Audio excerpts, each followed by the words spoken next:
Niels Lyhne by J.P. Jacobsen.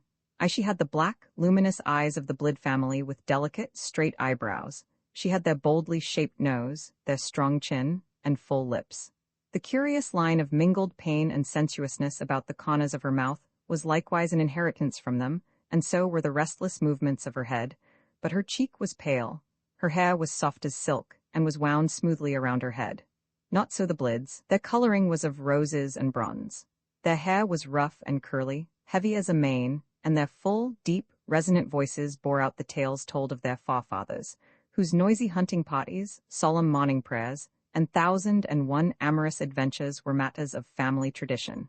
Her voice was languid and colorless. I am describing her as she was at 17. A few years later, after she had been married, her voice gained fullness, her cheek took on a fresher tint, and her eye lost some of its luster, but seemed even larger and more intensely black. At 17, she did not at all resemble her brothers and sisters, nor was there any great intimacy between herself and her parents. The Blid family were practical folk who accepted things as they were. They did their work, slept their sleep, and never thought of demanding any diversions beyond the harvest home and 3 or 4 Christmas parties.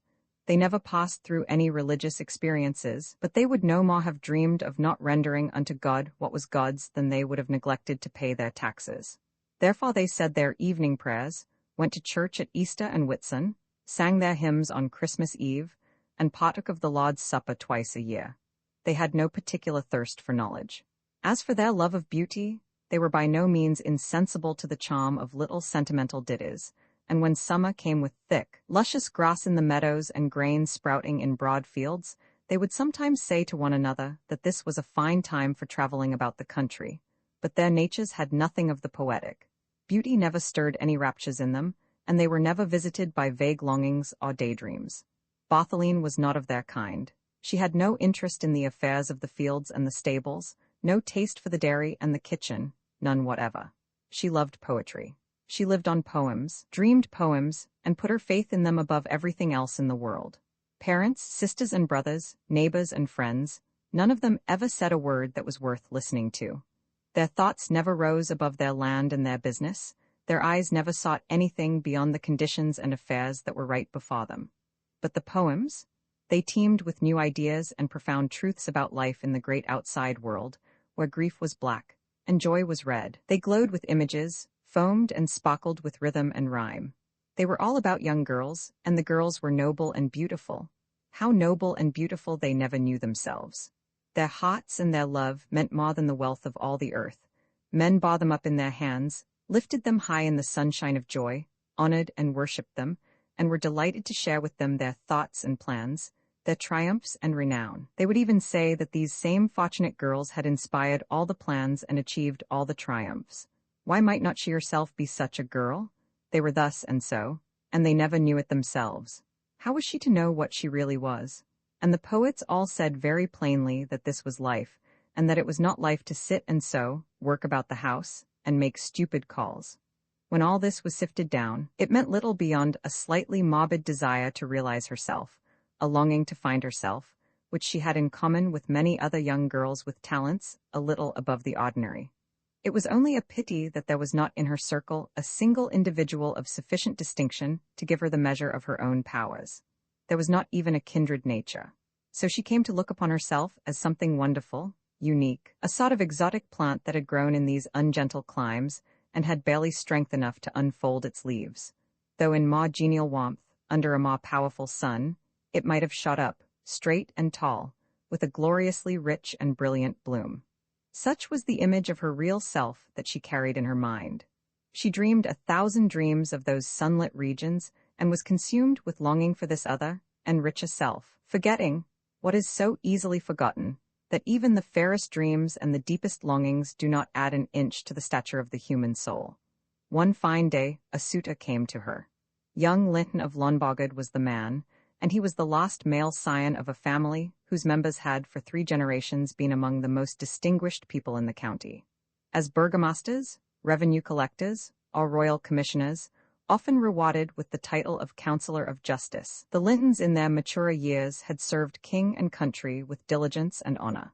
In their younger days they had traveled in France and Germany, and these trips, carefully planned and carried out with great thoroughness, had enriched their receptive minds with all the scenes of beauty and the knowledge of life that foreign lands had to offer. Nor were these years of travel pushed into the background, after their return, as mere reminiscences, like the memory of a feast after the last candle has burned down and the last note of music has died away.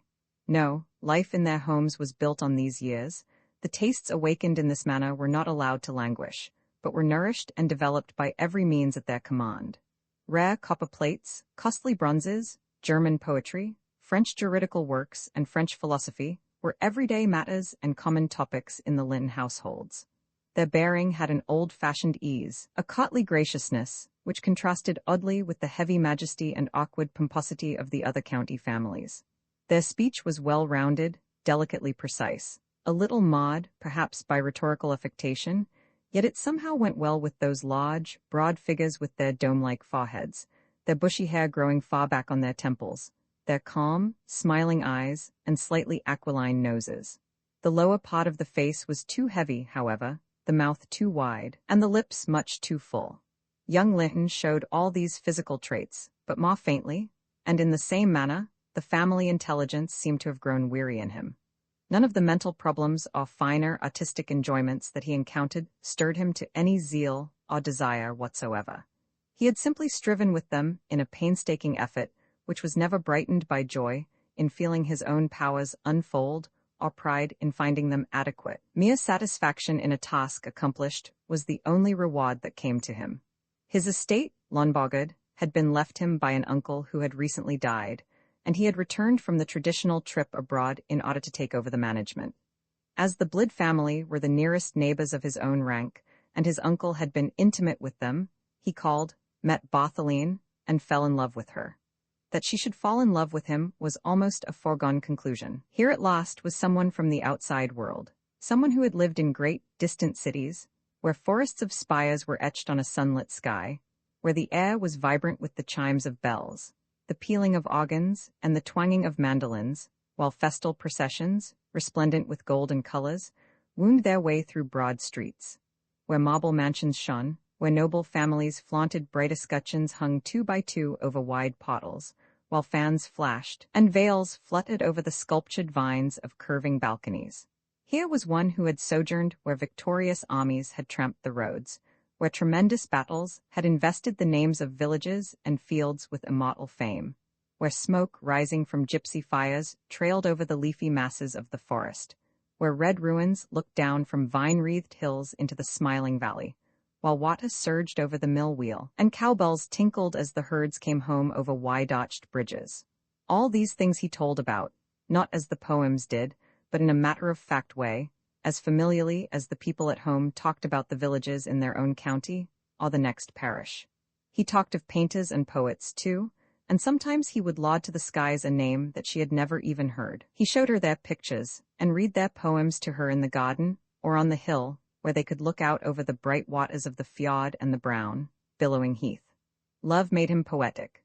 The view took on beauty, the clouds seemed like those drifting through the poems, and the trees were clothed in the leaves rustling so mournfully in the ballads.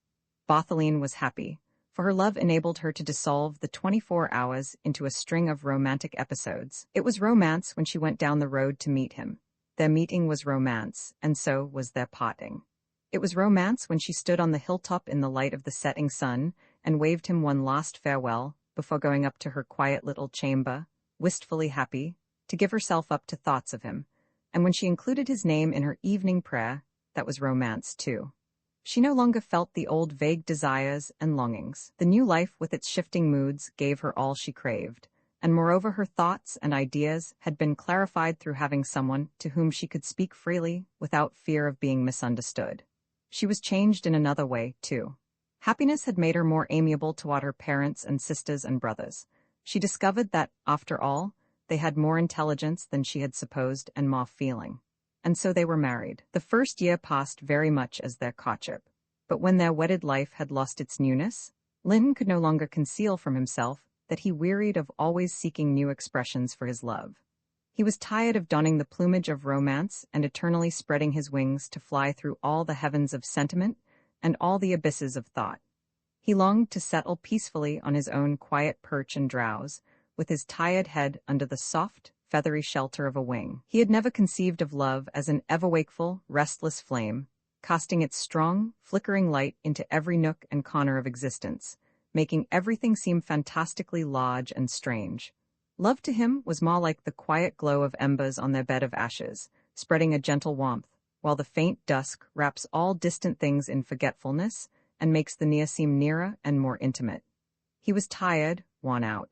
He could not stand all this romance. He longed for the firm support of the commonplace under his feet, as a fish, suffocating in hot air, languishes for the clear, fresh coolness of the waves. It must end sometime, when it had run its course. Lyhne was no longer inexperienced either in life or books. She knew them as well as he. He had given her all he had, and now he was expected to go on giving. It was impossible, he had nothing more.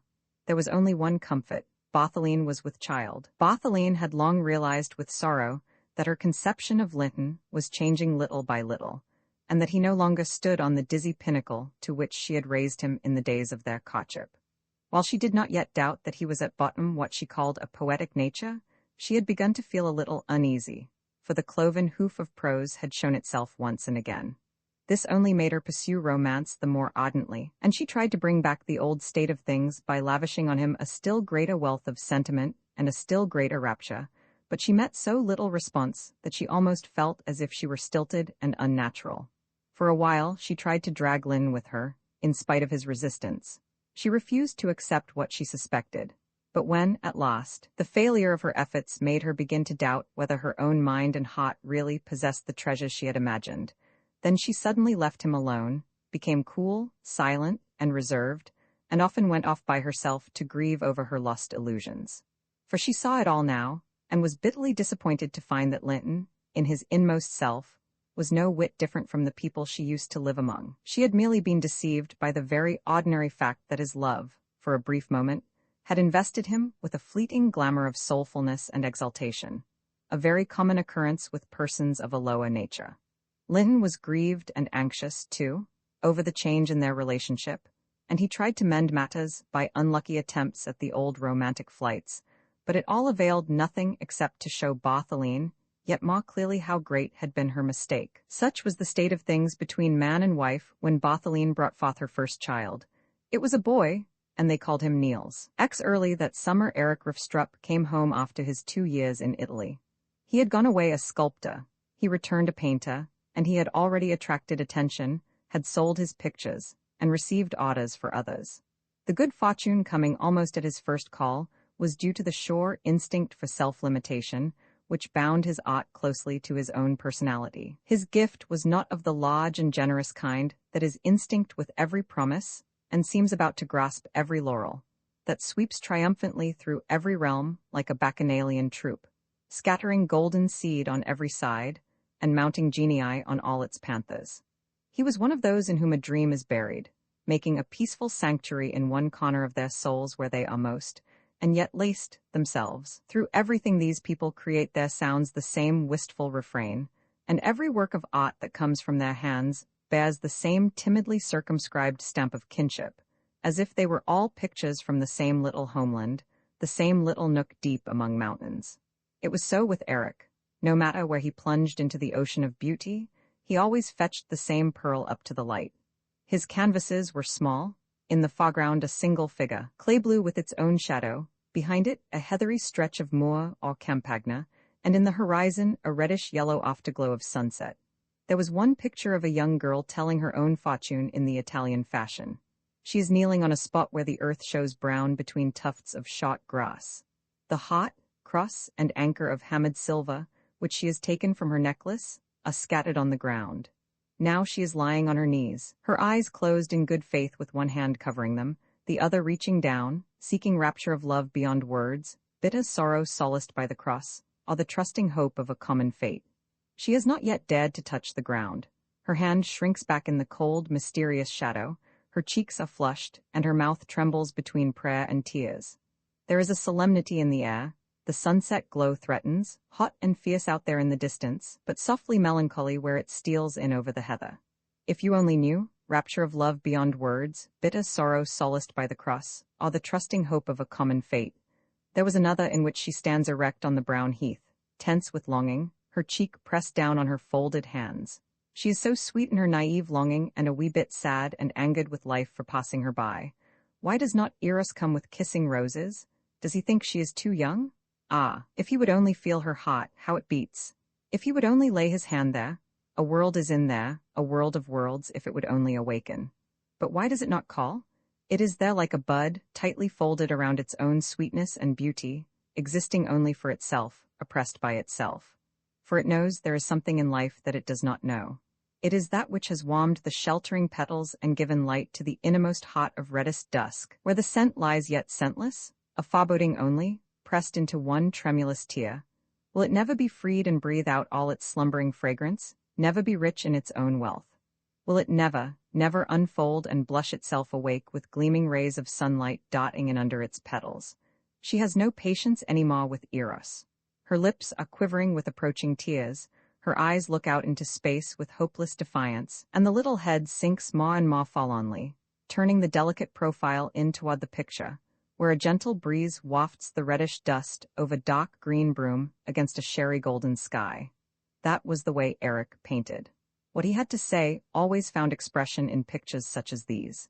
He would sometimes dream in other images and long to break through that narrow circle within which he created, but when he had strayed beyond his bounds and tried his powers in other fields, he always returned with a chill sense of discouragement, feeling that he had been borrowing from others and producing something not his own.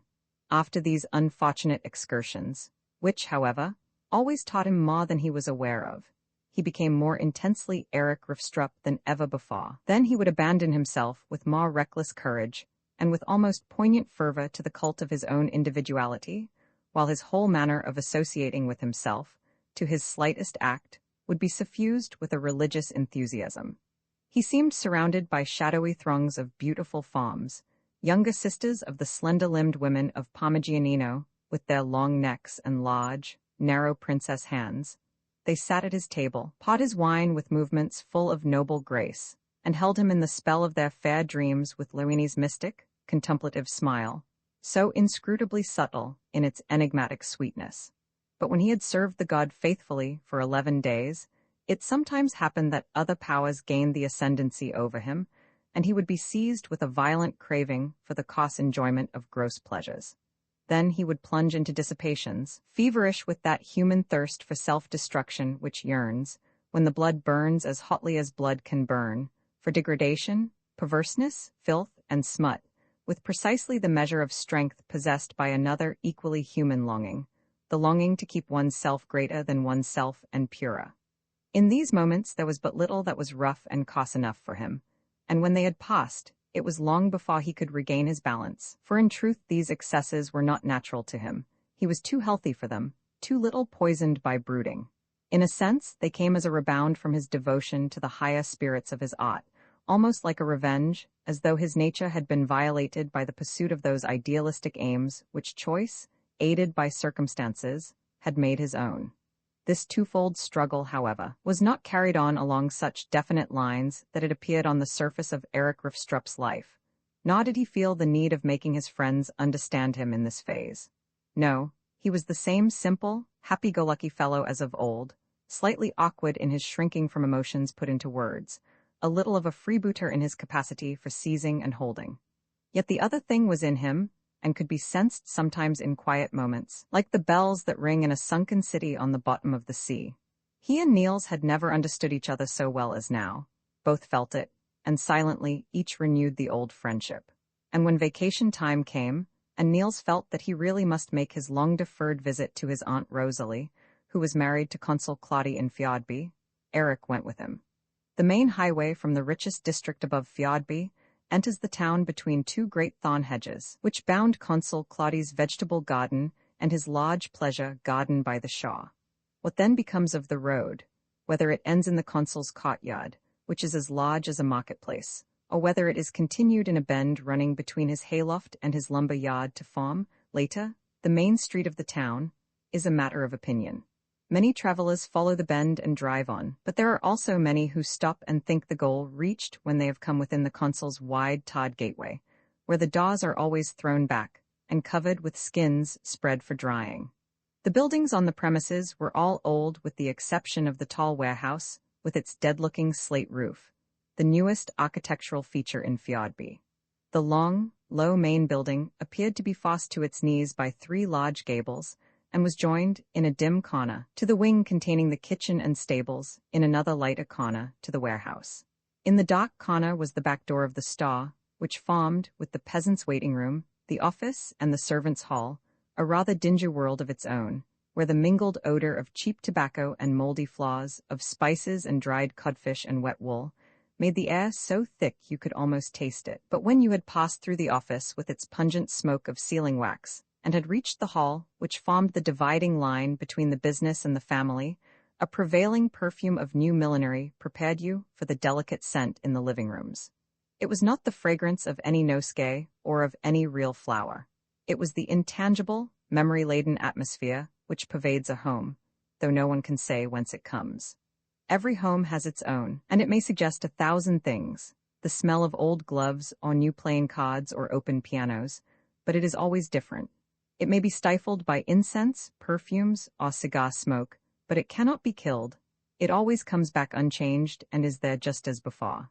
Here it was of flowers, not stock or roses or any other flower that can be named, but rather as one might fancy the scent of those fantastic, pale sapphire lilies that twine their blossoms around vases of old porcelain. And how well it went with those wide, low rooms with their heirloom furniture, and their stiff, old-fashioned grace. The floors were white as only grandmother's floors can be. The walls were in plain colors, with a light tracery of garlands in delicate tints running under the ceiling, which had a stucco rose in the center. The doors were fluted and had knobs of shining brass in the shape of dolphins. The windows of small square panes were curtained with filmy net, white as snow, its fullness caught up and fastened with coquettish bows of colored ribbon, like the curtains of a bridal bed for Corydon and fillies. In the windowsill, the flowers of bygone days bloomed in motley green crocks. There were blue agapanthus, blue Canterbury bells, fine-leaved myrtles, fiery red verbenas, and butterfly-bright geraniums. But it was, after all, chiefly the furniture that gave character to the rooms. Immovable tables with wide expanse of darkened mahogany, chairs with backs that curled round your figure, cabinets of every conceivable form, gigantic dresses inlaid with mythological scenes in light yellow wood, Daphne, Arachne, and Narcissus, or small secretaries with thin, twisted legs, and on every tiny drawer a mosaic of dendrite marble, representing a lovely square house with a tree nearby, all from the time before Napoleon. There were mirrors, too, the glass painted in white or bronze, with designs of rushes and lotus plants floating on a bright sea. As for the sofa, it was not one of your trifling things on 4 legs designed for 2 persons. No, solid and massive, it rose from the floor to form a veritable spacious terrace. Flanking it on either side, and built in one with the sofa, was a console cupboard, on top of which a smaller cabinet rose with architectonic effect to the height of a man, and held a precious old jar above the reach of careless hands. It was no wonder there were so many old things in the consul's house, for his father and grandfather had rested and enjoyed the good things of life within these walls in the intervals of their work in lumber yard and office. The grandfather, Barent Berenson Claudy, whose name the firm still bore, had built the houses and had interested himself chiefly in the retail and produce trade. The father had worked up the lumber yard, bought farmland, built the hayloft, and laid out the 2 gardens. The present Claudy had developed the grain trade and built the warehouse. He united with his mercantile business the activities of the English and the Hanoverian vice-consulates, as well as a Lloyd's agency, and the grain and the Western Sea kept him so busy he could give only a very cursory supervision to the other branches of the work. He therefore divided the responsibility between an insolvent cousin and an old unmanageable steward, who would drive the consul into a corner every little while by declaring that, whatever happened to the store, the farm must be attended to, and when he wanted to plow, they could take horses for hauling lumber wherever they pleased. His they couldn't have. So help him, but as the man was capable, there was nothing to be done but to put up with him. Consul Claudy was in the early 50s, a man of substantial presence. His regular features, strong to the point of coarseness, would as readily harden to an expression of energy and cool astuteness as they would relax into a look almost licorice as though relishing a savory tidbit.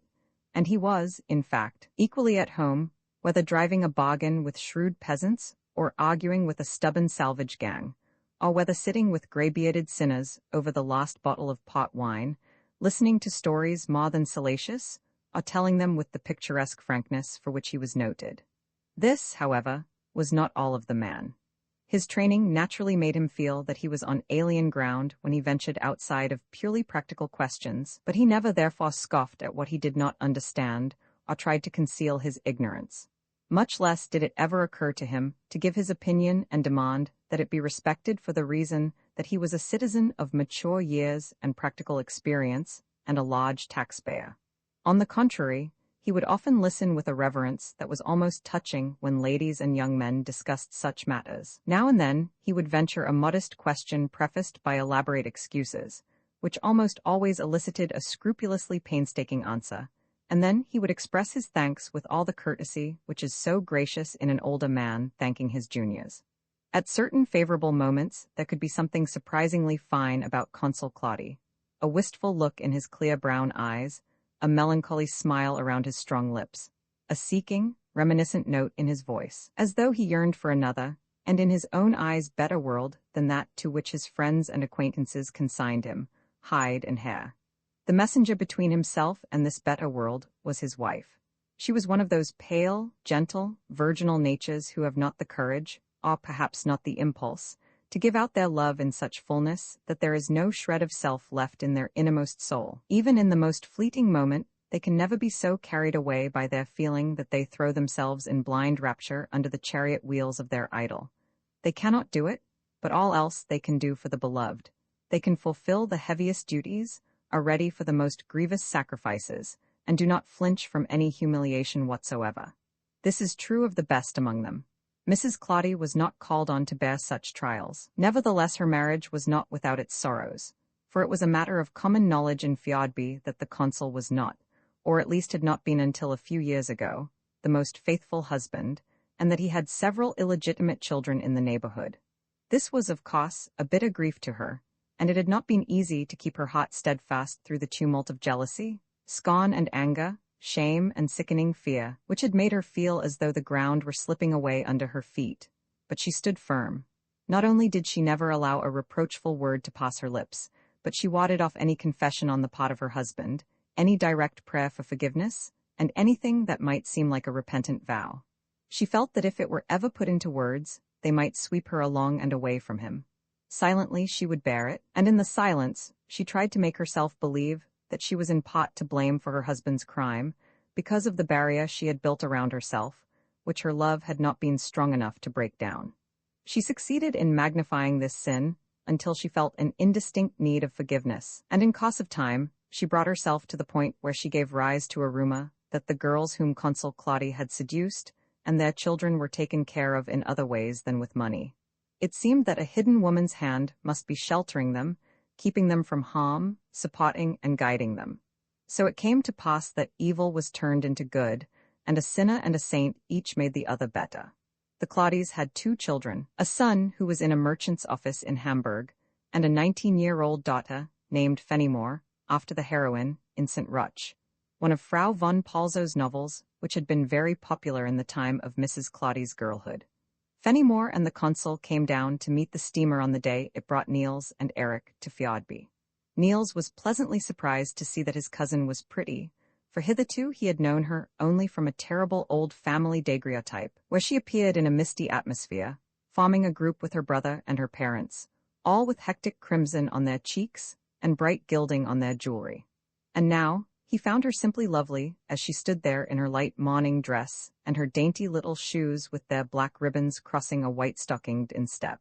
She was resting one foot on the plank at the edge of the pier and bent forward smiling to give him her parasol handle for a handshake and a welcome before the steamer was made fast.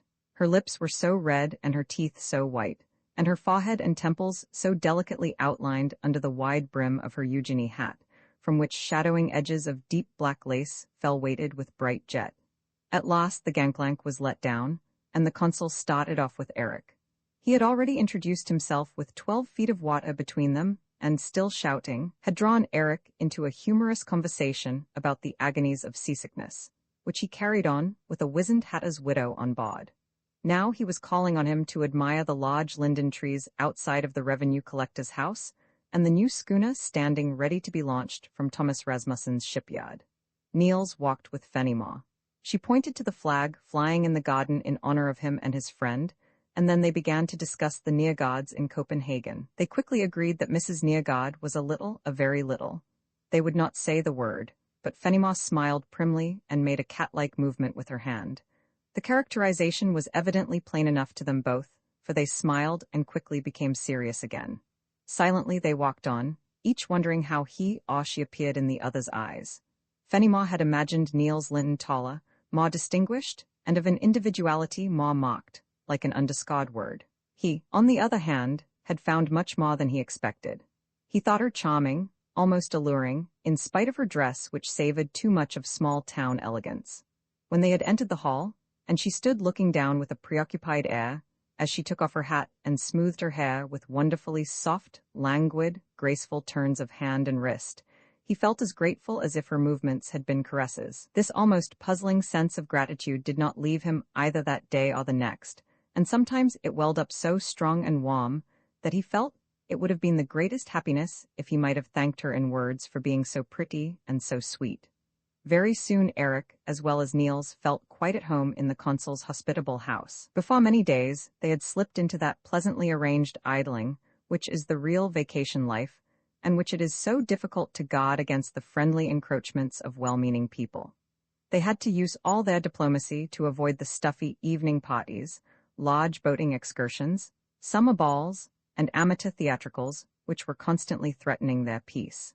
They were ready to wish that the consul's house and garden had been on a desert island, and Robinson Crusoe was not more agitated by fear on finding the footsteps in the sand than they were at the sight of strange paletots in the hall or unfamiliar reticules on the sitting-room table.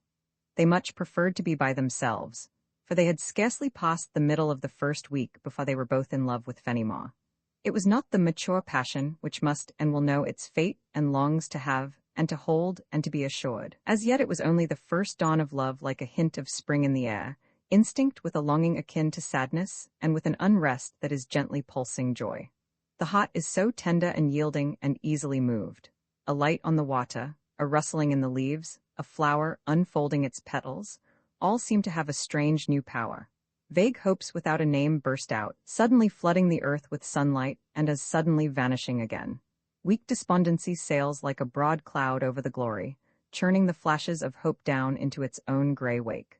Then hopelessness, melting hopelessness, bittersweet resignation to fate, a heart full of self-pity, renunciation gazing at its own reflection in quiet elegies, and fainting in a sigh that is half dissembled. But again, there is the whispering of roses. A dreamland rises from the mist with golden haze over soft beech crowns, and with fragrant summer darkness under leafy boughs arched over paths that lead no one knows whither. One evening after tea, they were all gathered in the sitting-room. The garden and all outdoor amusements were barred, for the rain was pouring down, but no one seemed to mind. The sense of being shut in gave the room something of the snug comfort of a winter evening, and moreover the rain was a blessing. Everything had been so parched and dry, but now the water streamed down, and when the heavy drops rattled against the frame of the reflector in the window, the sound called up vague, fleeting glimpses of luscious green meadows and freshened foliage. Now and then, someone would say under his breath, "How it paws!" and glance at the window panes with a little gleam of pleasure, and a half-conscious luxuriating in fellow feeling with everything out of doors. Eric had fetched the mandolin he had brought with him from Italy, and sang about Napoli and the bright stars. Then a young lady who had been to tea sat down at the piano and accompanied her own rendering of My Little Nook Among the Mountains, in Swedish, making the O's very broad to get the right Swedish effect. Niels, who was not particularly musical, let himself be soothed into a gentle melancholy, and sat lost in his own thoughts, until Fenimore began to sing. Then he awoke, but not pleasantly. Her song agitated him uncomfortably. She was no longer the little country girl when she gave herself up to the spell of her own voice. Strange how she let herself be carried away by the tones, how freely and unreservedly she poured herself into them. He felt it almost as something immodest, as though she were singing herself naked before him. There was a burning around his heart, his temples throbbed, and he cast his eyes down. Did none of the others see it? No, they saw nothing. Why, she had flown out of herself, away from Fjodby poetry and Fjodby sentiments. She was in another and a bolder world, where the passions grew on high mountains and flung their red blossoms to the storm. Could it be his lack of musical sense that made him read so much meaning into her song? He could hardly persuade himself that it was so, and yet he wished it, for he would much rather have her as she usually appeared. When she sat at her sewing, talking in her quiet, tranquil voice, or looking up with her clear, kind eyes, his whole being was drawn to her with the irresistible strength of a deep, calm longing for home. He wanted to humble himself before her, to bend the knee and call her holy. He always felt a strange yearning to come close to her, not only to her present self, but to her childhood and all the days he had not known her.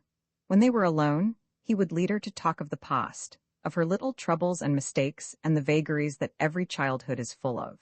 He lived in these memories and clung to them with a restless jealousy and a languishing desire to possess and be one with these pale foreshadowings of a life which was even now glowing in richer, riper colors. And then came this song, so strangely powerful. It startled him very much, like a wide sweep of horizon suddenly revealed by a turn of the path, reducing the forest dell, which had been his home, to a mere corner in the landscape, and making its little rippling lines seem insignificant beside the grandeur of the hills and distant moors. Oh, but the landscape was a fata morgana, and what he thought he heard in her song only a fantasy. For now she spoke just as she always did, and was her blessed self again. Moreover, he knew from 1,000 little things that she was like still water, without storm or waves, reflecting the starry blue heavens. It was thus he loved her, and thus he saw her.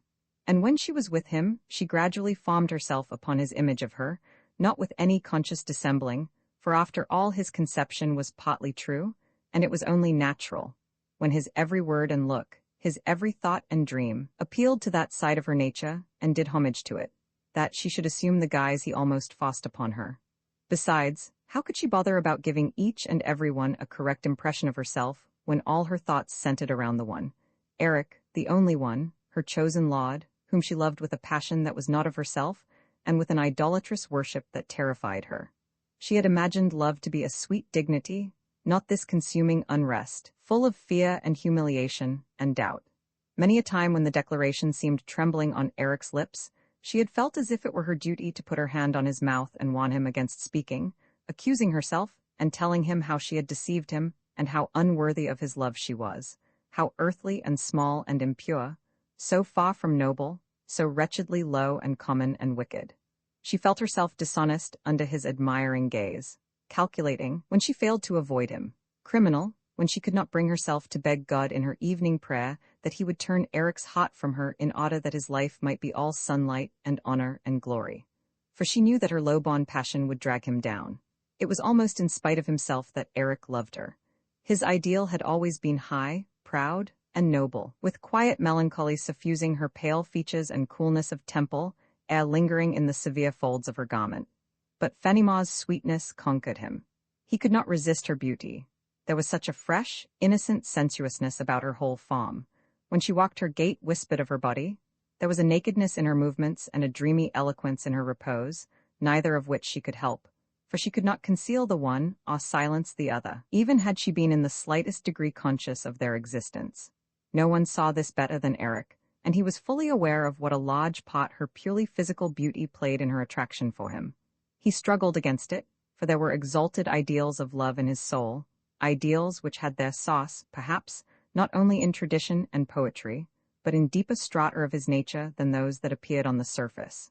But whatever their sauce, they had to yield. He had not yet confessed his love to Fenimore, when it happened that the good ship Barent Claudie came in. Inasmuch as it was going to unload farther up the fjord, it did not enter the harbour, but lay out in the stream, and as the consul was very proud of his schooner and wanted to show it to his guests, they rowed out there one afternoon to drink tea on board. It was a glorious day without a breath of wind, and all were intent on a merry time. The hours passed quickly. They drank English porter, set their teeth in English hardtack as large as moons, and ate salted mackerel caught on the voyage across the North Sea. They pumped with the ship's pump till the water frothed, tipped the compass, drew water from the casks with the large tin siphon, and listened to the mate playing his octagonal hand harmonica. It was quite dark before they were ready to return. They separated into two parties. Eric and Fenimore and two of the older people went in the ship's yawl, which was to make a detour around the harbor and then row slowly to land, while the rest of the party went in the consul's own boat, which was to steer directly for the pier. This arrangement was made in order to hear how the song would sound over the water on such a quiet night. Eric and Fenimore therefore sat together in the stern of the yawl and had the mandolin between them, but the singing was forgotten when the oars were dipped in the water and revealed an unusually bright phosphorescence, which absorbed their attention. Silently, the boat glided onward, and behind it the dull, glassy surface was fluted with shifting lines and rings of a tender white light too faint to penetrate the darkness beyond its own groove, except now and then, when it seemed to give out a luminous mist. It frothed white where the oars cut into it, and slid backward in tremulous rings growing fainter and fainter. It was scattered from the blades in bright drops falling like a phosphorescent rain, which was extinguished in the air, but lighted the water drop by drop. There was such quiet over the fjord that the sound of the oars seemed only to measure the stillness in pauses of equal length. Hushed and soft, the gray twilight brooded over the soundless deep. The boat and its occupants melted together in one dark mass, from which the phosphorescence freed the plying oars and sometimes a trailing rope's end, or perhaps the brown, impassive face of the oarsman. No one spoke. Fenimore was cooling her hand in the water. She and Eric sat turning back to look at the network of light that trailed silently after the boat and held their thoughts in its fair meshes. A call for a song shouted from land roused them, and together they sang 2 or 3 Italian romances to the accompaniment of the mandolin. Then all was still again. At last they landed at the little jetty running out from the garden. The consul's empty boat was moored alongside, and the party had already gone up to the house. Fenimore's aunt and her companion followed them, but Eric and Fenimore remained standing and looked off to the boat as it returned to the ship. The latch of the garden gate fell with a click. The sound of the oars grew fainter and fainter, and the swelling of the water around the pier died away. Then a breath stirred in the dark trees around them like a sigh that had hidden itself, and now softly lifted the leaves, flew away, and left them alone. In the same moment they turned to each other and away from the water. He caught her hand and slowly, questioningly, drew her close and kissed her. "Fenimore?" he whispered, and they walked through the dark garden. "You have known it long," he said, and she replied, "Yes." Then they walked on, and the latch fell once more.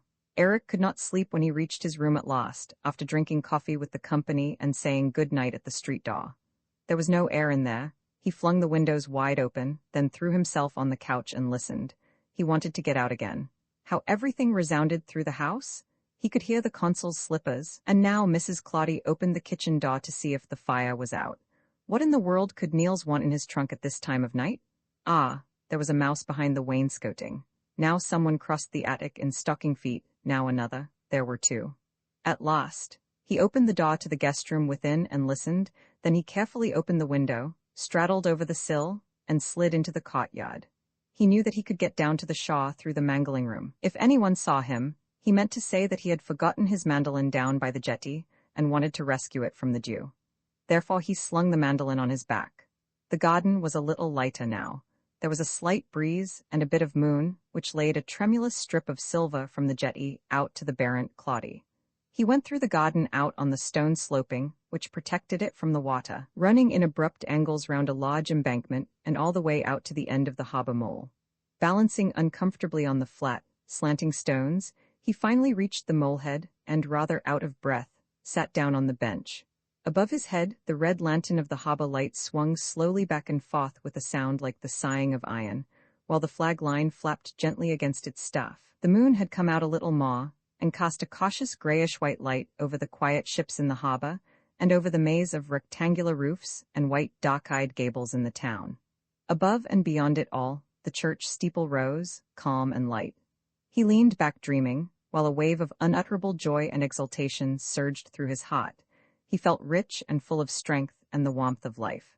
It seemed as though Fenimore must hear every love thought that grew from his rapture, vine in vine and blossom on blossom, and he rose, and quickly striking the strings of the mandolin, sang triumphantly to the town asleep in there. "Wakeful aloft lies my lassie, she listens to my song." Again and again, when his heart grew too full, he repeated the words of the old ballad. Gradually, he became calmer. Memories of the hours in the past when he had felt weakest, poorest, and most fall on, pressed in on him with a slight, tense pain like that of the first tears welling up in the eyes. He sat down on the bench again, and with his hand lying mute on the mandolin strings, he gazed out over the blue-gray expanse of the fjord, where the moon bridge formed a glittering way past the dark ship to the lines of the Mosso Hills, drawn in faint, melancholy cloud-blue land through a haze of white. And the memories thronged, but they grew gentler, were lifted to fairer lands, and seemed lighted by a roseate dawn. My lassie, he sang it to himself, wakeful aloft lies my lassie, she listens to my song. Roman 11 3 years had passed. Eric and Fenimore had been married for 2 years, and made their home in a little villa at Mariagerfjord. Niels had not seen Fenimore since that summer at Fjordby. He lived in Copenhagen and went out a great deal, but had no intimate friends except Dr. H. Gerald, who called himself old because touches of gray had begun to appear in his dark hair. That unexpected engagement had been a hard blow to Niels. It had a benumbing effect on him. He grew more bitter and less confiding, and had no longer so much enthusiasm to pit against H. Gerald's pessimism. Though he still pursued his studies, their plan was less and less definite, while his purpose of sometime completing them and beginning his real-life work flickered uncertainly. He lived much among people, but very little with them. They interested him, but he did not in the least care to have them be interested in him, for he felt the force that should have driven him to do his part with the others or against them slowly ebbing out of him. He could wait, he told himself, even if he had to wait till it was too late. Whoever has faith is in no hurry, that was his excuse to himself, for he believed that, when he came down to the bedrock of his own nature, he did have faith strong enough to move mountains. The trouble was that he never managed to set his shoulder to them. Once in a while, the impulse to create welled up in him, and he longed to see a part of himself freed in work that should be his very own.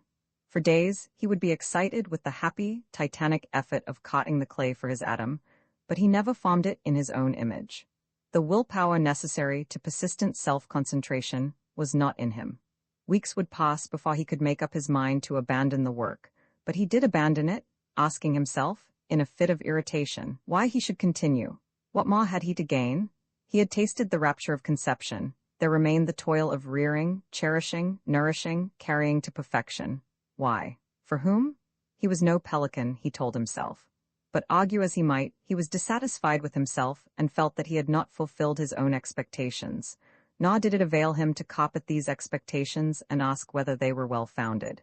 He had reached the point where he had to choose, for when first youth is past, early or late in accordance with each person's individuality. Then, early or late, dawns the day when resignation comes to us as a temptress, luring us to forego the impossible and be content. And resignation has much in her favor, for how often have not the idealistic aspirations of youth been beaten back, its enthusiasms been shamed, its hopes laid waste. The ideals, the fair and beautiful, have lost nothing of their radiance, but they no longer walk here among us as in the early days of our youth. The broad, firmly planted stairway of worldly wisdom has conveyed them back, step by step, to that heaven whence our simpler faith once brought them down, and there they sit, radiant but distant, smiling but weary, in divine quiescence, while the incense of a slothful adoration rises, puff on puff, in festive convolutions. Niels Lyhne was tired. These repeated runnings to a leap that was never leaped had wearied him. Everything seemed to him hollow and worthless, distorted and confused, and, oh, so petty. He preferred to stop his ears and stop his mouth, and to immerse himself in studies that had nothing to do with the busy, everyday world, but were like an ocean apart, where he could wander peacefully in silent forests of seaweed among curious animals. He was tired, and the root of his weariness sprang from his baffled hope of love. Thence it had spread, quickly and surely, through his whole being, to all his faculties and all his thoughts. Now he was cold and passionless enough, but in the beginning, after the blow had fallen, his love had grown, day by day, with the irresistible power of a malignant fever. There had been moments when his soul was almost bursting with insane passion. It swelled like a wave in its infinite longing and frothing desire. It rose and went on rising and rising, till every fiber in his brain and every chord in his heart was strung tense to the breaking point. Then weariness had come, soothing and healing, making his nerves dull against pain, his blood too cold for enthusiasm, and his pulse too weak for action. And more than that, it had protected him against a relapse by giving him all the prudence and egoism of the convalescent. When his thoughts went back to those days in Fjordby, he had a sense of immunity akin to the feeling of a man who has just passed through a severe illness and knows that now, when he has endured his allotted agony, and the fever has burned itself to ashes within him, he will be free for a long, long time. Then it happened, one summer day, after Eric and Fenimore had been married for 2 years, that he received a half-whining, half-boasting letter from Eric, in which he blamed himself for having wasted his time of late. He did not know what the matter was, but he had no ideas. The people he met in the neighborhood were fine, jolly fellows, no conventionality or nonsense about them, but they were perfect dromedaries with regard to art.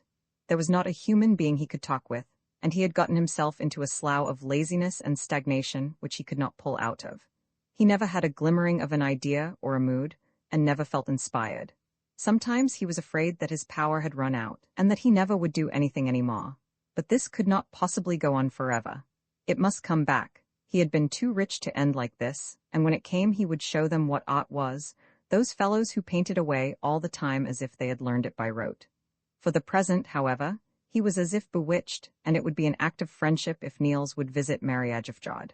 They would make him as comfortable as circumstances allowed, and he could just as well spend his vacation there as any other place.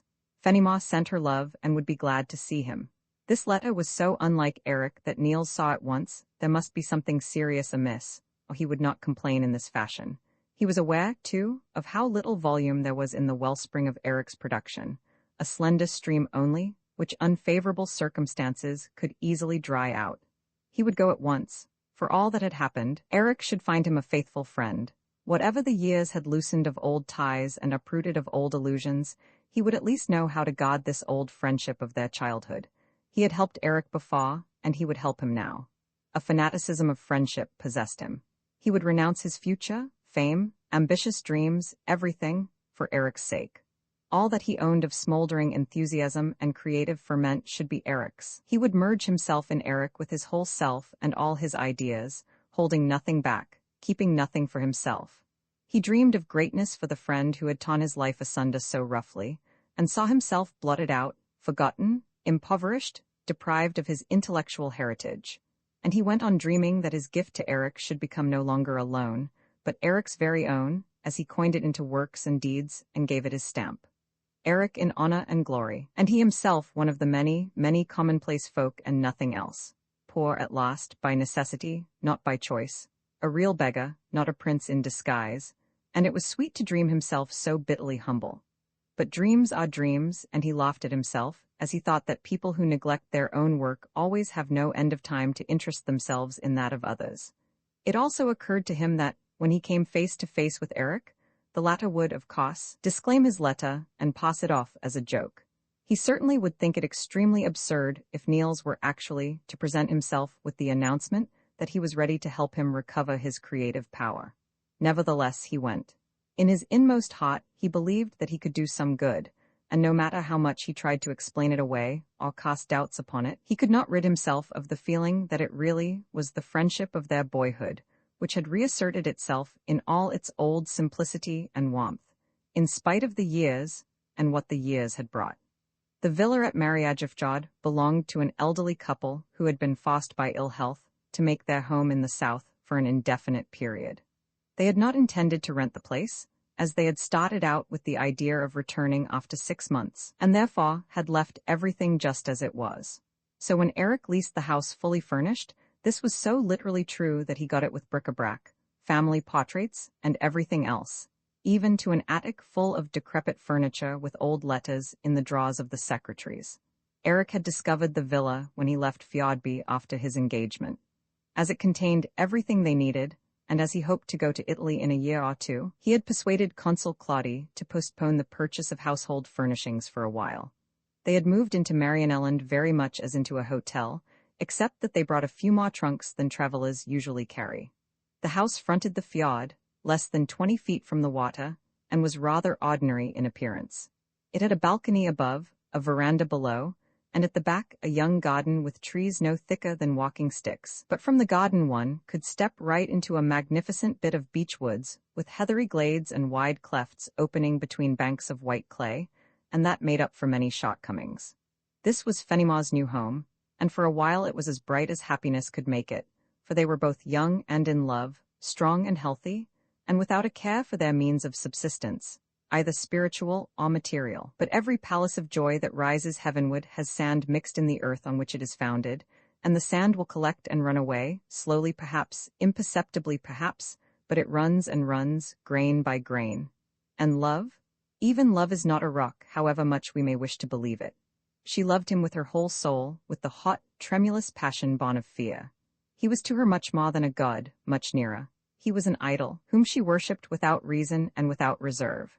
His love was strong as hers, but it lacked the fine, manly tenderness that protects the loved woman against herself and watches over her dignity. Dimly he felt it as a duty, which called him sometimes in a faint, low voice, but he would not hear. She was too alluring in her blind love. Her beauty, which had the provocative luxuriance and the humble seductiveness of the female slave, incited him to a passion that knew neither bounds nor mercy. In the old myth about Emma, is it not told somewhere that he puts his hand over Psyche's eyes before they fly away, rapturously, into the glowing night? Poor Fenimore! If she could have been consumed by the fire of her own heart, he who should have guarded her would have fanned the flames. For he was like that drunken monarch who swung the incendiary torch, shouting with joy to see his imperial city burn, intoxicating himself with the sight of the leaping flames, until the ashes made him sober. Poor Fenimore! She did not know that the hymn of joy can be sung so often that both melody and words are lost, and nothing remains but a twaddle of triviality.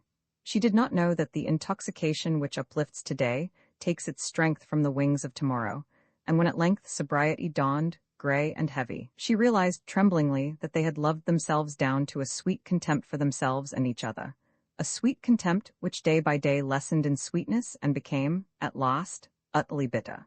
They turned away from each other as far as they could. He, to dream about his betrayed ideal of lofty coldness and scornful grace. She, to gaze with longing despair at the dim, quiet shores of her girlhood days, now so immeasurably far away. With each day that passed, it seemed harder to bear. Shame burned madly in her veins, and a suffocating disgust with herself made everything seem wretched and hopeless. There was a small deserted room containing nothing but the trunks she had brought from home, and there she would often sit, hour after hour, until the sun sank over the world out there and filled the room with reddish light.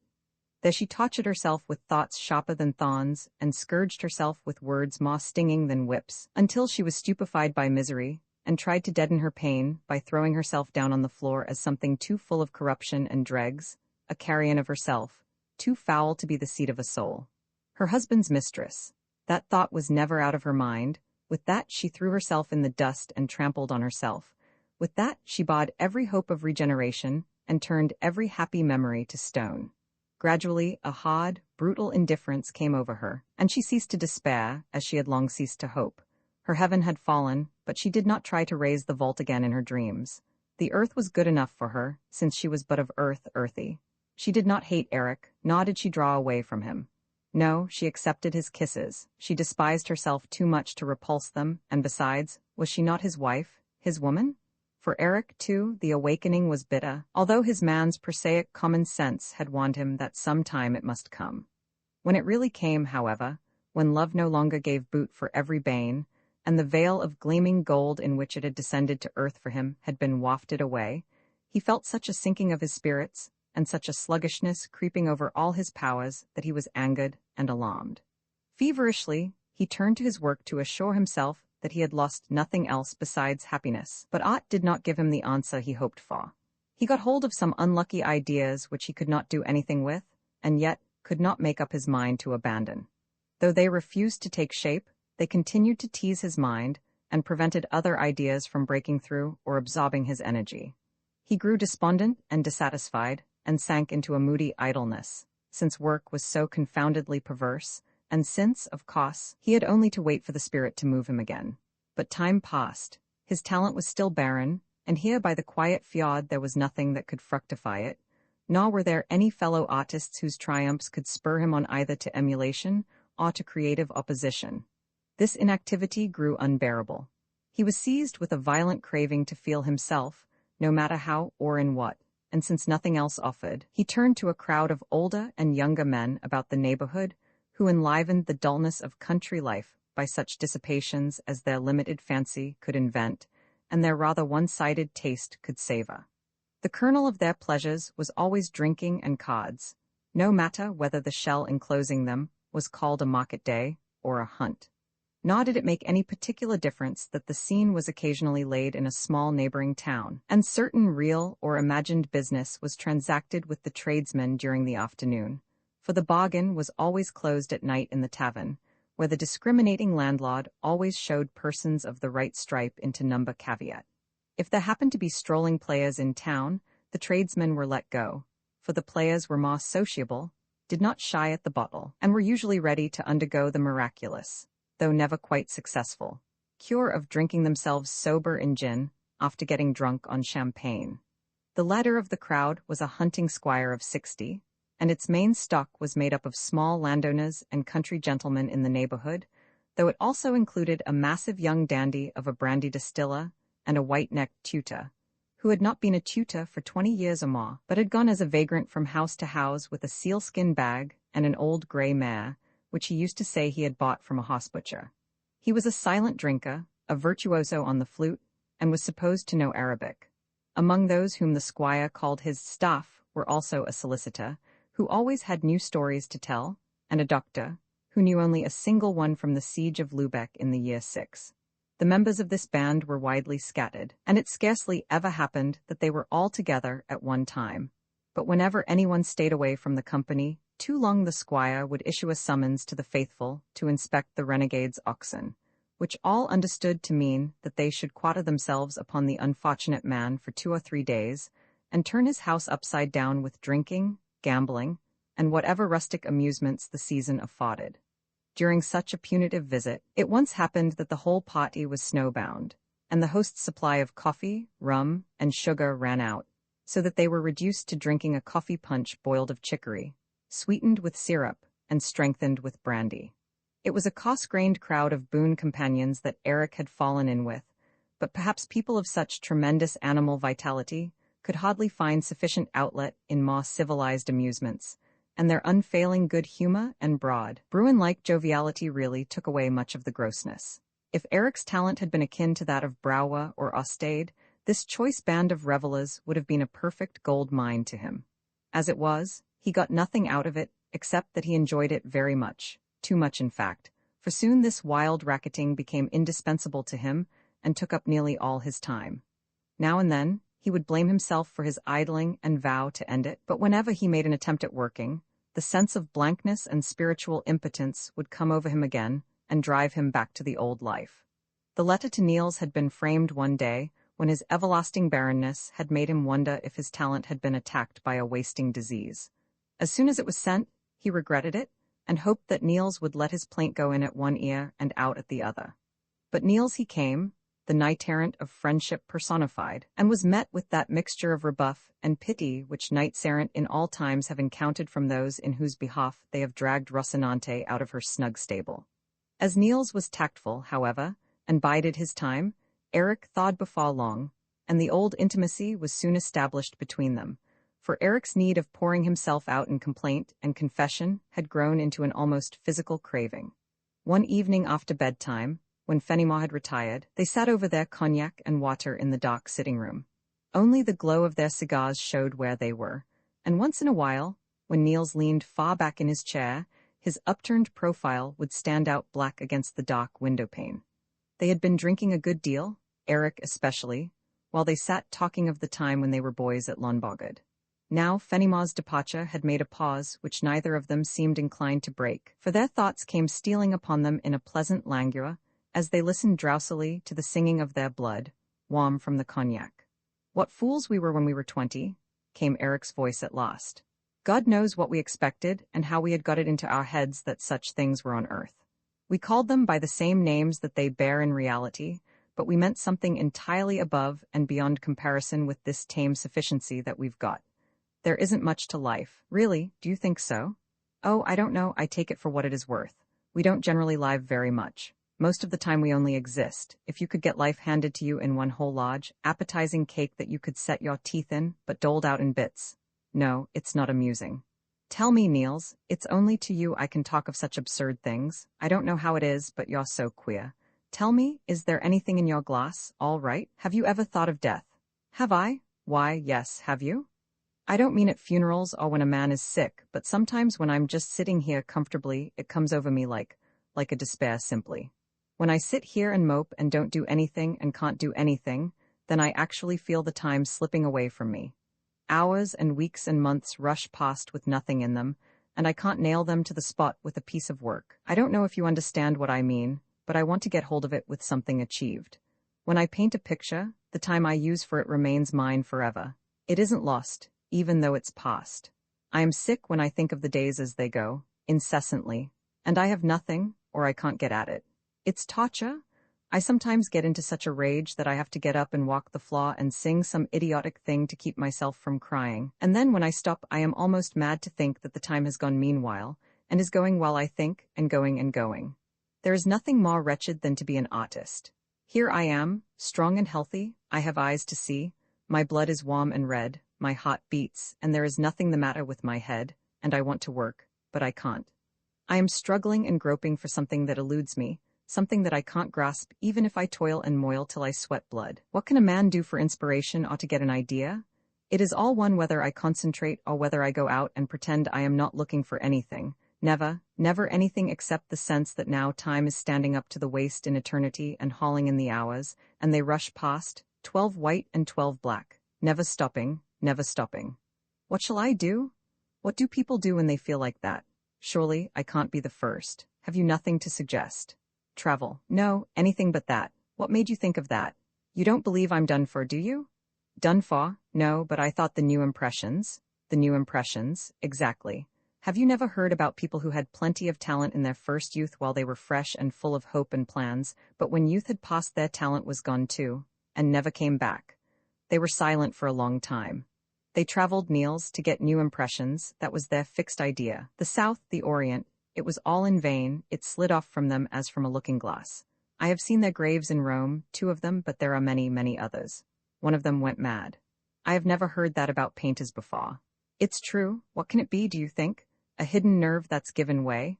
Or something we have failed in or sinned against in ourselves, perhaps? Who knows? A soul is such a fragile thing, and no one knows how far the soul extends in a human being. We ought to be good to ourselves, Niels. His voice had grown low and soft. I have often longed to travel because I felt so empty.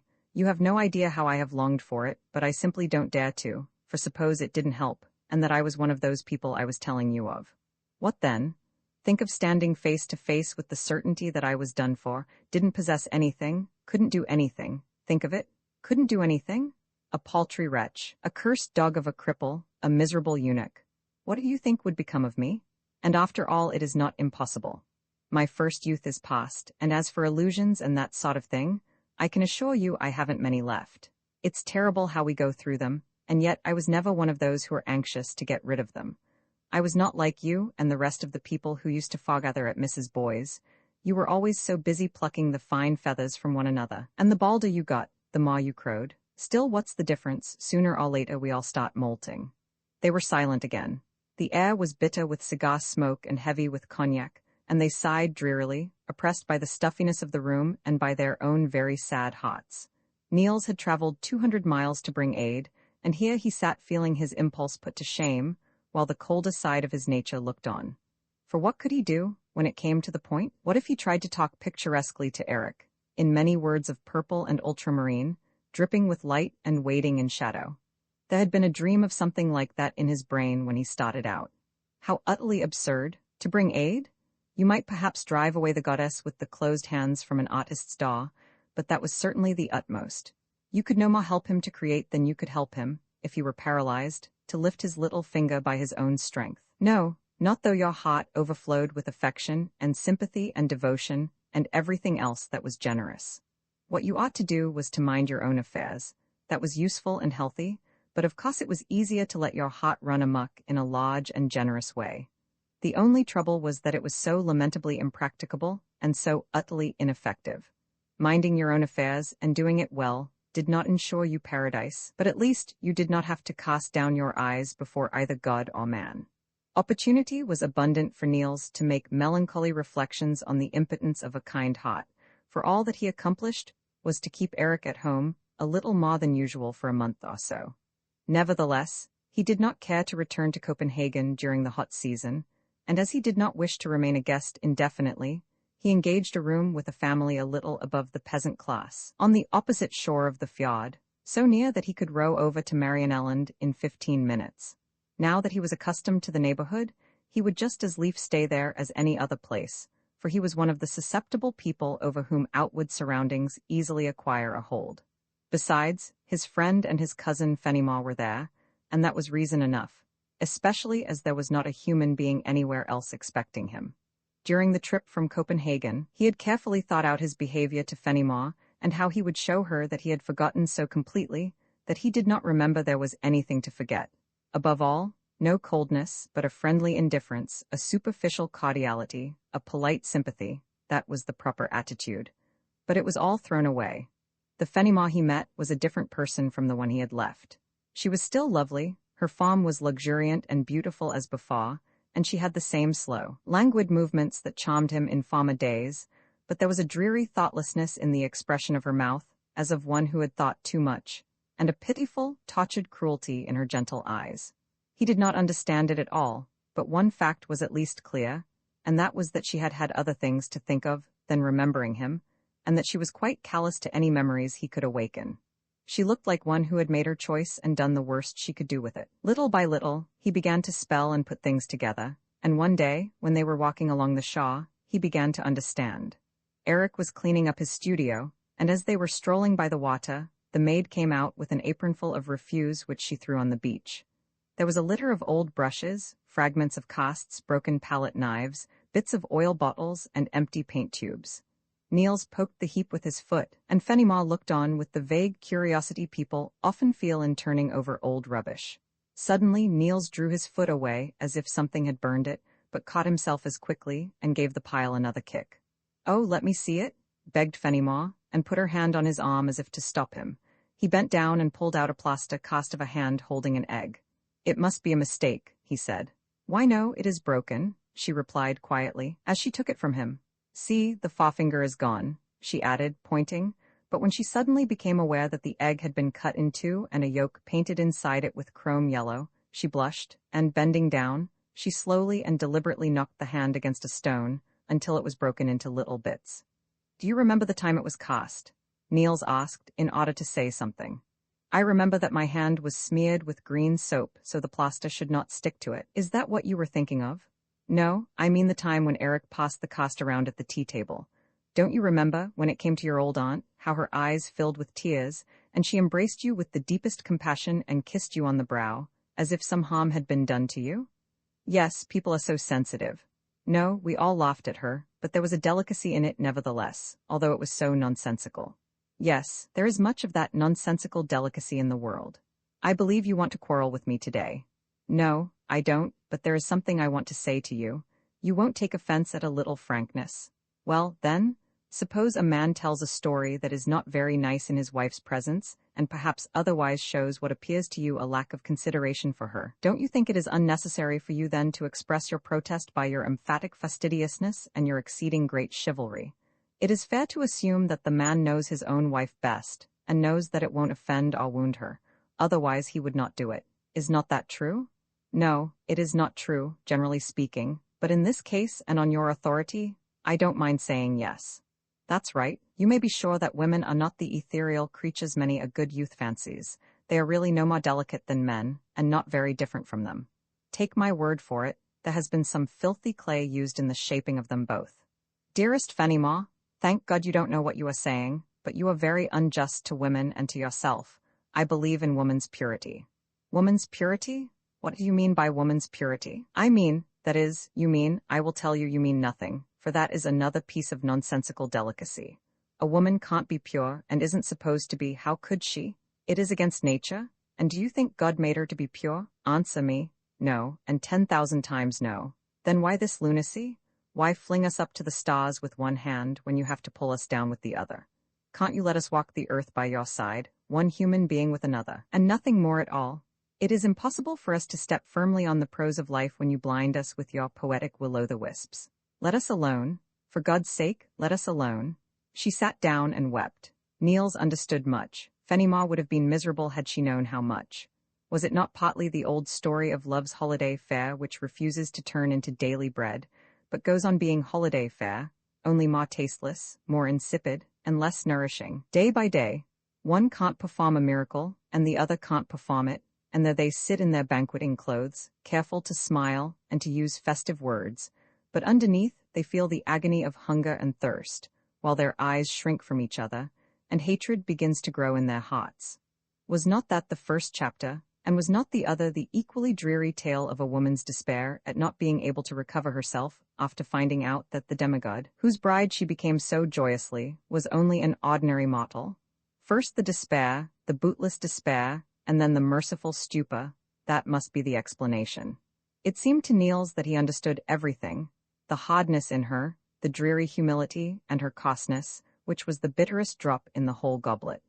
By degrees he came to see also that his delicacy and deferential homage must oppress and irritate her, because a woman who has been hurled from the purple couch of her dreams to the pavement below will quickly resent any attempt to spread carpets over the stones which she longs to feel in all their hardness. In her first despair, she is not satisfied to tread the path with her feet.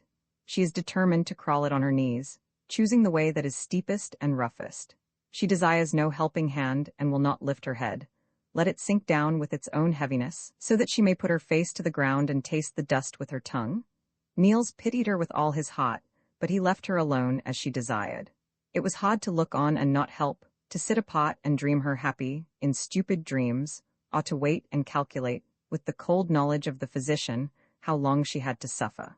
He told himself, in this dreary wisdom, that there could be no relief until her old hope in the fair, gleaming treasures of life had bled to death, and a more sluggish stream had entered her veins, making her dull enough to forget, blunt enough to accept, and at last, cause enough to rejoice in the thick atmosphere of a bliss many heavens lower than that which she had meekly hoped and humbly prayed for wings to reach. He was full of disgust with all the world when he thought that she, to whom he had once knelt in adoration, had come to such a pass that she had been forced to a slave's estate, and stood at the gate shivering with cold, while he rode past on his high horse with the large coins of life jingling in his pocket. One Sunday afternoon, in the latter part of August, Niels rode across the fjord. Fenimore was at home alone when he came. He found her lying on a sofa in the corner room, and very miserable. Her breath came with that low, monotonous moaning, which seems to afford relief from pain, and she said that she had a frightful headache. There was no one to help her, for she had given the maid leave to go home to Hadsund, and soon afterwards someone had come and carried off Eric. She could not understand where they had gone in the rain. Now she had been lying there for 2 hours trying to sleep, but it was impossible, the pain was so bad. She had never had it before, and it had come on so suddenly. At dinner time, there had been nothing the matter. First it was in the temples, and then it seemed to dig deeper and deeper and deeper in. Now it seemed to be behind her eyes, if it only was not anything dangerous. She was not used to being ill, and was very frightened and unhappy. Niels comforted her as well as he could, telling her to lie still, close her eyes, and not speak. He found a heavy shawl which he wrapped around her feet, fetched vinegar from the buffet, and made a cold compress, which he laid on her brow. Then he sat down quietly by the window, and looked out at the rain. From time to time, he stole over to her on tiptoe, and changed the compress without speaking, merely nodding to her, as she looked up at him gratefully between his hands. Sometimes she wanted to speak, but he hushed her with a look, shaking his head, and returned to his seat again. At last she fell asleep. 1 hour passed and another, and she was still sleeping. Slowly one quarter slipped into the other, while the melancholy daylight faded, and the shadows in the room waxed larger, as if they were growing out of the furniture and the walls. Outside the rain fell, evenly and steadily, blotting out every other sound in its low, incessant patter. She was still sleeping. The fumes of the vinegar and the vanilla scent of the heliotrope, mingling in a pungent odor like wine, filled the room. Warmed by their breath, the air covered the gray window panes with a dewy film, which grew denser with the increasing coolness of the evening. By this time, he was far away in memories and dreams, though a part of his consciousness still watched over the sleeper and followed her sleep. Gradually, as the darkness pressed in, his fancy wearied of feeding these dreams that flickered up and died down, just as the soil gets tired of bringing forth the same crop again and again, and the dreams grew feebler, more sterile, and stiffer, losing the luxuriant details that had entwined them like long shoots of clinging vines. His thoughts left the distance and came homing back. How quiet everything was. Was it not as if they were together, he and she, on an island of silence rising above the monotonous sea of sound made by the soft patter of the rain, and their souls were still, calm and safe, while the future seemed to slumber in a cradle of peace? Would that it might never awaken, and that all might remain as now, no more happiness than that of peace, but neither any misery nor irking unrest. Would that the present might close as a bud closes around itself, and that no spring would follow? Fenimore called. She had been lying awake for some time, too happy in being free from pain to think of speaking. Now she wanted to get up and light the lamp, but Niels continued to act as physician and compelled her to lie still. It was not good for her to get up yet. He had matches and could easily find the lamp. When he had lit it, he put it on the flower stand in the corner, where its milky white globe shone softly veiled by the delicate, slumbering leaves of an acacia. The room was just light enough so that they could see each other's face. He sat down in front of her, and they spoke about the rain, and said how lucky it was that Eric had taken his raincoat, and how wet poor Trine would be. Then their conversation came to a standstill. Fenimore's thoughts were not quite awake yet, and in her weakness it seemed pleasant to lie thus musing without speaking. Nor was Niels inclined to talk, for he was still under the spell of the afternoon's long silence. "Do you like this house?" Fenimore asked at last. "Why, yes, fairly well." "Really? Do you remember the furniture at home?" "At Fjordby? Yes, indeed, perfectly. You don't know how I love it and how I long for it sometimes. The things we have here don't belong to us. They are only rented, and have no association with anything, and we are not going to live with them any longer than we stay in this place.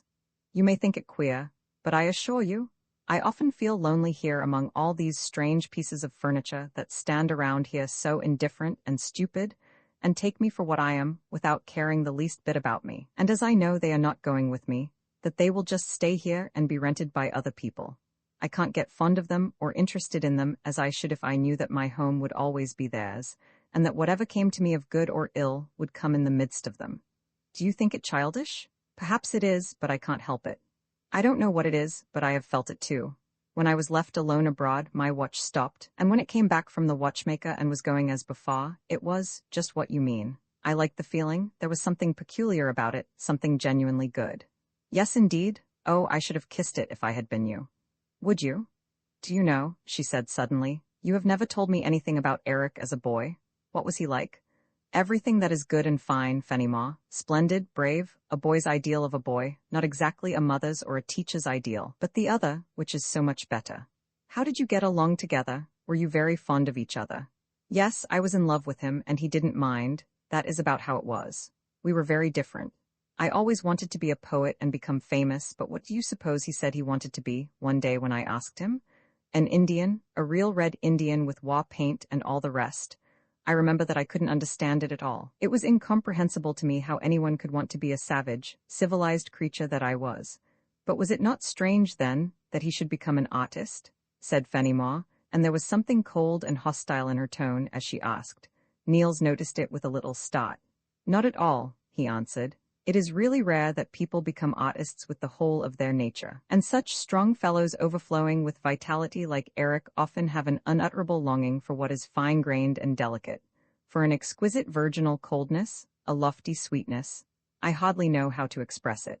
Outwardly, they may be robust and full-blooded enough, even coarse, and no one suspects what strange, romantic, sentimental secrets they carry about with them, because they are so bashful, spiritually bashful. I mean, that no pale little maiden can be more shy about her soul than are these big, hard-stepping menfolks. Don't you understand, Fenimore, that such a secret, which can't be told in plain words right out in common everyday air, may dispose a man to be an artist? And they can't express it in words, they simply can't. We have to believe that it is there, and lives its quiet life within them, as the bulb lives in the earth. For once in a while they do send fragrant, delicately tinted flowers up to the light. Do you understand? Don't demand anything for yourself of this blossoming strength. Believe in it, be glad to nourish it and to know that it is there. Forgive me, Fenimore, but it seems to me that you and Eric are not really good to each other. Can't you make a change? Don't think of who is right or how great the wrong is, and don't treat him according to his deserts. How would even the best of us fare if we got our deserts? No, think of him as he was in the hour when you loved him most. Believe me, he is worthy of it. You must not measure and weigh. There are moments in love, I know, full of bright, solemn ecstasy, when we would give our lives for the beloved if need be. Is not that true? Remember it now, Fenimore, for his sake and your own." He was silent. She said nothing either, but lay very still with a melancholy smile on her lips, pale as a flower. Then she half rose and stretched out her hand to Niels. "Will you be my friend?" she asked. "I am your friend, Fenimore," and he took her hand. "Will you, Niels?" "Always," he replied, lifting the hand to his lips reverently. When he rose, it seemed to Fenimore that he held himself more erect than she had ever seen him before. A little late a trine came in to announce her return, and then there was tea, and at last the rowing back through the dreary rain. Toward morning, Eric came home, and when Fenimore saw him by the cold, truthful light of dawn, preparing to go to bed, heavy and unsteady with drink, his eyes glazed from gambling and his face dirty pale after the sleepless night, then all the fair words Niels had spoken seemed to her quite visionary. The bright promises she had made to her own heart fainted and paled before the oncoming day, vapory dreams and fumes of fancy. A fairy flock of lies. What was the use of struggling with this weight dragging them both down? It was futile to lighten it by lies. Their life would never have its old buoyancy. The frost had been there, and the wealth of vines and creepers and clustering roses and blossoms, fairer than roses that had entwined them, had shed every tiny leaf, lost every blossom, and nothing remained but the tough, naked withes binding them together in an unbreakable tether. What did it avail that she roused the feelings of former days to an artificial life by the warmth of memories, that she put her idol up on its pedestal again, that she called back the light of admiration to her eyes, the words of adoration to her lips, and the flush of happiness to her cheeks? What did it all avail, when he would not take upon himself to be the priest of the idol, and so help her to a pious fraud? He did not even remember her love. Not one of her words echoed in his ears, not one of all their days was hidden in his soul. No, dead and cold was the ardent love of their hearts. The fragrance, the glamour, and the tremulous tones all had been wafted away. There they sat, from force of habit, he with his arm around her waist, she with her head resting on his shoulder, drearily sunk in silence, forgetting each other. She, to remember the glorious hero he had never been. He, to transform her in his dreams to the ideal which he now always saw shining in the sky high above her head. Such was their life together, and the days came and went without bringing any change, and day after day, they gazed out over the desert of their lives, and told themselves that it was a desert, that there were no flowers, nor any hope of flowers, or springs, or green palms. As the autumn advanced, Eric's drinking bouts became more frequent. What was the use, he said to Niels, of sitting at home waiting for ideas that never came, until his thoughts turned to stone in his head? Moreover, he did not get much comfort from Niels's society. He needed people with some grit in them, people of lusty flesh and blood, not a whim-wham of delicate nerves. Niels and Fenimore were therefore left much alone, for Niels came over to Marianelland every day. The covenant of friendship they had made, and the talk they had had on that Sunday afternoon, put them at their ease with each other, and, lonely as they both were, they drew closer together in a warm and tender friendship, which soon gained a strong hold over both. It absorbed them so that their thoughts, whether they were together or apart, always turned to this bond, as birds building the same nest look on everything they gather or pass by with the one pleasant goal of making the nest snug and comfortable for each other and themselves. If Niels came while Eric was away, they nearly always, even on rainy and stormy days, took long walks in the woods behind the garden. They had fallen in love with that forest, and grew fonder of it as they watched the summer life die out. There were 1,000 things to see.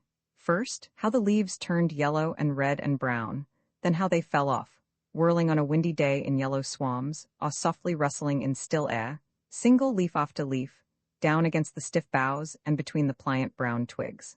And when the leaves fell from trees and bushes, the hidden secrets of summer were revealed in nest upon nest.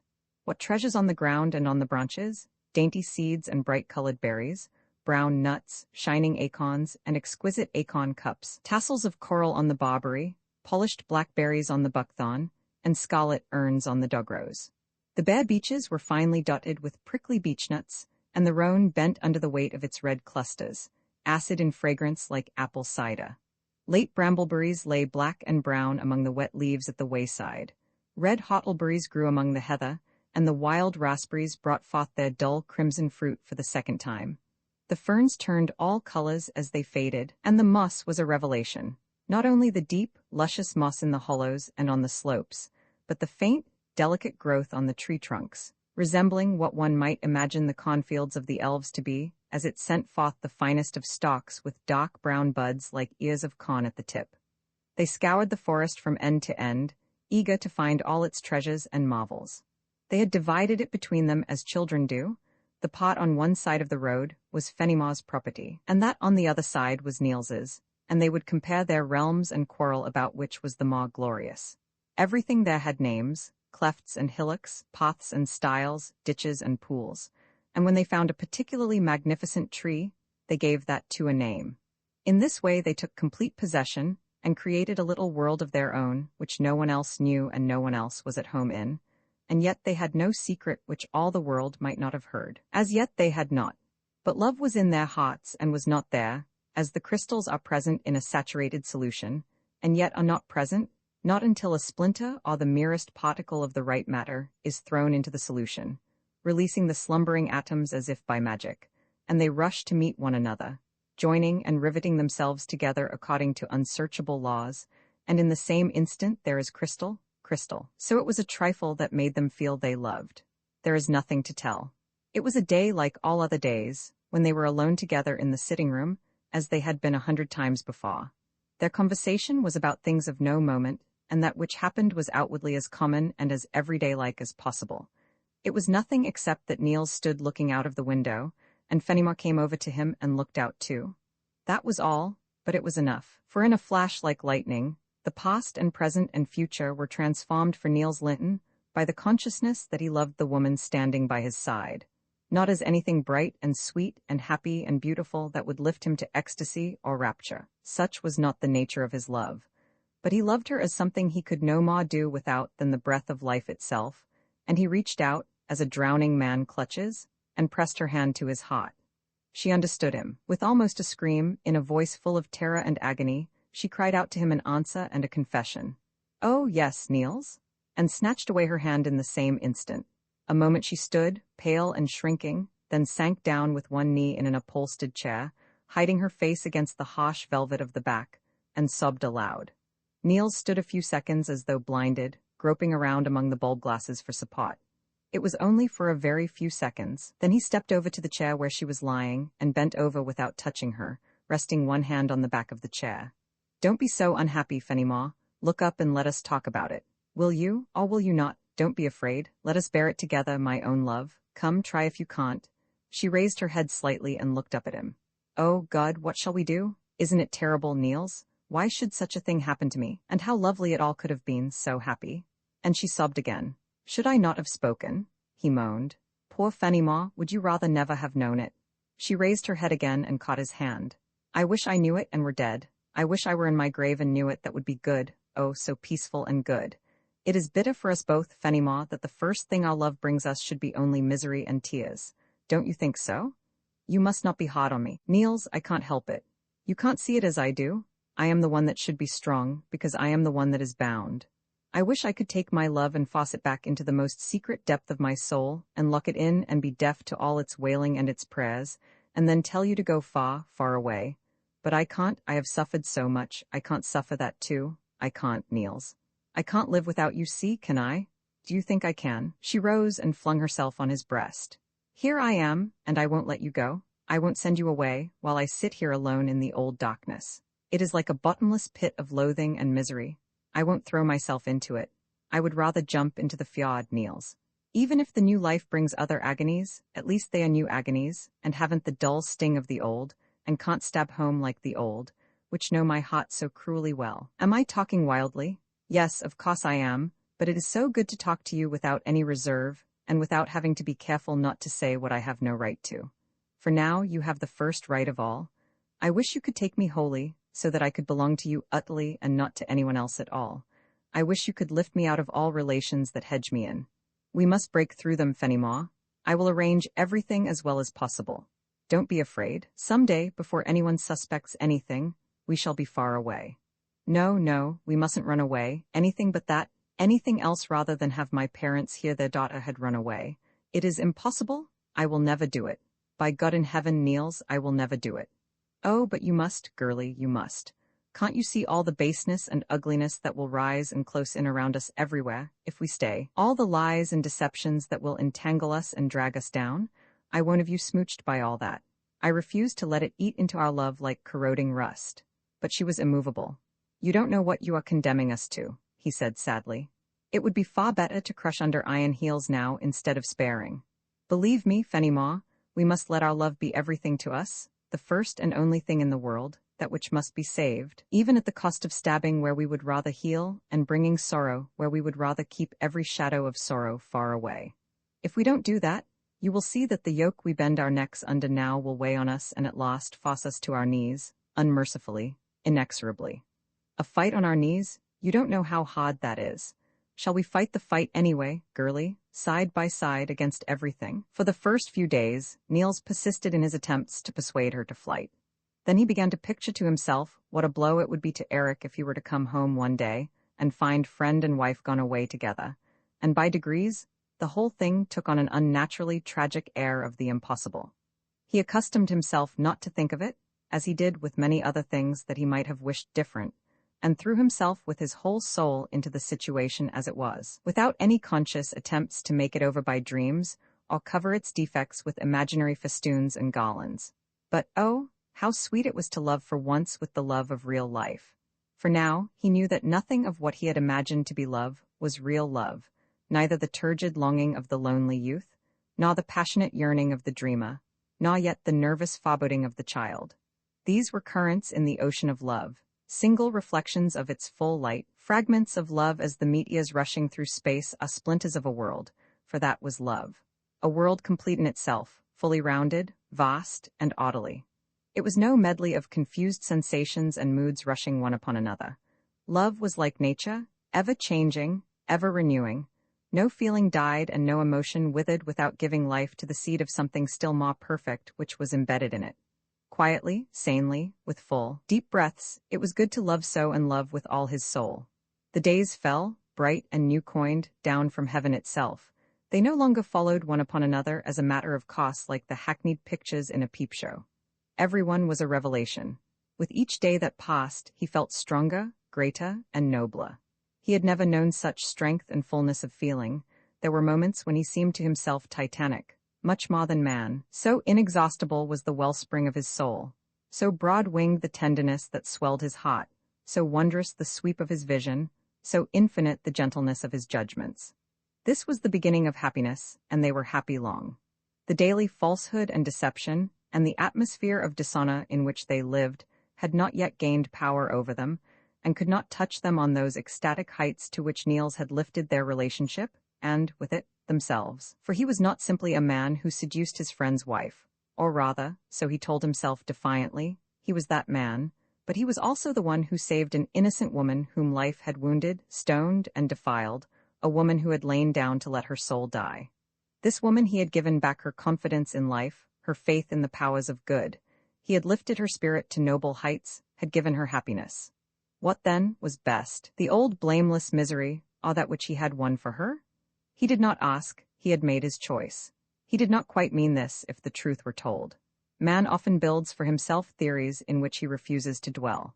Thoughts often run faster than the sense of right and wrong is willing to follow. Yet the conception was really present in his mind, and it took away some of the cankerous venom inherent in the craftiness, falseness, and duplicity of their lives. Yet the evil effects were soon noticeable. The poison was working on so many fine nerve filaments that it could not but do harm and cause suffering, and the time was hastened when Eric, shortly after New Year, announced that he had caught an idea, something with a green tunic and a threatening attitude. He told Niels. Did he remember the green in Salvator Rosa's Jonah? Something on that order. Although Eric's work consisted chiefly in lying on the couch in his studio, smoking shag and reading Marryat, it had at least the effect of keeping him at home for the time being, thereby forcing them to use more caution and necessitating new lies and artifices.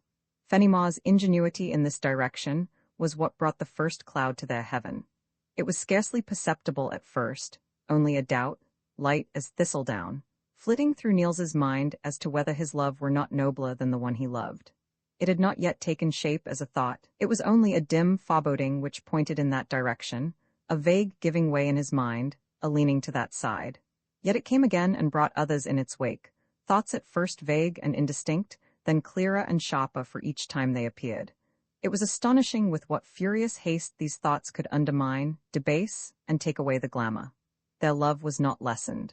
On the contrary, it glowed more passionately while it sank, but these handclasps stolen under table covers, these kisses snatched in passages and behind doors, these long looks right under the eyes of him they deceived, took away all the lofty tenor. Happiness no longer stood still above their heads. They had to filch her smiles and her light as best they could, and after a while, their wiles and cunning were no longer necessary evils, but amusing triumphs. Deception became their natural element and made them contemptible and petty. There were degrading secrets, too, over which they had hitherto grieved separately, assuming ignorance in each other's eyes, but which they now had to share. For Eric was not bashful, and would often caress his wife in Niels's presence, kiss her, take her on his lap, and embrace her, while Fenimore had neither courage nor dignity sufficient to repel these caresses. The consciousness of her guilt made her uncertain and afraid.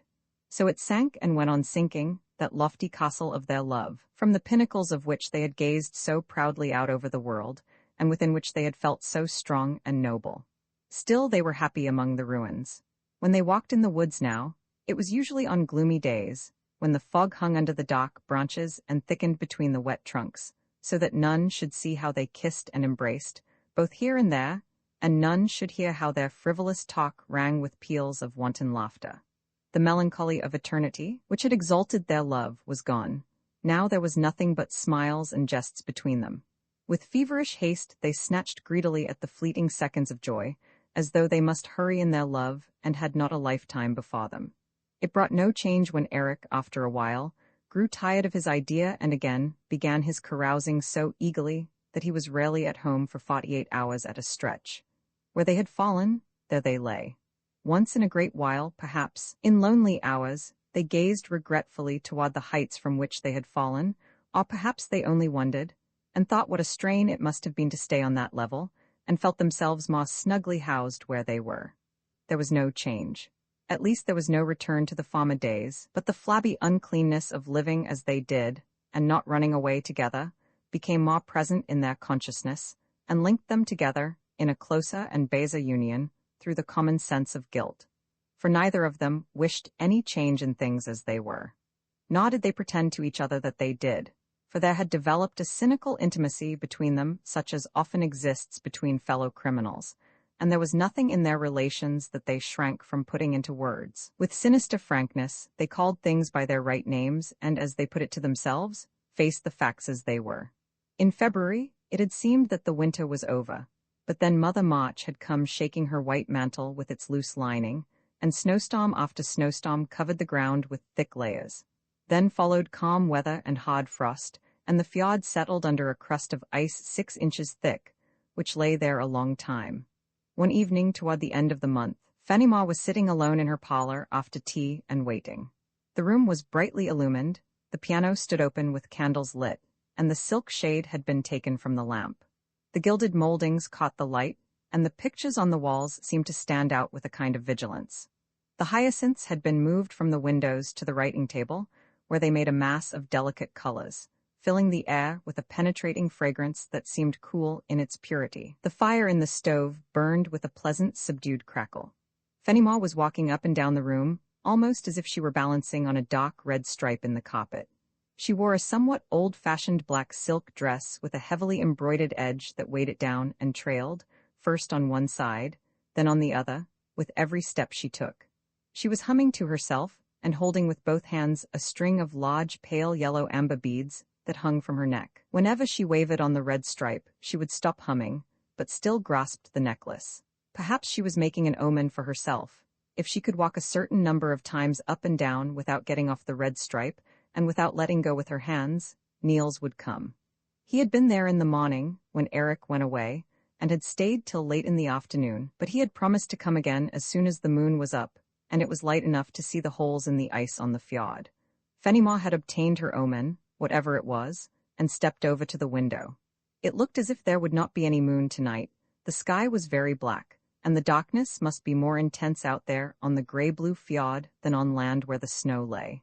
Perhaps it was best that he did not attempt it. She sat down at the piano with a sigh of resignation, then got up again to look at the clock. She came back and resolutely propped up a big book of music before her, but did not play, merely turning the leaves absent-mindedly, lost in her own thoughts. Suppose, after all, that he was standing on the opposite shaw this very moment, fastening on his skates. He could be here in an instant. She saw him plainly, a little bit out of breath after skating, and blinking with his eyes against the light on coming from the darkness outside. He would bring a breath of cold air, and his beard would be full of tiny little bright drops. Then he would say, what would he say? She smiled and glanced down at herself. And still the moon did not appear. She went over to the window again and stood gazing out, till the darkness seemed to be filled before her eyes with tiny white sparks and rainbow-colored rings. But they were only a vague glimmer. She wished they would be transformed into fireworks out there, rockets shooting up in long curves and then turning to tiny snakes that barred their way into the sky and died in a flicker, or into a great, huge pale ball that hung tremulous in the sky and slowly sank down in a rain of myriad-colored stars. Look, soft and rounded like a curtsy, like a golden rain that curtsied. Farewell, farewell, there went the last one. Oh dear, if he would only come. She did not want to play. And at that she turned to the piano, struck an octave harshly, and held the keys down till the tones had quite died away, then did the same again, and yet again. She did not want to play, did not want to.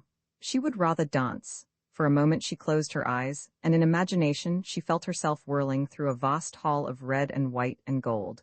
How delicious it would be to have danced and to be hot and tired and drink champagne. Suddenly she remembered how she and a school friend had concocted champagne from soda water and eau de cologne, and how sick it had made them when they drank it. She straightened herself and walked across the room, instinctively smoothing her dress as after a dance. And now let us be sensible, she said, took her embroidery and settled herself in a large armchair near the lamp. Yet she did not work. Her hands sank down into her lap, and soon she snuggled down into the chair with little lazy movements, fitting herself into its curves, her face resting on her hand, her dress wrapped around her feet. She wondered curiously whether other wives were like her, whether they had made a mistake and been unhappy, and then had loved someone else. She passed in review the ladies at home in Fjordby, one by one. Then she thought of Mrs. Boy. Niels had told her about Mrs. Boy, and she had always been a tantalizing riddle to her, this woman whom she hated and felt humiliated by. Eric, too, had once told her that he had been madly in love with Mrs. Boy. Ah, if one could know everything about her! She laughed at the thought of Mrs. Boy's new husband.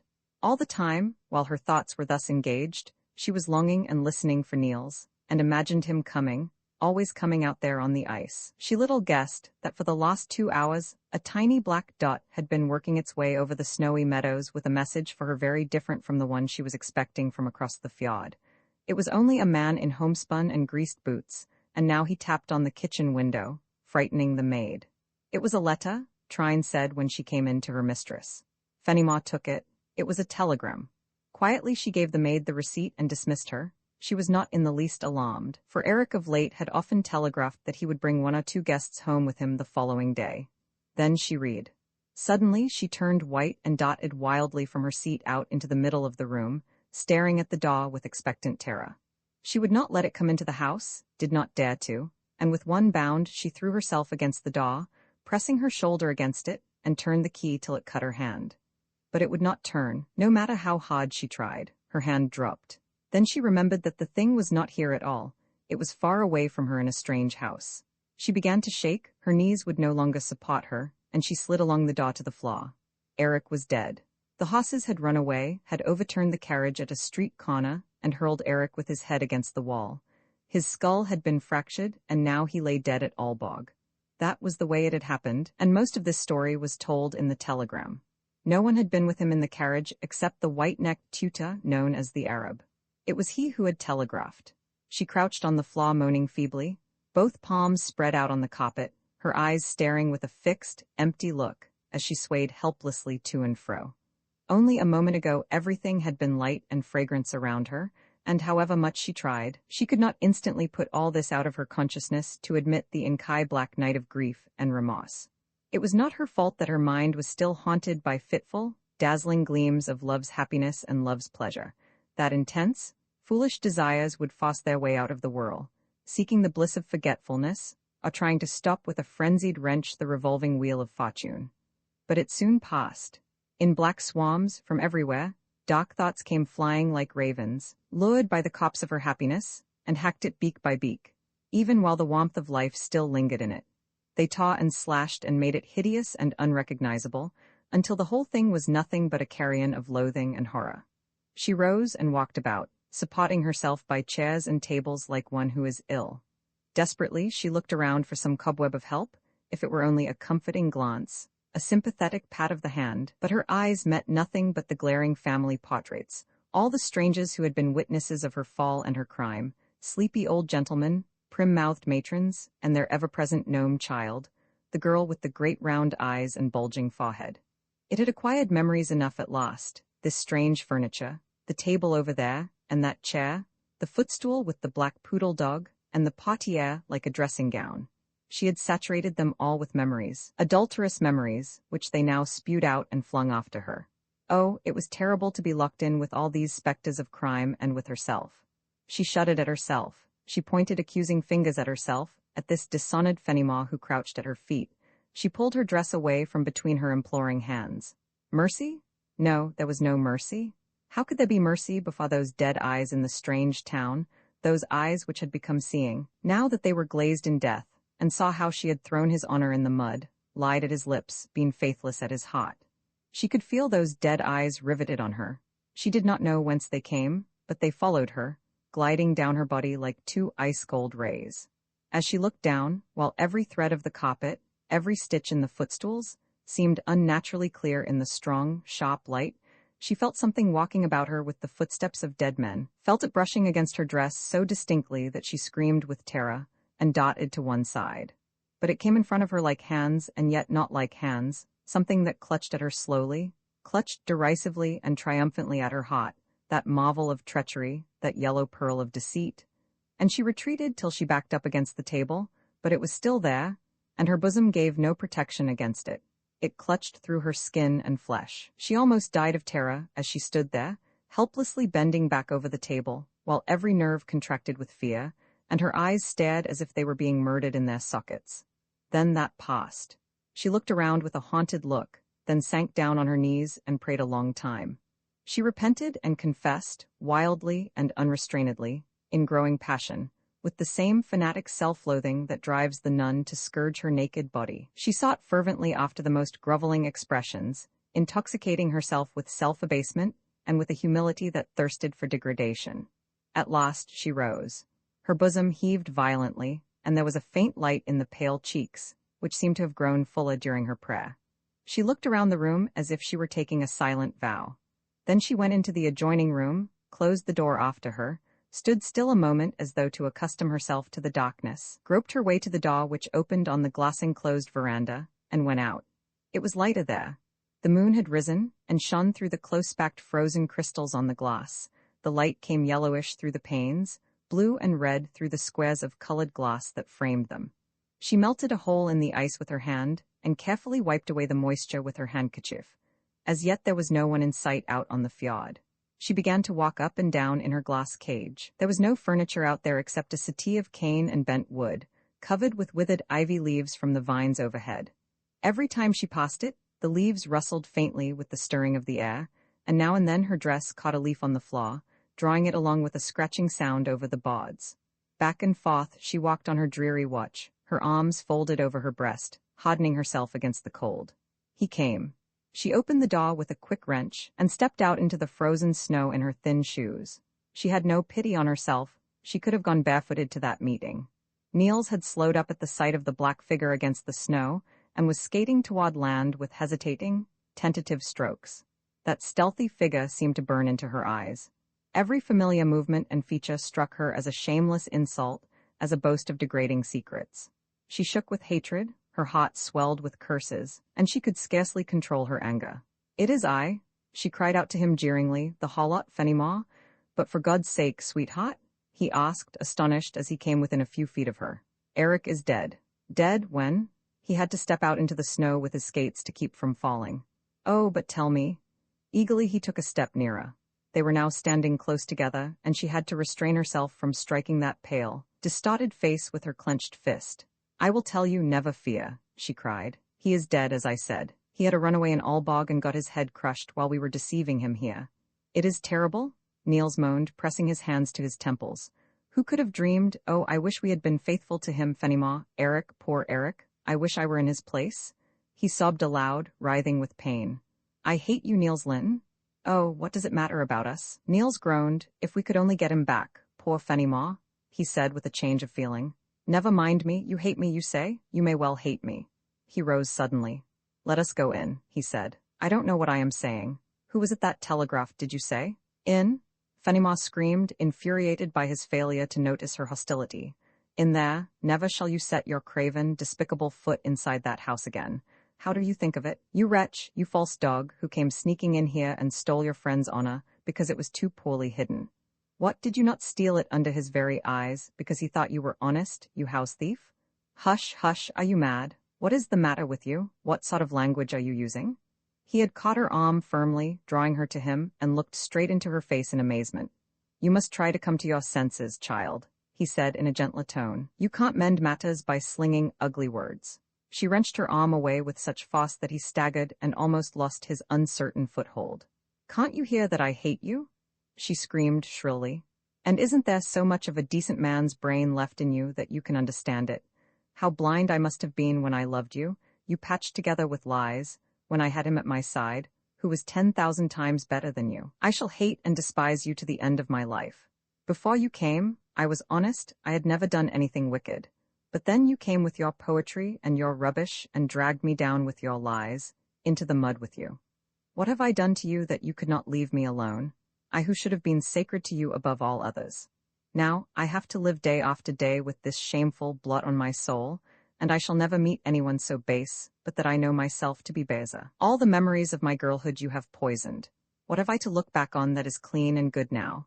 You have tainted everything. It is not only he that is dead. Everything bright and good that has been between us is dead, too, and rotten. Oh, God help me, is it fair that I can't get any revenge on you after all you have done? Make me honest again, Niels Lyhne, make me pure and good again? No, no, but it ought to be possible to torture you into undoing the wrong you have done. Can you undo it with lies? Don't stand there and crouch under your own helplessness. I want to see you suffer, here before my eyes, and writhe in pain and despair, and be miserable. Let him be miserable, God, do not let him steal my revenge too. Go, you wretch, go, I cast you off, but be sure that I drag you with me through all the agonies my hate can call down over you. She had stretched out her arms menacingly.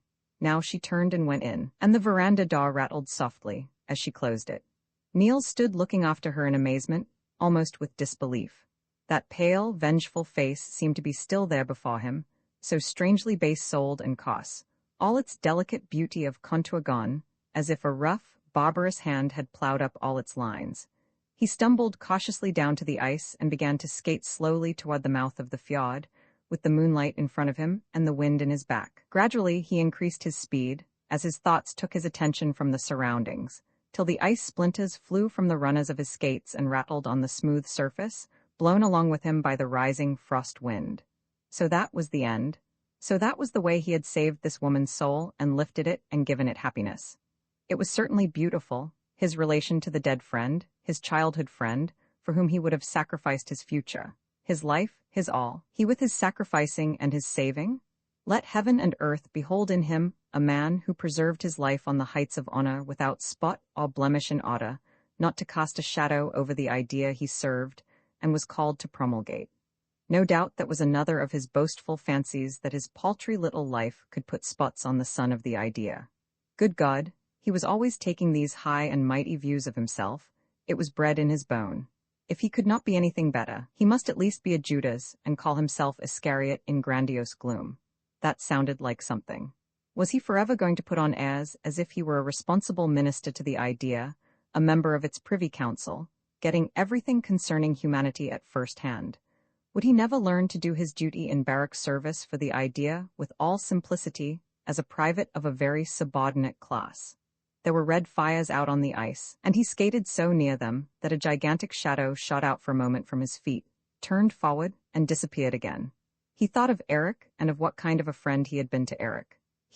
His childhood memories wrung their hands over him, his youthful dreams covered their heads and wept over him, his whole past stared after him with a long look full of reproach. He had betrayed it all for a love as small and mean as himself.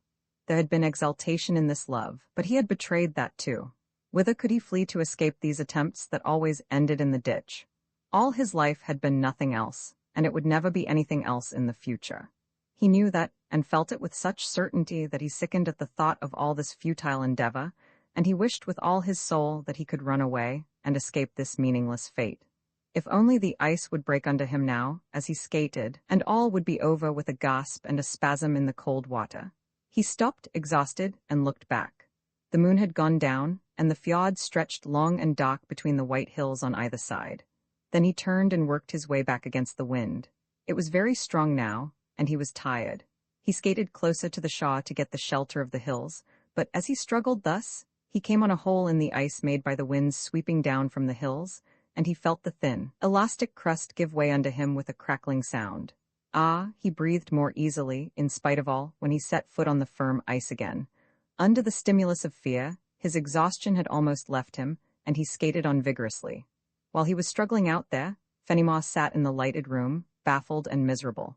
She felt herself cheated out of her revenge. She hardly knew what she had expected, but it was something entirely different. She had had a vision of something mighty and majestic, something of swords and red flames, not that, but something that would sweep her along and lift her to a throne, but instead it had all turned out so small and paltry, and she had felt more like a common scold than like one who utters curses.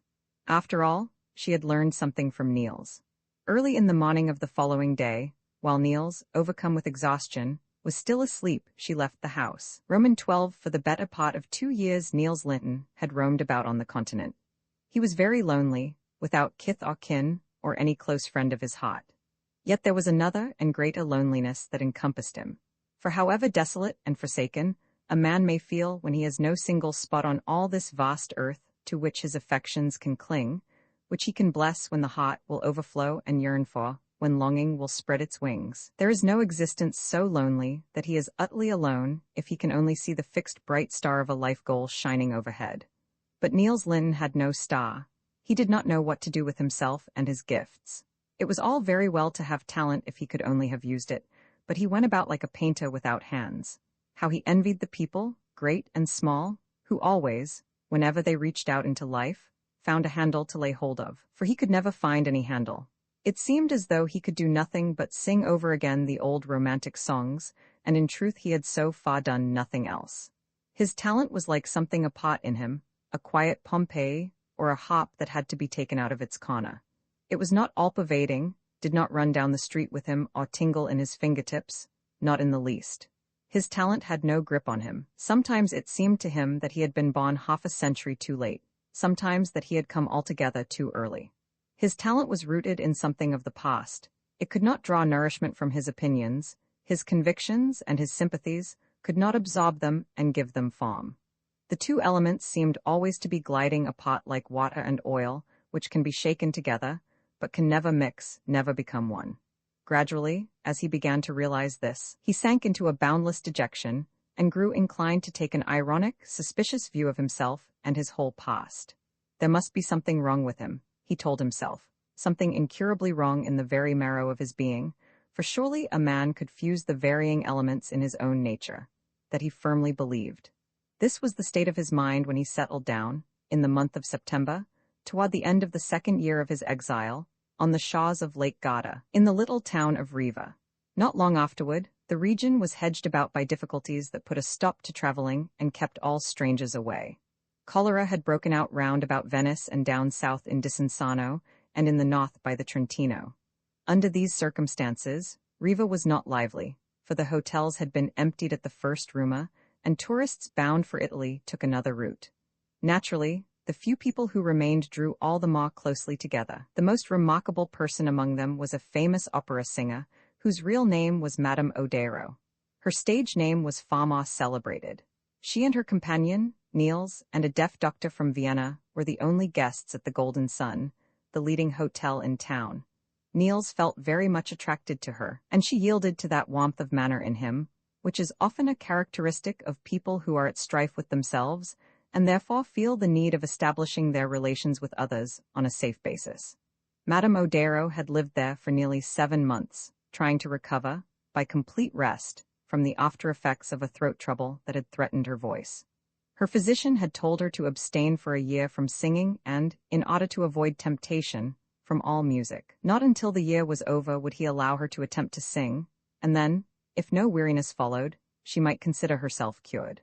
Niels acquired a kind of civilizing influence over Madame Odero, who was a fiery, passionate nature with no fine shades. It had been a terrible sentence to her when she was condemned to live a whole year without applause and adoration, and at first she had been in despair, gazing horror-stricken at the 12 months stretching before her, as upon a deep, black grave into which she was being thrust. But everybody seemed to think it was unavoidable, and one fine morning she suddenly fled to Riva. It would have been quite possible for her to have lived in a livelier and more frequented place, but that was the very thing she sought to avoid. She felt ashamed, as though she had been mocked with an outward visible blemish, imagining that people pitied her because of this infirmity, and that they discussed her among themselves. Therefore she had shunned all society in her new abode, and had lived almost entirely in her rooms, where she sometimes took revenge on the daws when her voluntary confinement became unbearable.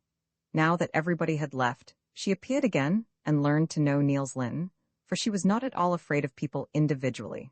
No one needed to be long in Madame Odero's presence before finding out whether she liked him or not, for she showed it with sufficient plainness. What she gave Niels Lyhne to see was very encouraging, and they had not been alone for many days in the magnificent hotel garden with its pomegranates and myrtles, with its arbors of blossoming nereas and its marvelous view, before they were on very friendly terms. They were not at all in love with each other, or if they were, it was not very serious.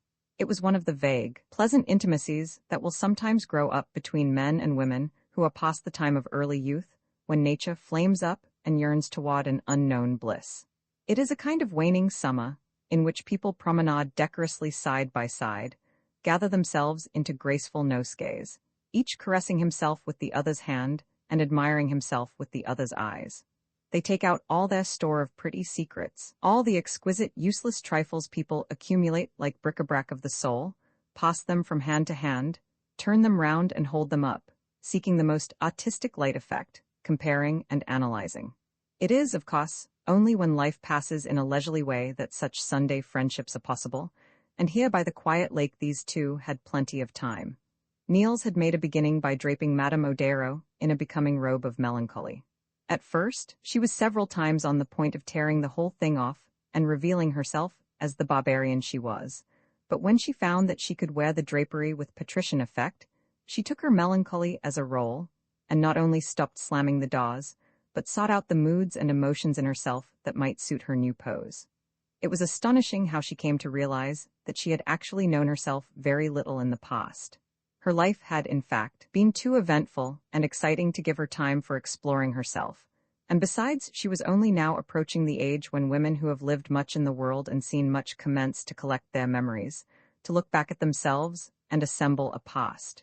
From this beginning, their intimacy developed quickly and definitely, until they had become quite indispensable to each other.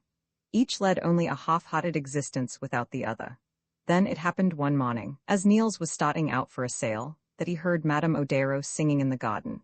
His first impulse was to turn back and scold her, but before he could make up his mind, the boat had carried him out of hearing. The wind tempted him to a trip to Limon, and he meant to be back by midday. So he sailed on. Madame Odero had descended into the garden earlier than usual. The fresh fragrance that filled the air, the round waves rising and sinking clear and bright as glass beneath the garden wall, and all this glory of color everywhere. Blue lake and sun-scotched mountains, white sails flitting across the lake and red flowers arching over her head, all this and with it a dream she could not forget, which went on throbbing against her heart. She could not be silent, she had to be a part of all this life. Therefore she sang. Fuller and fuller rose the exultant notes of her voice. She was intoxicated with its beauty, she trembled in a voluptuous sense of its power, and she went on, she could not stop, for she was borne blissfully along on wonderful dreams of coming triumphs. No weariness followed. She could leave at once, shake off the nothingness of the past months, come out of her hiding and live. By midday, everything was ready for her departure. Then, just as the carriages drove up to the door, she remembered Niels Lyhne. She dived down into her pocket for a paltry little notebook, and scribbled it full of farewells to Niels, for the pages were so small that each could hold only 3 or 4 words. This she enclosed in an envelope for him and departed. When Niels came back in the late afternoon, after being detained by the sanitary police in Limon, she had long since reached Mori and taken the train. He was not surprised, only sorry, and not at all angry. He could even smile resignedly at this new hostile thrust of fate. But in the evening, when he sat in the empty moonlit garden telling the innkeeper's little boy the story about the princess who found her wings again and flew away from her lover back to the land of fairies, he was seized with an intolerable longing for Långbågad. He yearned to feel something closing around him like a home and holding him fast, no matter how. He could not bear the indifference of life any longer, could not endure being cast off and thrown back on himself again and again. No home on earth, no God in heaven, no goal out there in the future. He would at least have a home. He would make it his own by loving everything there, big and little, every rock, every tree, the animate and the inanimate. He would portion out his heart to it all so that it could never cast him off any more. Roman 13 for about a year, Niels Lyhne had lived at Långbågad, managing the farm as well as he knew how and as much as his old steward would let him. He had taken down his shield, blotted out his scutcheon, and resigned. Humanity would have to get along without him. He had learned to know the joy found in purely physical labor, in seeing the pile growing under his hand, in being able to get through with what he was doing so that he really was through, in knowing that when he went away tired the strength that he had used up lay behind him in his work, and the work would stand and not be eaten up by doubt in the night, or dispersed by the breath of criticism on the morning after. There were no Sisyphus stones in agriculture. What a joy it was, too, when he had worked till he was tired, to go to bed and gather strength in sleep, and to spend it again, as regularly as day and night follow one upon the other, never hindered by the caprices of his brain, never having to handle himself gingerly like a tuned guitar with loose pegs. He was really happy in a quiet way, and often he would sit, as his father had sat, on a stile or a boundary stone, staring out over the golden wheat or the top-heavy oats in a strange, vegetative trance. As yet he had not begun to seek the society of the neighboring families, except Councillor Skinnerups in Vod, whom he visited quite frequently. The Skinnerups had come to town while his father was still living, and as the councillor was an old university friend of Lyhne's, the two families had seen much of each other. Skinnerup, a mild, bald-headed man with sharp features and kind eyes, was now a widower, but his house was more than filled by his 4 daughters, the eldest 17, the youngest 12 years old. The councillor had read much, and Niels enjoyed a chat with him on various aesthetic subjects, for though he had learned to use his hands, that of course, did not turn him into a country bumpkin all at once. He was rather amused sometimes at the almost absurd care he had to exercise whenever the conversation turned to a comparison between Danish and foreign literature, and in fact, whenever Denmark was measured against something not Danish. Caution was absolutely necessary, however, for the mild-mannered councillor was one of the fierce patriots, occasionally met with in those days, who might grudgingly admit that Denmark was not the greatest of the world powers, but when so much was said would not subscribe to a jot or a tittle maw that might place his country or anything pertaining to it anywhere but in the lead. These conversations had another charm, which Niels felt at first vaguely, and without consciously thinking of it, in the look of delighted admiration with which 17-year-old Gerda's eyes followed him as he spoke. She always managed to be present when he came, and would listen so eagerly that he often saw her flushing with rapture when he said something that seemed to her especially beautiful. The truth was, he had unwittingly become this young lady's ideal, at first chiefly because he often rode into town wearing a grey mantle of a very foreign and romantic cut, then because he always said Milano instead of Milan, and finally because he was alone in the world and had rather a sad countenance. There were certainly a great many ways in which he differed from the rest of the people in Vod, and in Rinkobing too. On a hot summer day, Niels came through the narrow street behind the councillor's garden. The sun was pouring down over the brick-red little houses, and the ships lying out on the Sound had mats hung over their sides to prevent the tar from melting and oozing out of the seams. Round about him, everything was open to admit a coolness which did not exist. Within the open doors, the children were reading their lessons aloud, and the hum of their voices mingled with that of the bees in the garden, while a flock of sparrows hopped silently from tree to tree, all flying up together and coming down together. Niels entered a little house right behind the garden, and while the woman went to bring her husband from the neighbors, he was left alone in a spotless little room smelling of gilliflowers and freshly ironed linen. When he had examined the pictures on the walls, the 2 dogs on the dresser, and the seashells on the lid of the workbox, he stepped over to the open window, whence he heard the sound of Gerda's voice, and there were the 4 Skinner-up girls on the counselor's bleaching green only a few steps away. The balsamines and other flowers in the window hid him, and he prepared himself both to listen and to look. It was clear that a quarrel was going on, and the 3 younger sisters were making common cause against Gerda. All carried whips of lemon-yellow withes. The youngest had formed 3 or 4 of them into rings wound about with red bark, and had put them on her head like a turban. It was she who was speaking. "She says he looks like Themistocles on the stove in the study," she remarked to her fellow conspirators, and turned up her eyes with a rapt expression. "Oh, pshaw," said the middle one, a saucy little lady who had just been confirmed that spring. "Do you suppose Themistocles was round-shouldered?" She imitated Niels Lyhne's slight stoop. "Themistocles? Not much. There is something so manly in his look. He is a real man," quoted the 12-year-old. "He," came the voice of the middle one again. "Why, he goes and pours eau de cologne on himself. The other day his gloves were lying there and just simply reeking with millefleur." "Every perfection?" breathed the 12-year-old in ecstasy, and staggered back as though overcome with emotion. They addressed all these remarks to each other, and pretended not to notice Gerda, who stood at a little distance, blushing furiously as she poked the ground with her yellow stick. Suddenly she lifted her head. "You're a pair of naughty husses," she said, "to talk like that about someone who is too good to look at you. And yet you know he is only a model," remonstrated the eldest of the 3 mildly, as if to make peace. "No, he is nothing of the kind. And surely he has his faults," continued the sister, pretending not to hear what Gerda said. "No, but my dear Gerda, you know he never goes to church." "What should he go there for? He knows ever so much more than the pastor." "Yes, but unfortunately he doesn't believe in any God at all, Gerda." "Well, you can be mighty sure, my dear, that if he doesn't, he has excellent reasons for it." "Why, Gerda, how can you say such a thing? You'd almost think," broke in the middle one. "What would you almost think?" snapped Gerda. "Nothing, nothing at all. Please don't bite me," replied the sister with a sudden air of great meekness. "Now will you tell me this minute what you meant?" "No, no, no, no, no. I guess I've a right to hold my tongue if I want to." She walked off together with the 12-year-old, each with her arm around the other's shoulder in sisterly concord. The eldest followed them, strutting with indignation. Gerda, left alone, stood looking defiantly straight ahead, while she cut the air with her yellow stick. There was a moment of silence, and then the thin voice of the 12-year-old floated up from the other end of the garden, singing, "You ask me, my lad, what I want with the withered flower." Niels understood their teasing perfectly, for he had recently made Gerda a present of a book with a dried vine leaf from the garden in Verona, which contains Juliet's grave. He could hardly keep from laughing.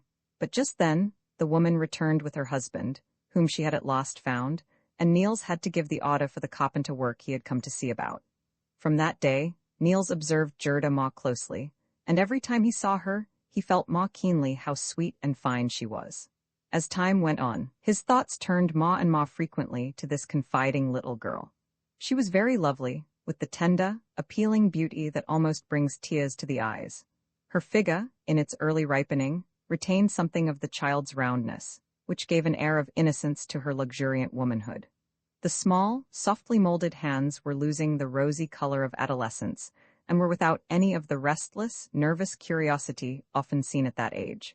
She had a strong little neck, cheeks that were rounded with a large, full line, and a low, dreamy little woman's forehead, where great thoughts were strangers and almost seemed to hurt when they came, bringing a frown to the thick brows.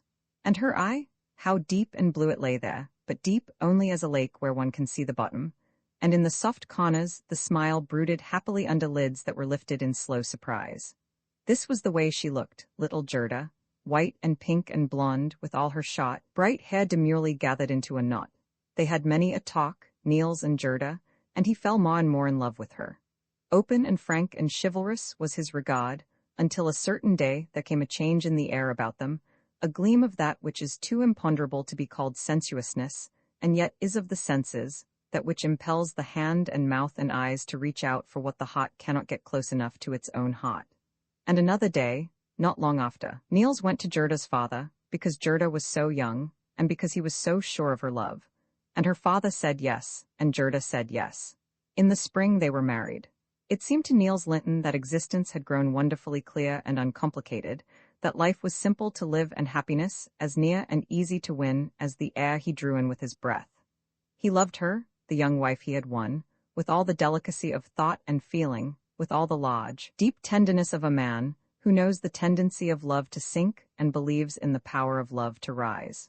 How he guarded this young soul which bent toward him with infinite trust and pressed up against him in caressing faith, in implicit reliance that he would do her nothing but good, as the ewe lamb in the parable must have felt toward its shepherd when it ate from his hand and drank of his cup. He had no heart to take her God away from her, or to banish all those white hosts of angels that fly singing through the heavens all day, and come to earth at eventide, and spread their wings from bed to bed, watching faithfully and filling the darkness of night with a protecting wall of invisible light. He shrank from allowing his own heavier, imageless view of life to come between her and the soft blue of the heavens and make her feel uneasy and forsaken. But she would have it otherwise. She wanted to share everything with him. There must be no place in heaven or on earth where their ways were parted. Say what he would to hold her back, she met it all, if not with the words of the Moabite woman, yet with the same obstinate thought that lay in the words, "Thy people shall be my people, and thy God my God." Then he began to teach her in earnest. He explained to her that all gods were the work of men, and, like everything else made by men, could not endure eternally, but must pass away, generation after generation of gods, because humanity is everlastingly developing and growing beyond its own ideals. A God on whom the noblest and greatest of men could not lavish the richest gifts of their spirit, a God that did not take his light from men, but had to give light by virtue of his own being, a God that was not developing but stiffened in the historic plaster of dogmas, was no longer a God, but an idol. Therefore Judaism was right against Baal and Astat, and Christianity was right against Judaism, for an idol is nothing in the world. Humanity had gone on from God to God, and therefore Christ could say, on the one hand, looking toward the old God, that he had not come to destroy the law, but to fulfill it, while on the other hand he could point beyond himself to a yet higher ideal with those mystical words about the sin that shall not be forgiven, the sin against the Holy Ghost. He went on to teach her how the belief in a personal God, who guides everything for the best, and who punishes and rewards beyond the grave, is a running away from the harsh realities of life, an impotent attempt to take the sting from its arbitrariness. He showed her that it must blunt compassion and make people less ready to exert all their powers in relieving misery, since they could soothe themselves with the thought that suffering in this brief earthly life paved the way for the sufferer to an eternity of glory and joy. He laid stress on the strength and self-reliance mankind would gain when men had learned faith in themselves, and when the individual strove to bring his life into harmony with what seemed to him, in his best moments, the highest that dwelt in him, instead of seeking it outside of himself in a controlling deity. He made his faith as beautiful and blessed as he could, but he did not conceal from her how crushingly sad and comfortless the truth of atheism would seem in the hour of sorrow compared to the old fair, happy dream of a heavenly Father who guides and rules. Yet she was brave. It is true, many of his doctrines, and often those he had least expected to affect her, would shake her to the innermost depths of her soul, but her faith knew no bounds. Her love carried her with him away from all heavens, and she believed because she loved. Then, after a while, when the new ideas had grown familiar and homelike, she became intolerant in the highest degree and fanatical, as young disciples always are who love their master intensely. Niels often reproached her for it, but that was the one thing she could never understand, that when their belief was true, that of others should not be horrible and reprehensible. For 3 years they lived happily together, and much of this happiness shone from a baby face, the face of a little boy who had been born to them in the 2nd year of their marriage. Happiness usually makes people good, and Niels strove earnestly to make their lives so beautiful, noble, and useful that there should never be any pause in the growth of their souls toward the human ideal in which they both believed. But he no longer thought of carrying the standard of his ideal out into the world. He was content to follow it. Once in a while, he would take out some of his old attempts, and then he would always wonder if it was really he who had written these pretty, artistic things. His own verses invariably brought tears to his eyes, but he would not for anything in the world have changed places with the poor fellow who wrote them. Suddenly, in the spring, Gerda fell ill and could not recover. Early one morning, It was the last. Niels was sitting up with her. The sun was about to rise and cast a red glow on the white shade curtains, although the light coming in on either side was still blue, making blue shadows in the folds of the white bedspread and under Gerda's pale, thin hands, which lay clasped before her on the sheet. Her cap had slipped off, and as her head lay far back on the pillow, her features, sharpened and refined by suffering, had an unfamiliar and strangely distinguished air. She moved her lips as if to moisten them, and Niels reached for a glass holding a dark red liquid, but she shook her head faintly. Then suddenly she turned her face to him and gazed anxiously into his mournful countenance. As she looked at the deep sorrow his face revealed and the despair it could not hide, her uneasy foreboding gradually changed to a terrible certainty. She struggled to rise, but could not. Niels bent over her quickly, and she caught his hand. "Is it death?" she asked, lowering her weak voice as if she could not bear to speak the words. He could only look at her, while his breath came in a deep, moaning sigh. Gerda clutched his hand and threw herself over to him in her fear. "I don't dare to," she said. He slid down on his knees by the bed and put his arm under the pillow so that he almost held her to his breast. He could hardly see her for the tears that blinded him as they coursed down his cheeks one after another, and he lifted her hand with a corner of the sheet to his eyes. Then he mastered his voice. "Tell me everything, Gerda dear. Never mind me. Is it the pasta?" He could hardly believe it was that, and there was a note of doubt in his voice. She did not answer, but closed her eyes and drew her head back a little as if to be alone with her thoughts. A few minutes passed. The soft, long-drawn whistle of a blackbird sounded underneath the windows, then another whistled and another. A whole series of flute-like notes shot through the silence of the room, then she looked up again. "If you were with me," she said, and she leaned more heavily on the pillow that he supported. There was a caress in her movement, and he felt it. "If you were with me, but alone?" She drew his hand toward her feebly and dropped it again. "I don't dare to." Her eyes were full of fear. "You must fetch him, Niels. I don't dare to come up there alone like this. We had never thought that I should die first. It was always you who went before." "Yes, I know. But suppose, after all, we have been mistaken. We might have been mistaken, Niels, mightn't we? You don't think so, but it would be strange if everybody should be wrong, and if there wasn't anything at all. Those big churches and the bells when they bury people. I have always been so fond of the bells."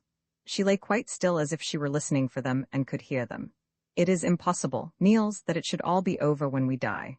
You don't feel it, you who are well. You think it must kill us quite because we are so weak, and everything seems to pass away, but it is only the world outside. Within us there is as much soul as before. It is there, Niels. I have it all within me, everything that has been given me, the same infinite world but more quiet, more alone with myself as when you close your eyes. It is just like a candle, Niels, that is being carried away from you into the darkness, and it seems to you fainter and fainter and fainter, and you can't see it, but still it is shining over there where it is, far away. I always thought I should live to be such an old, old woman, and that I should stay here with you all, and now they won't let me. They are taking me away from house and home and making me go all alone. I am afraid, Niels, that where I am going it is God who rules, and he cares nothing for our cleverness here on earth. He wants his own way and nothing else, but somehow everything of his is so far away from me. I have not done anything very wicked, have I? But it isn't that. Go and get the pasta, I want him so much." Niels rose and went for the pasta at once. He was grateful that this had not come at the very last moment. The pasta came and was left alone with Gerda. He was a handsome, middle-aged man with finely cut, regular features and large brown eyes. He knew, of course, Niels Lyhne's attitude to the church, and now and then some expressions of hostility that sprang from the young wife's fanaticism had been reported to him. But he never for a moment thought of speaking to her as to a heathen or an apostate, for he understood perfectly that it was only her love that had led her astray, and he also understood the feeling that impelled her, now that love could no longer follow her, to seek reconciliation with the God she had once known. Therefore he tried in his talk with her to wake her dormant memories by reading to her the passages from the Gospels and the hymns that he thought would be most familiar to her. He was not mistaken. The words woke intimate and solemn echoes in her soul, like the pealing of bells on Christmas morning. Instantly, there was spread before her eyes the land where our fancy is first of all at home, where Joseph dreamed and David sang, and where the lattice stands that reaches from earth to heaven. It lay there with figs and mulberries, and the Jordan gleamed like clearest silver in the morning mist. Jerusalem stood red and somber under the setting sun, but over Bethlehem, there was always glorious night with great stars in the deep blue vault.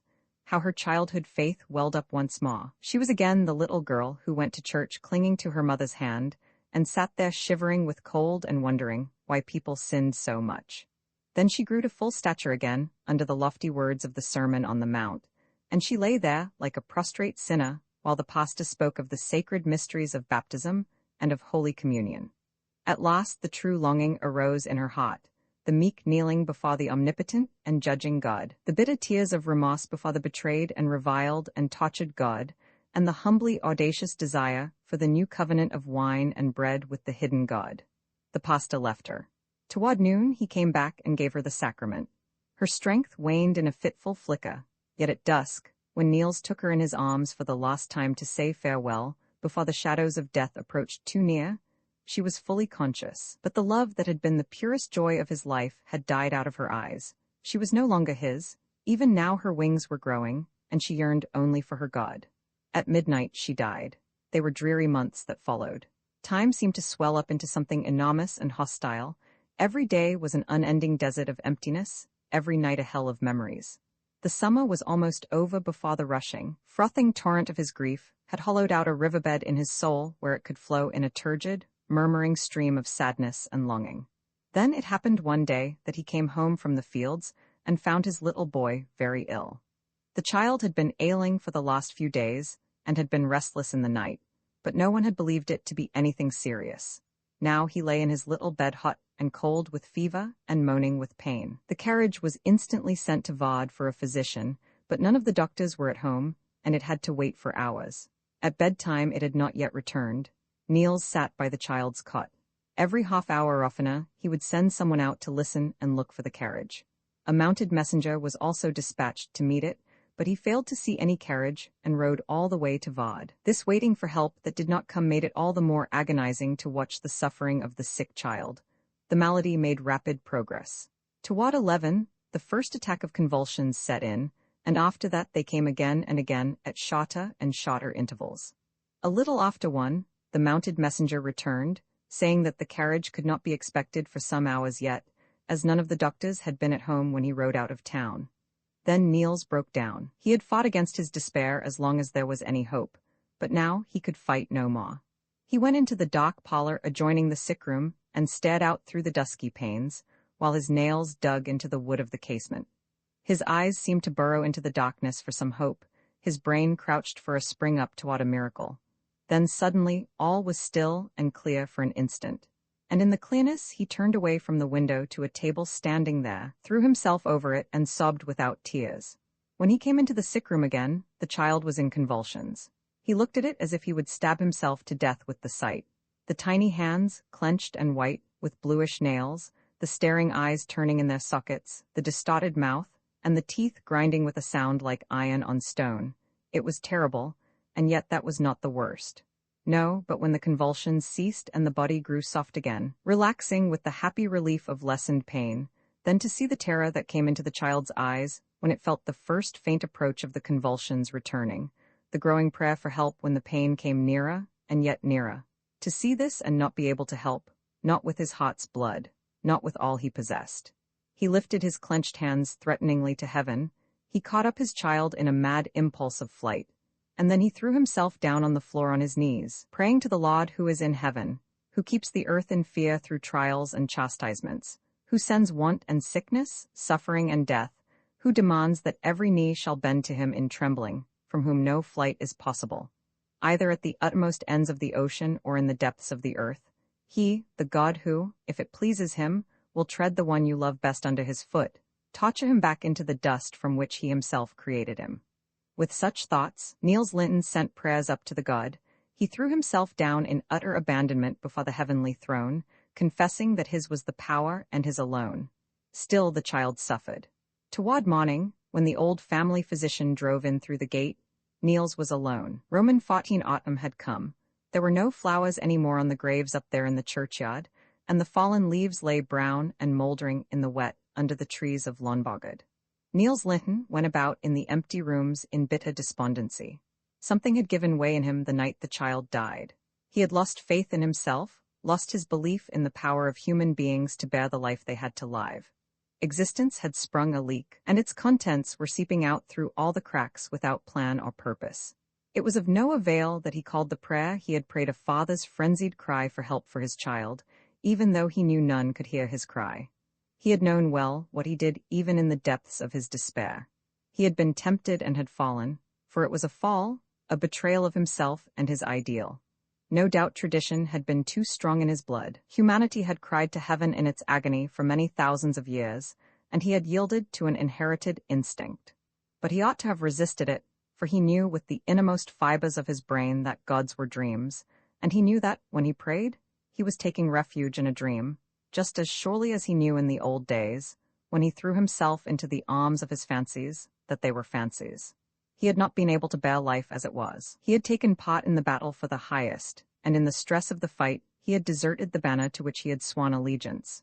For after all, the new ideal, atheism, the sacred cause of truth. What did it all mean? What was it all but tinsel names for the one simple thing? To bear life as it was. To bear life as it was and allow life to shape itself according to its own laws. It seemed to him as though his life had ended in that night of agony. What came after was no more than meaningless scenes tacked on after the fifth act, when the action was already finished. He could, of course, take up his old principles again, if he felt so inclined, but he had once fallen the fall, and whether or not he would fall again mattered absolutely nothing. This was the mood that possessed him most frequently. Then came the November day when the king died, and war seemed more and more imminent. He soon arranged his affairs in Lönboged and enlisted as a volunteer. The monotony of training was easy to bear, for it seemed wonderful only to know that he was no longer superfluous, and when he was assigned to active service, the everlasting fight against cold, vermin, and discomforts of every kind drove his thoughts home and kept them from going farther afield than to what was right before his door. He grew almost cheerful over it, and his health, which had suffered under the griefs of the past year, was fully restored. On a gloomy day in March he was shot in the chest. H. Gerald, who was a physician in the hospital, had him put into a small room where there were only 4 beds. One of the men in there had been shot in the spine and lay quite still. Another was wounded in the breast, and lay talking deliriously for hours at a time in quick, abrupt phrases.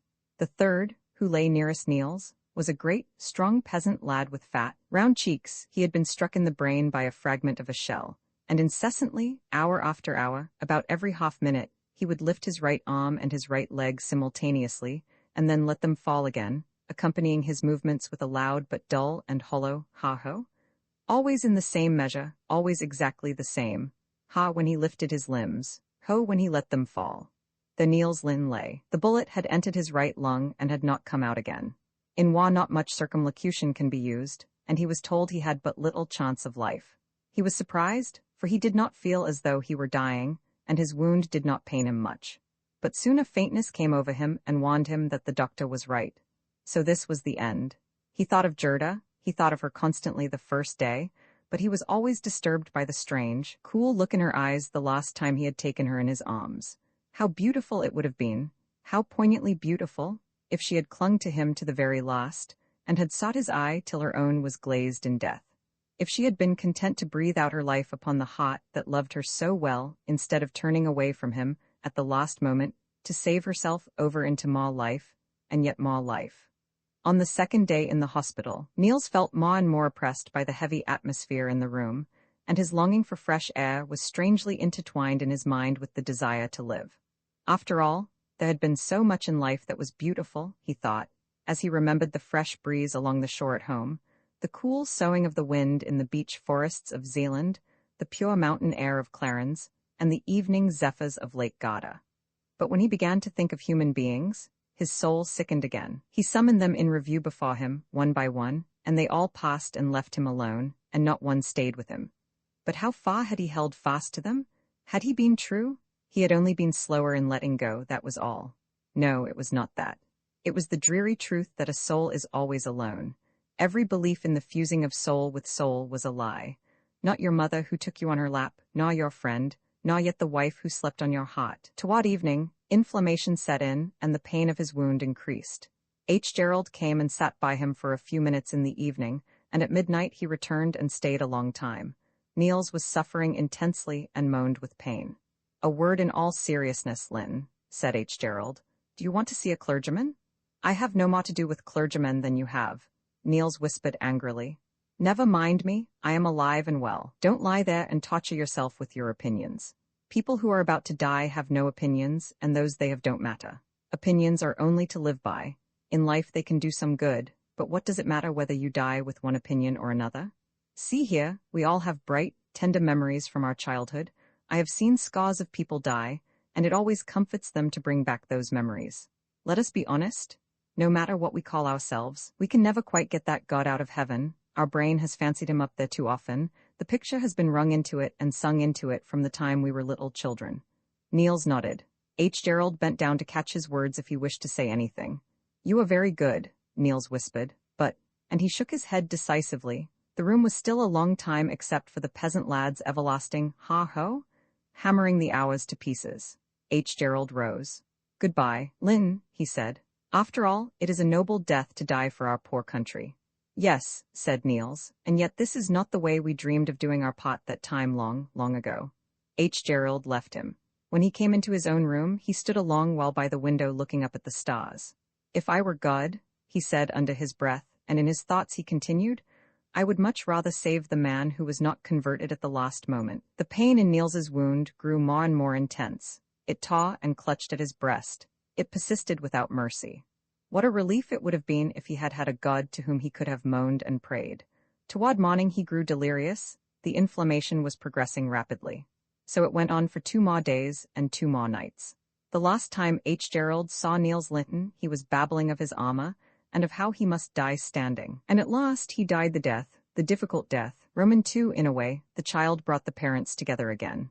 Over his little cradle, they would meet in a common hope, a common joy, and a common fear. Of him they would think, and of him they would talk, each as often and as readily as the other, and each was grateful to the other for the child, and for all the happiness and love he brought. Yet they were still far apart. Lyhne was quite absorbed in his farming and the affairs of the parish. Not that he took the position of a leader, or even of a reformer, but he gave scrupulous attention to the existing order of things, looked on as an interested spectator, and carried out the cautious improvements recommended, after deliberate, very deliberate, consideration, by his old head servant or the elders of the parish. It never occurred to him to make any use of the knowledge he had acquired in earlier days. He had too little faith in what he called theories, and far too great respect for the time-hallowed, venerable dogmas of experience which other people called practical. In fact, there was nothing about him to indicate that he had not lived here, and lived thus all his life, except one little trait.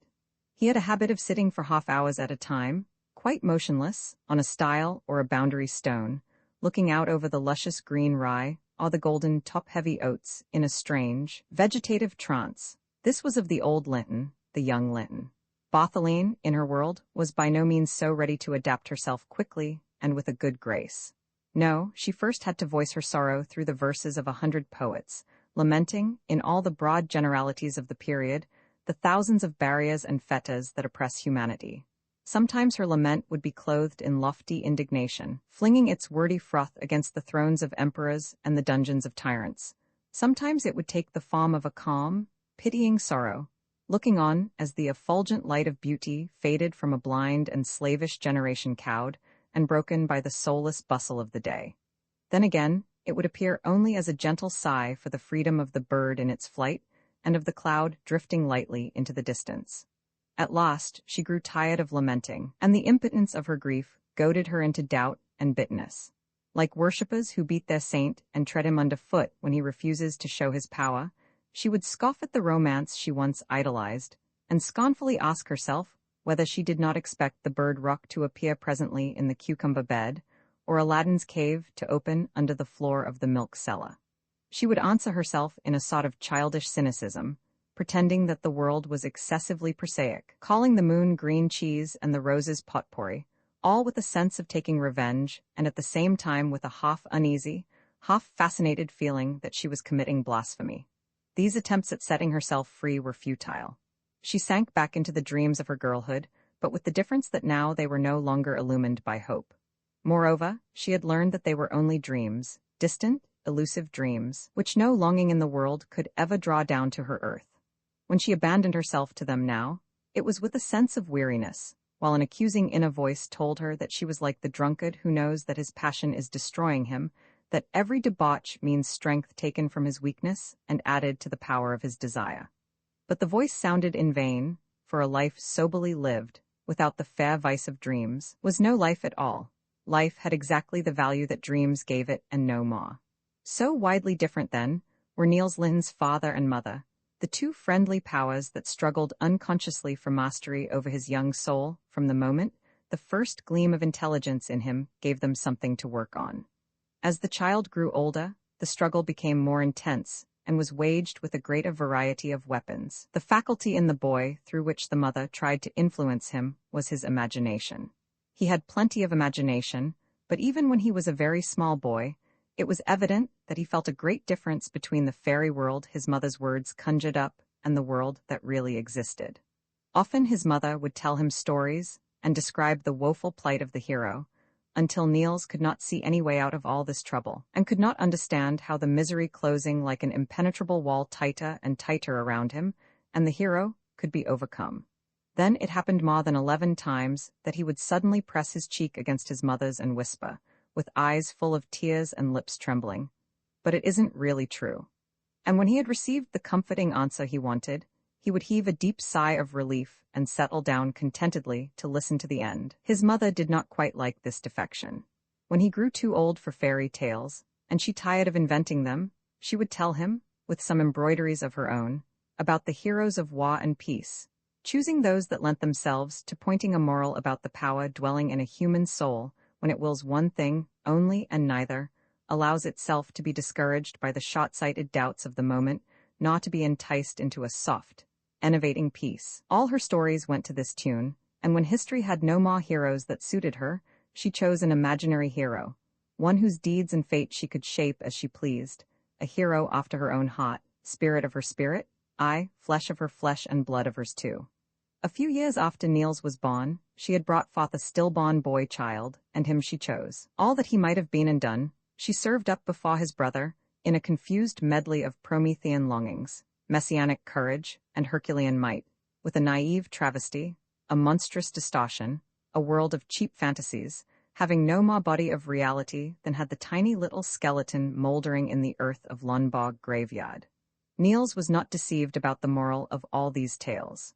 He realized perfectly that it was contemptible to be like ordinary people, and he was quite ready to submit to the hard fate that belonged to heroes. In imagination, he willingly suffered the wearisome struggles, the ill fortune, the martyrdom of being misjudged, and the victories without peace. But at the same time, he felt a wondrous relief in thinking that it was so far away, that nothing of all this would happen before he was grown up. As the dream figures and dream tones of night may walk abroad in the wakeful day like vapory forms, mere shadows of sound, calling on thought and holding it for a fleeting second, as it listens and wonders whether anyone really called, so the images of that dream-born future whispered softly through Niels Lyhne's childhood, reminding him gently but ceaselessly of the fact that there was a limit set to this happy time, and that presently one day it would be no more. This consciousness roused in him a craving to enjoy his childhood to the full, to suck it up through every sense, not to spill a drop, not a single one. Therefore his play had an intensity, sometimes lashed into a passion, under the pressure of an uneasy sense that time was flowing away from him, before he could gather from its treasure-laden waters all they brought, as one wave broke upon another. He would sometimes throw himself down on the ground and sob with despair when a holiday hung heavy on his hands for the lack of one thing or another, playmates, inventiveness, or fair weather, and he hated to go to bed, because sleep was empty of events and devoid of sensation. Yet it was not always so. It would sometimes happen that he grew weary, and his imagination ran out of colors. Then he would be quite wretched and feel that he was too small and insignificant for these ambitious dreams. He seemed to himself a mean liar, who had brazenly pretended to love and understand what was great, though, if the truth were told, he cared only for the petty, loved only the commonplace, and carried all low-born wishes and desires fully alive within him. Sometimes he would even feel that he had the class hatred of the rabble against everything exalted, and that he would joyfully have helped to stone these heroes who were of a better blood than he and knew that they were. On such days, he would shun his mother, and with a sense of following an ignoble instinct, would seek his father, turning a willing ear and receptive mind to the latter's earthbound thoughts and matter-of-fact explanations. He felt at home with his father and rejoiced in the likeness between them, well-nigh forgetting that it was the same father whom he was wont to look down upon with pity from the pinnacles of his dream castle. Of course, this was not present in his childish mind with the clearness and definiteness given it by the spoken word, but it was all there, though unformed, unborn, in a vague and intangible embryo form. It was like the curious vegetation at the bottom of the sea when seen through layers of ice. Break the ice, or draw that which lives in the dimness out into the full light of speech. What happens is the same. That which is now seen and now grasped is not, in its clearness, the shadowy thing that was. Roman 3. The years passed. One Christmas trod upon the heels of another, leaving the air bright with its festive glow till long after Epiphany. Whitsun after Whitsun scampered over flower-decked meadows. One summer holiday after another drew near, celebrated its orgy of fresh air and sunshine, poured out its fiery wine from brimming goblets, and then vanished, one day, in a sinking sun. Only memory lingered with sunburnt cheek and wondering eyes and blood that danced. The years had passed, and the world was no longer the realm of wonder that it had been. The dim recesses behind the moldering elder bushes, the mysterious attic rooms, the gloomy stone passage under the Clastrup road, fancied terrors that once thrilled him no longer lurked there. The hillside that bloomed at the first trill of the loch, hiding the grass under starry, purple-rimmed daisies and yellow buttercups, the fantastic wealth of animals and plants in the river, the wild precipices of the sandpit, its black rocks and bits of silvery granite. All these were just flowers, animals, and stones. The shining fairy gold had turned into withered leaves again. One game after another grew old and silly, stupid and tiresome like the pictures in the ABC, and yet they had once been new, inexhaustibly new. Here they used to roll a barrel hoop, Niels and the pastor's Frithjof, and the hoop was a ship which was wrecked when it toppled over, but if you caught it before it fell, then it was casting anchor. The narrow passage between the outhouses, where you could hardly squeeze through, was Babel Mandeb, or the portal of death. On the stable door England was written in chalk, and on the barn door France. The garden gate was Rio Janeiro, but the smithy was Brazil. Another game was to play Holger the Dane. You could play it among the tall burrs behind the barn, but if you went up in the miller's pasture, there were two sinkholes known as the Gorges, and there were the haunts of the veritable Prince Bermond and his wild Saracens, with reddish-gray turbans and yellow plumes in their helmets, burdocks and herons rod of the tallest. That was the only real Mauritania. That rank, succulent growth, that teeming mass of exuberant plant life, excited their lust of destruction and intoxicated them with the voluptuous joy of demolishing. The wooden sods gleamed with the brightness of steel, the green sap stained the blade with red gaw, and the cut stalks squashing under their feet were Turks' bodies trampled under horses' hoofs with a sound as of bones crunched in flesh. Sometimes they played down by the fjord. Mussel shells were launched as ships, and when the vessel got stuck in a clump of seaweed, or went aground on a sandbank, it was Columbus in the Sargasso Sea, or the discovery of America. Harbors and mighty embankments were built. The Nile was dug out in the firm beach sand, and once they made Gur Castle out of pebbles. A tiny dead fish in an oyster shell was the copse of Tove, and they were King Valdemar who sat sorrowing by her side. But this was all past. Niels was quite a lad now, 12 years old, nearing 13, and he no longer needed to hack thistles and burdocks in order to feed his nightly fancies, any more than he had to launch his explorer's dreams in a mussel shell. A book and a corner of the sofa were enough for him now, and if the book refused to bear him to the coast of his desires, he would hunt up Frithjof and tell him the tale which the book would not yield. Arm in arm, they would saunter down the road, one telling, both listening, but when they wanted to revel to the full and really give their imagination free play, they would hide in the fragrant dimness of the hayloft. After a while, these stories, which always ended just when you had really entered into them, grew into a single long story that never ended, but lived and died with one generation after the other.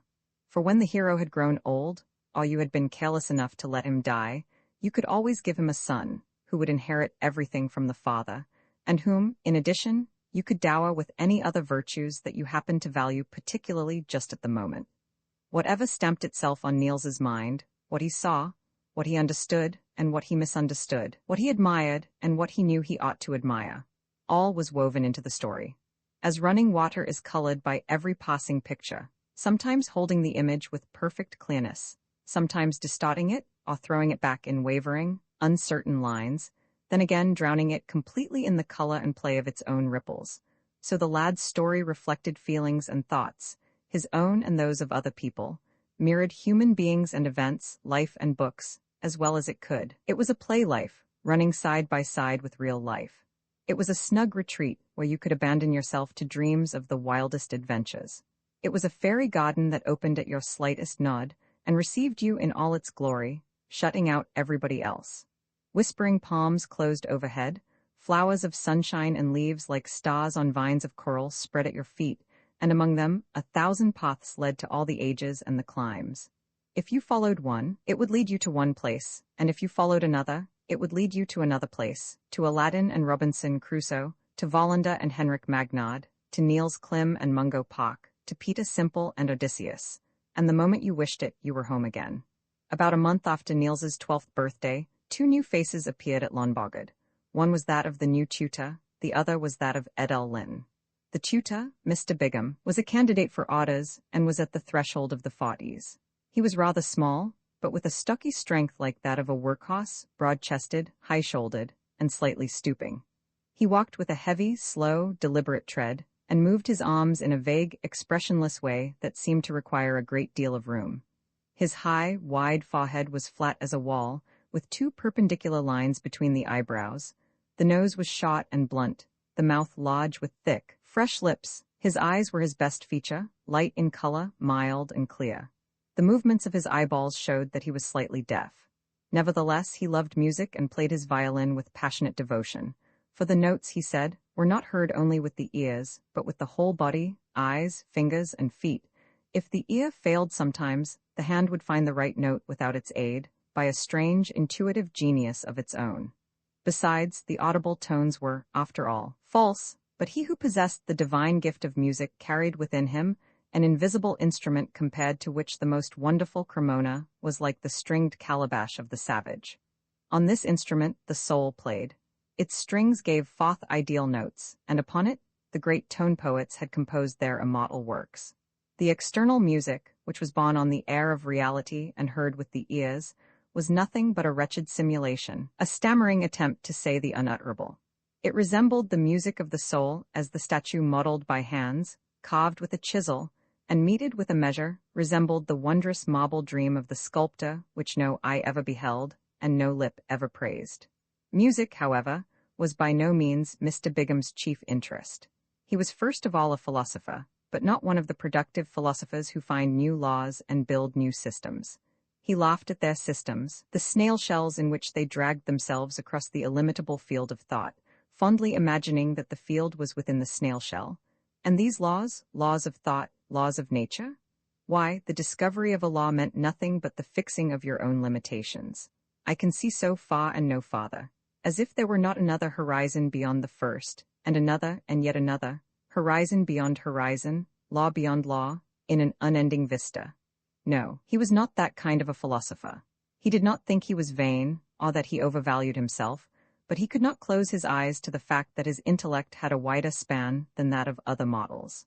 When he meditated upon the works of the great thinkers, it seemed to him that he strode forward through a region peopled by slumbering thought giants who awoke, bathed in the light of his spirit, to consciousness of their own strength. And so it was always. Every thought, mood, or sentiment of another person, which was vouchsafed the privilege of awakening within him, rose up with his sign on its forehead, ennobled, purified, with wings strengthened, endowed with a power and a might that its creator had never dreamed of. How often had he gazed with an almost humble amazement on the marvelous wealth of his soul and the divine assurance of his spirit, for it would often happen that different days would find him judging the world and the things of the world from entirely divergent points of view, looking at them through hypotheses that were as far apart as night and morning.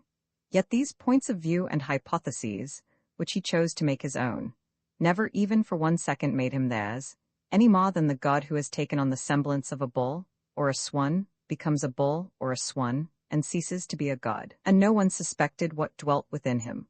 All passed him by unseeing. But he rejoiced in their blindness and felt his contempt for humanity growing. A day would come when the light of his eye would go out, and the magnificent structure of his mind would crumble to its foundations and become as that which had never been. But no work from his hand, no, not a line, would he leave to tell the tale of what had been lost in him. His genius should not be crowned with thorns by the world's misjudgment, neither should it wear the defiling purple cloak of the world's admiration.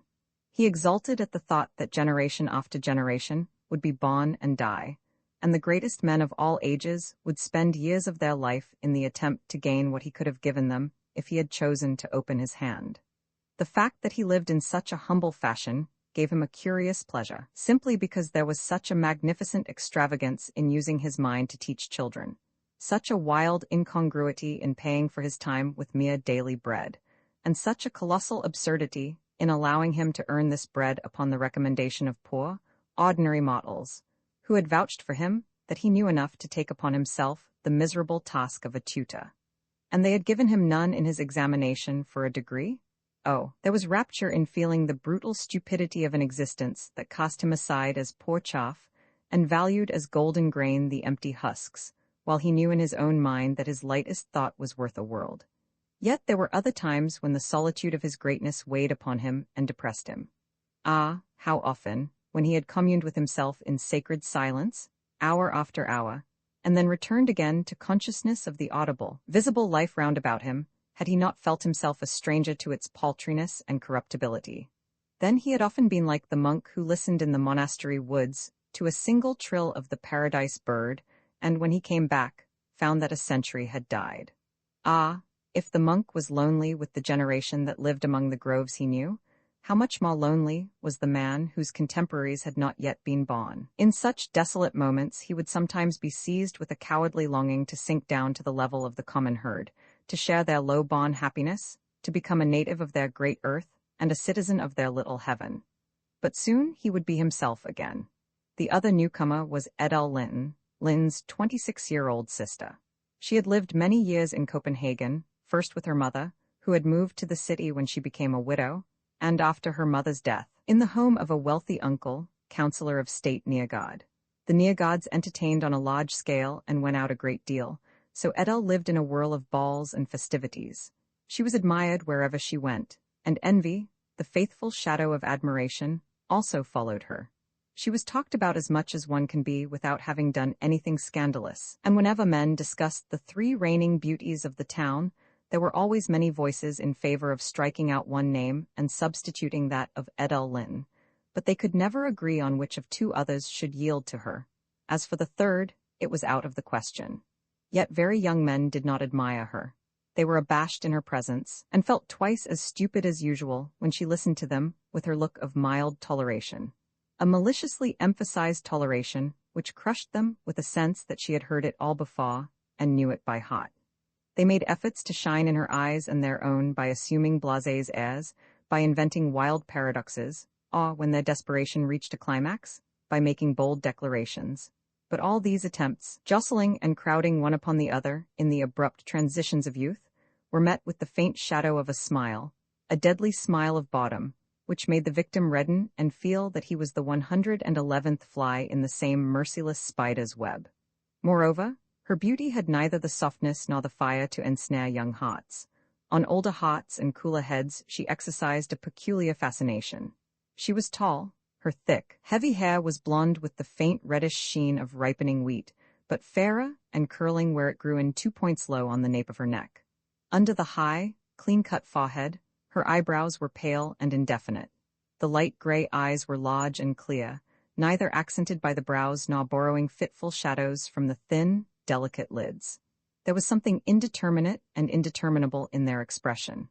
They always met you with a full and open gaze, without any of the changeful play of sidelong glances or lightning flashes, but almost unnaturally wakeful, invincible, inscrutable. The vivacity was all in the lower part of the face, the nostrils, the mouth, and the chin. The eyes merely looked on. The mouth was particularly expressive. The lips met in a lovely bow with deep, gracious curves and flexible lines, but their beauty was a little marred by a hardness of the lower lip, which sometimes melted away in a smile, and then again stiffened into something akin to brutality. The bold sweep of the back and the luxuriant fullness of the bosom, contrasted with the classic severity of the shoulders and arms, gave her an audacity an exotic fascination, which was enhanced by the gleaming whiteness of her skin and the morbid redness of her lips. The effect was provocative and disquieting. Her tall, slender figure had a subtle distinction, which she was clever enough to underscore, especially in her ball dresses, with sure and conscious art. In fact, her artistic sense applied to her own person would sometimes speak so loudly from her costume that it barely escaped a hint of bad taste even when most exquisitely tasteful. To many this seemed an added charm. Nothing could be more punctiliously correct than her behavior. In what she said, and in what she permitted to be said, she kept within the strictest bounds of prudery. Her coquetry consisted in not being coquettish, in being incurably blind to her own power, and never making the slightest distinction between her admirers. For that very reason, they all dreamed intoxicating dreams of the face that must be hidden behind the mask. They believed in a fire under the snow, and scented depravity in her innocence. None of them would have been surprised to hear that she had a secret lover, but neither would they have ventured to guess his name. This was the way people saw Edel Lyhne. She had left the city for Lönneberget, because her health had suffered from the constant round of pleasures, the 1,001 nights of balls and masquerades. Toward the end of the winter, the doctor had declared her lungs to be affected, and had prescribed fresh air, quiet, and milk. All these things she found in abundance in her present abode, but she also found an unceasing boredom, which made her long for Copenhagen before a week had passed. She filled letter after letter with entreaties that she might be allowed to return from her exile, and hinted that homesickness did her more harm than the air did her good. But the doctor had so alarmed her uncle and aunt that they felt it their duty to turn a deaf ear to her lamentations, no matter how pathetic. It was not so much the social diversions she pined for. It was rather that she craved the sense of feeling her own life mingling with the sound-filled air of the great city, whereas in the country the stillness in thoughts, in words, in eyes, in everything, made her feel as though she heard herself unceasingly and with inescapable distinctness, just as one hears a watch ticking through a sleepless night. And to know that over there they were living exactly as before, it was as if she were lying dead in the quiet night and heard the strains of music from a ballroom stealing on the air over her grave. There was no one she could talk to. No one of them all ever caught just the shade of meaning that was the essence of what she said. Of course, they understood her after a fashion, inasmuch as she spoke Danish, but it was in a dull, general sort of a way, just as they might have understood a foreign language which they heard only once in a while. They never had the slightest idea of whom or what was meant by a particular intonation of a word, never dreamed that such a little phrase was a quotation, or that another, used in just such a way, was a new variation of a popular witticism. As for their own speech, it had a decent laneness through which one could positively feel the grammatical ribs, and the words were used with a literalness as if they had just come fresh from the columns of the dictionary. Even the way they said Copenhagen, sometimes with a mysterious emphasis, as if it were a place where people ate little children, then again with a faraway expression, as if they were speaking of a town in Central Africa, or in a festive voice tremulous with history, as they might have said Nineveh or Carthage. The pastor always said Axelstead with a reminiscent rapture, as if it had been the name of one of his old sweethearts. Not one of them could say Copenhagen, so that it meant the city stretching from Vesterport to the custom house, on both sides of Ostegade and Kongens Nytorv. And so it was with all they said, and all they did. There was not a thing at Lönneberget that did not displease her. These mealtimes regulated by the sun, this smell of lavender in chests and presses, these Spaten chairs, all these provincial pieces of furniture that stood shrinking against the walls as if they were afraid of people. Even the very air was distasteful to her. She could never take a walk without bringing home a robust perfume of meadow hay and wild flowers, as if she had been locked up in a haymarket. And then to be called Aunt Edel, how it grated on her ears. She got used to it after a while, but in the beginning it made the relation between her and Niels rather cool. Niels didn't care. Then came a Sunday in the early part of August, when Lyhne and his wife had gone out in the carriage to pay a visit, and Niels and Miss Edel were home alone. In the morning, Edel had asked Niels to pick some cornflowers for her, but he had forgotten it. Suddenly, in the afternoon, as he was walking with Frithjof, he remembered, gathered a bouquet, and ran up to the house with it. Everything was so still that he imagined his aunt must be asleep, and crept silently through the house. At the threshold of the sitting room he stopped, with bated breath, preparing to approach Edel's door. The sitting room was flooded with sunshine, and a blossoming oleander made the air heavy with its sweet fragrance. There was no sound except a muffled splash from the flower stand whenever the goldfish moved in their glass dish. Niels crossed the room, balancing himself with outstretched arms, his tongue between his teeth. Cautiously, he grasped the doorknob, which was so hot with the sun that it burned his hand, and turned it slowly and carefully, knitting his brows and half-closing his eyes. He pulled the door toward him, bent in through the narrow opening, and laid the flowers on a chair just within. The room was dark as if the shades were down, and the air seemed moist with fragrance, the fragrance of attar of roses. As he stooped, he saw only the light straw matting on the floor, the wainscoting under the window, and the lacquered foot of a gerudin. But when he straightened himself to back out of the door, he caught sight of his aunt. She was stretched full length on a couch of sea-green satin, dressed in a fanciful gypsy costume. As she lay on her back, chin up, throat tense, and forehead low, her loosened hair flowed down over the end of the couch and along the rug. An artificial pomegranate flower looked as if it had been washed ashore on an island made by a little bronze-colored shoe in the midst of the dull golden stream. The motley colors of her dress were rich and mellow. Dull blue, pale rose, gray, and orange were blended in the pattern of a little low-cut bodice of a thick, lusterless stuff. Underneath, she wore a white silk chemise with wide sleeves falling to the elbow. The white had a faint pinkish tone and was shot with threads of reddish gold. Her skirt of pansy-colored velvet without any border was gathered loosely around her and slid down over the side of the couch in slanting folds. Her feet and legs were bare, and around her crossed ankles she had wound a necklace of pale corals. An open fan was lying on the floor, showing its pattern of playing cards arranged in a wheel, and a little farther away a pair of leaf-brown silk stockings had been thrown, one partly rolled up, the other spread out and revealing the red clock. At the same moment that Niels caught sight of her, she saw him.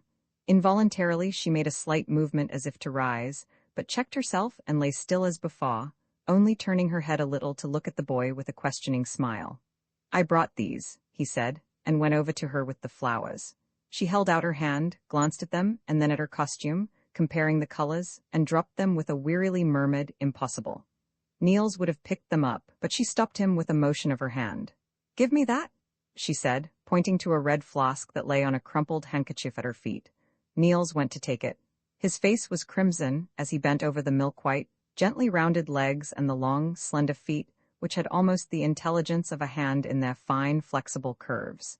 He felt dizzy, and when one foot suddenly turned and bent downward with a quick movement, he almost fell. "Where did you pick the flowers?" Edel asked. Niels pulled himself together and turned toward her. "I picked them in the pastor's rye field," he said, in a voice that sounded strange to himself. He handed her the flask without looking up. Edel noticed his emotion and looked at him astonished. Suddenly she blushed, raised herself on one arm, and drew her feet under her petticoat. "Go, go, go, go," she said, half peevishly, half shyly, and at every word she sprayed him with the attar of roses. Niels went. When he was out of the room, she let her feet glide slowly down from the couch and looked at them curiously. Running with unsteady steps, he hurried through the house to his own room. He felt quite stunned. There was a strange weakness in his knees and a choking sensation in his throat. He threw himself down on the couch and closed his eyes, but it was of no avail. A strange restlessness possessed him. His breath came heavily as in fear, and the light tortured him in spite of his closed eyelids. Little by little a change came over him. A hot, heavy breath seemed to blow on him and make him helplessly weak. He felt as one in a dream who hears someone calling and tries to go, but cannot move a foot, and is tortured by his weakness, sickens with his longing to get away, is lashed to madness by this calling, which does not know one is bound. And he sighed impatiently as if he were ill and looked around quite lost. Never had he felt so miserable, so lonely, so forsaken, and so forlorn. He sat down in the flood of sunlight from the window and wept. From that day, Niels felt a timid happiness in Edel's presence. She was no more a human being like anyone else, but an exalted creature, divine by virtue of her strange, mystic beauty. His heart throbbed with rapture in merely looking at her, kneeling to her in his heart, crawling to her feet in abject self-effacement. Yet there were moments when his adoration had to have vent in outward signs of subjection. At such times, he would lie in wait for a chance to steal into Edel's room and go through a fixed rite of a certain interminable number of kisses lavished on the little rug in front of her bed, her shoe, or any other object that presented itself to his idolatry. He regarded it as a piece of great good fortune that his Sunday jacket happened to be degraded, just then, to everyday use. For the lingering scent of attar of roses was like a mighty talisman with which he could conjure up in a magic mirror the image of Edel, as he had seen her lying on the green couch wearing her masquerade costume. In the story he and Frithjof were telling each other, this image was ever present, and from now on the wretched Frithjof was never safe from barefooted princesses. If he dragged himself through the dense primeval forest, they would call to him from hammocks of vines.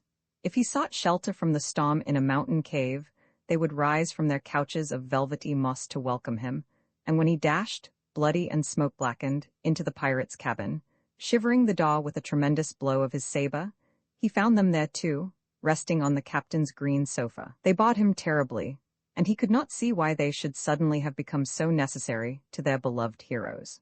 No matter in how exalted a place a human being may set his throne, no matter how firmly he may press the tiara of the exceptional, that is genius, upon his brow, he can never be sure that he may not, like Nebuchadnezzar, be seized with a sudden desire to go on all fours and eat grass, and herd with the common beasts of the field. That was what happened to Mr. Bigham when he quite simply fell in love with Miss Edel, and it availed him nothing that he distorted history to find an excuse for his love by calling Edel Beatrice, or Laura, or Vittoria Colonna.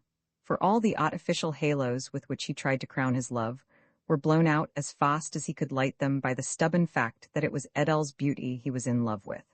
Nor was it the graces of her mind and heart that had captivated him, but her elegance, her air of fashion, her easy assurance, even her graceful insolence. It was a kind of love that might well fill him with shamed surprise at the inconstancy of the children of men. And what did it all matter? Those eternal truths and makeshift lies that were woven ring in ring to form the heavy armor he called his principles, what were they against his love? If they really were the strength and marrow and kernel of life, then let them show their strength. If they were weaker, let them break, if stronger. But they were already broken, plucked to pieces like the mesh of rotten threads they were. What did she care about eternal truths? And the mighty visions, how did they help him? Thoughts that plumbed the unfathomable, could they win her? All that he possessed was worthless. Even though his soul shone with the radiance of 100 suns, what did it avail, when his light was hidden under the ugly fustian of a Diogenes mantle?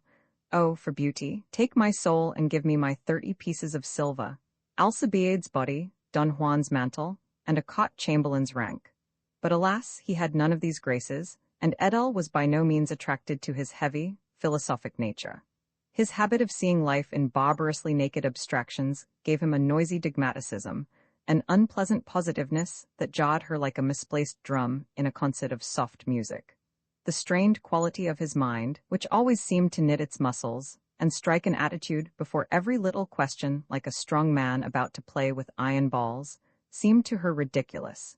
He irritated her by his censorious morality, which pounced on every lightly sketched feeling, indiscreetly tearing away its incognito, rudely calling it by name, just as it was about to flit past him in the course of conversation. Bigham knew very well what an unfavorable impression he made and how hopeless his love was, but he knew it as we know a thing when we hope with all the strength of our soul that our knowledge is false. There is always the miracle left, and though miracles do not happen, they might happen. Who knows? Perhaps our intelligence, our instinct, our senses, in spite of their daylight clearness, are leading us astray. Perhaps the one thing needful is just that unreasoning courage which follows hope's will-o'-the-wisp as it burns over seething passions pregnant with desire. It is only when we have heard the door of destiny slam shut that we begin to feel the iron-cold talons of certainty digging into our breast, gathering slowly, slowly around our heart, and fastening their clutches upon the fine thread of hope on which our world of happiness hangs. Then the thread is severed. Then all that it held falls and is shattered. Then the shriek of despair sounds through the emptiness. In doubt, no one despairs. On a sunny afternoon in September, Edel was sitting on the landing of the half-dozen broad, old-fashioned steps that led down from the summer parlor into the garden. Behind her, the French windows were wide open, flung back against the motley wall covering of bright red and bright green vines. She leaned her head against a chair piled high with large black portfolios, and held an etching up before her with both hands. Color prints of Byzantine mosaics in blue and gold were scattered on the pale green rush matting that covered the boards of the landing, on the threshold, and on the oak-brown parquet floor of the summer parlor. At the foot of the steps lay a white shade hat. For Adele's hair was uncovered, with no ornament but a flower of gold filigree in a pattern to match the gold bracelet she wore high on her arm. Her white dress was of semi-transparent stuff with narrow silky stripes. It had an edging of twisted orange and black chenille and tiny rosettes in the same two colors. Light silk mitts covered her hands and reached to the elbow. They were pearl gray like her shoes. The yellow sunlight was filtered through the drooping branches of an ancient ash. It pierced the cool dimness, forming distinct lines of light, powdering the air with gold dust, and painting the steps, the wall, and the doors with spots of light, spot of sun upon spot of sun, like a perforated shade. Through the tracery of shadow, each color rose to meet the light. White from Adele's dress, blood-red from crimson lips, amber from yellow-blonde hair, and 100 other tints round about, blue and gold, oak-brown, glitter of gloss, red and green.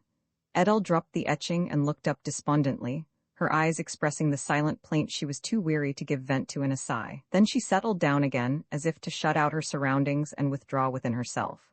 Just then, Mr. Bigham appeared.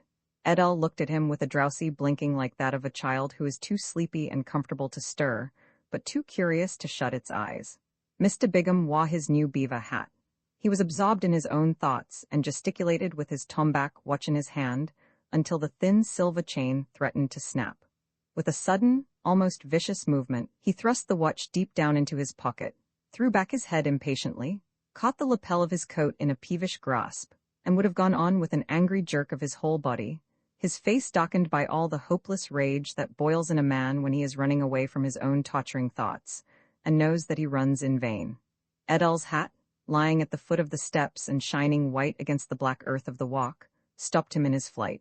He picked it up with both hands, then caught sight of Adele, and as he stood trying to think of something to say, he held it instead of giving it to her. Not an idea could he find in his brain, not a word would be born on his tongue, and he looked straight ahead with a stupid expression of arrested profundity.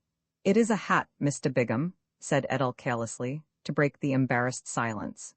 "Yes," said the tutor eagerly, delighted to hear her confirm a likeness that had struck him also, but the next moment he blushed at his clumsy answer. "It was lying here," he added hurriedly, "here on the ground like this, just like this," and he bent down to show where it had lain with an inconsequential minuteness born of his confusion. He felt almost happy in his relief at having given some sign of life, however futile. He was still standing with the hat in his hand. "Do you intend to keep it?" asked Adele. Bigham had no answer to that. "I mean, will you give it to me?" she explained. Bigham came a few steps nearer and handed her the hat. "Miss Lyhne," he said, you must not think, I beg you to let me speak, that is, I am not saying anything, but be patient with me.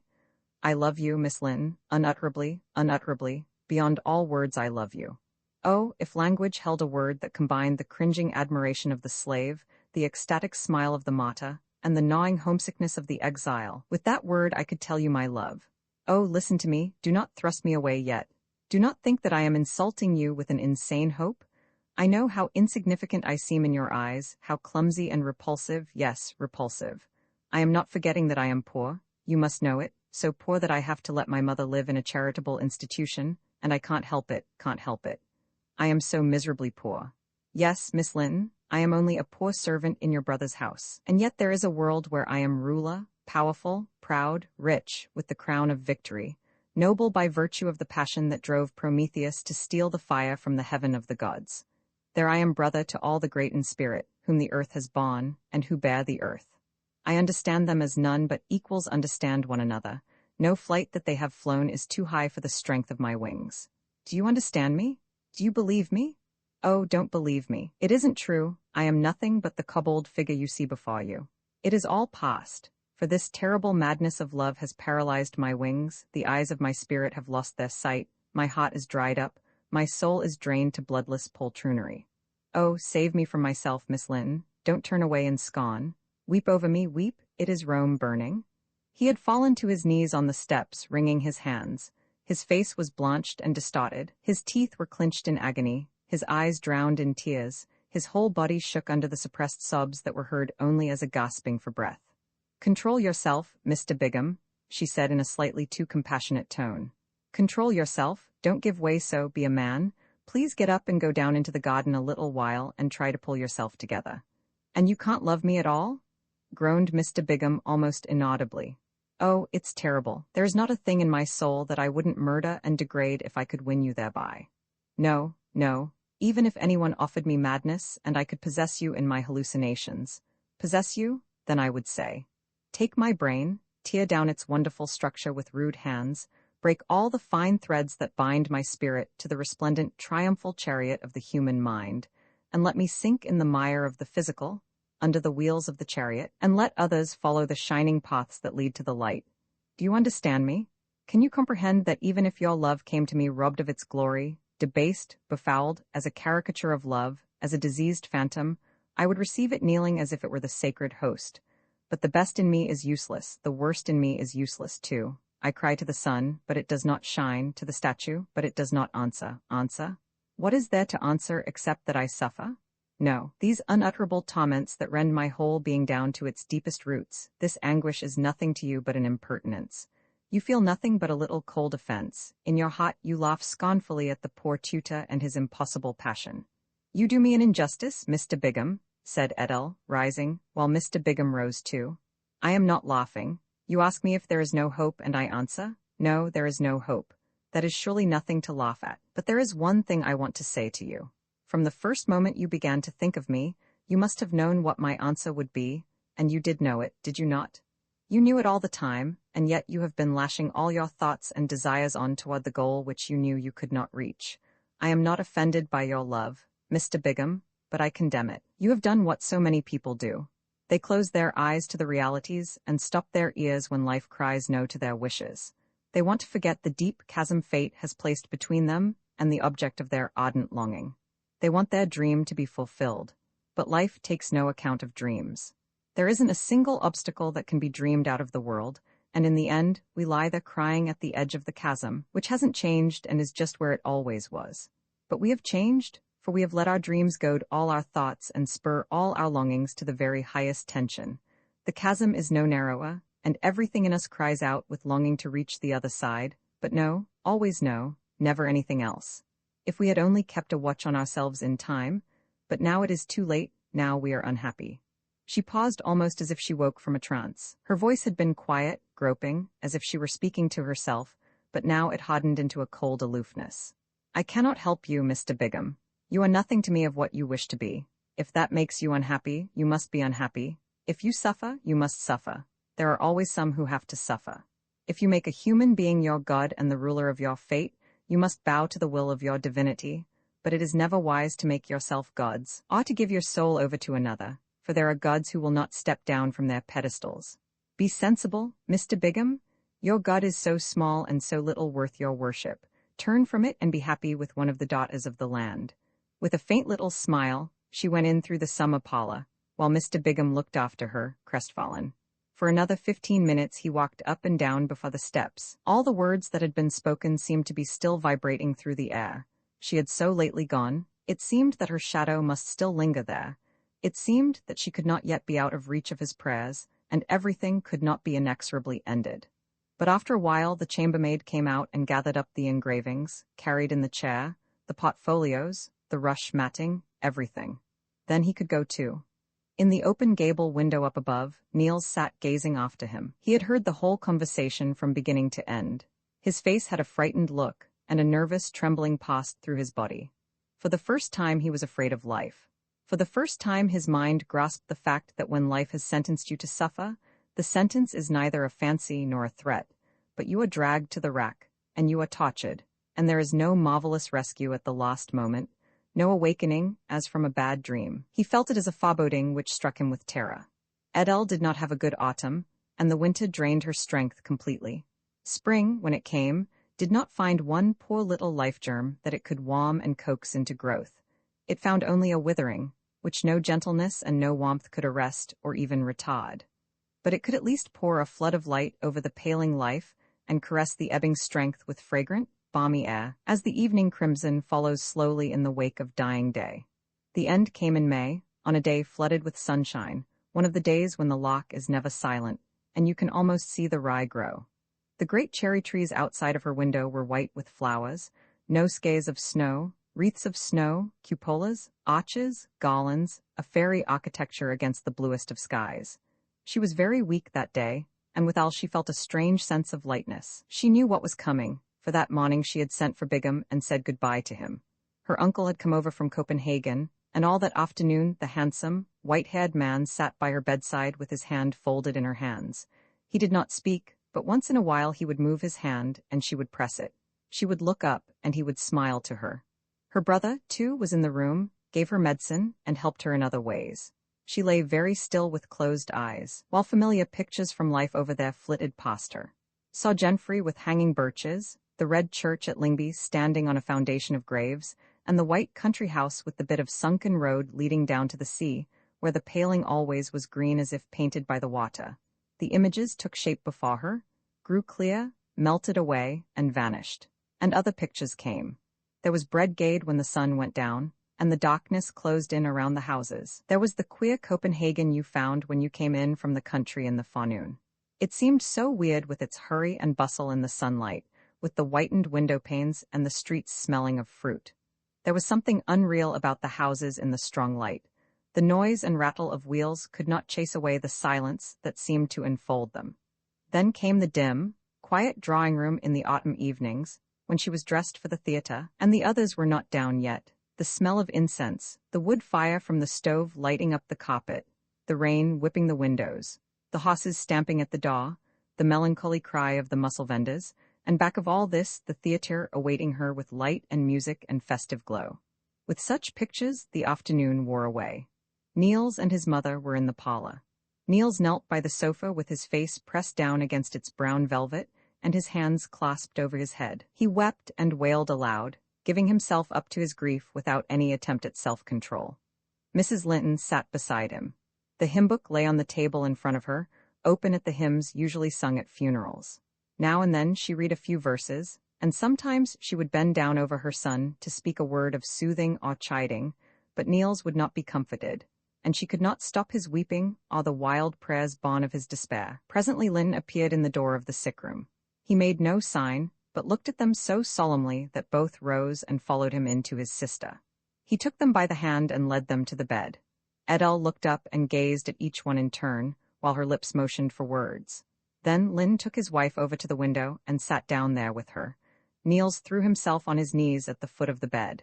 He wept softly and prayed with clasped hands, eagerly and incessantly, in a low, passionate whisper. He told God that he would not stop hoping.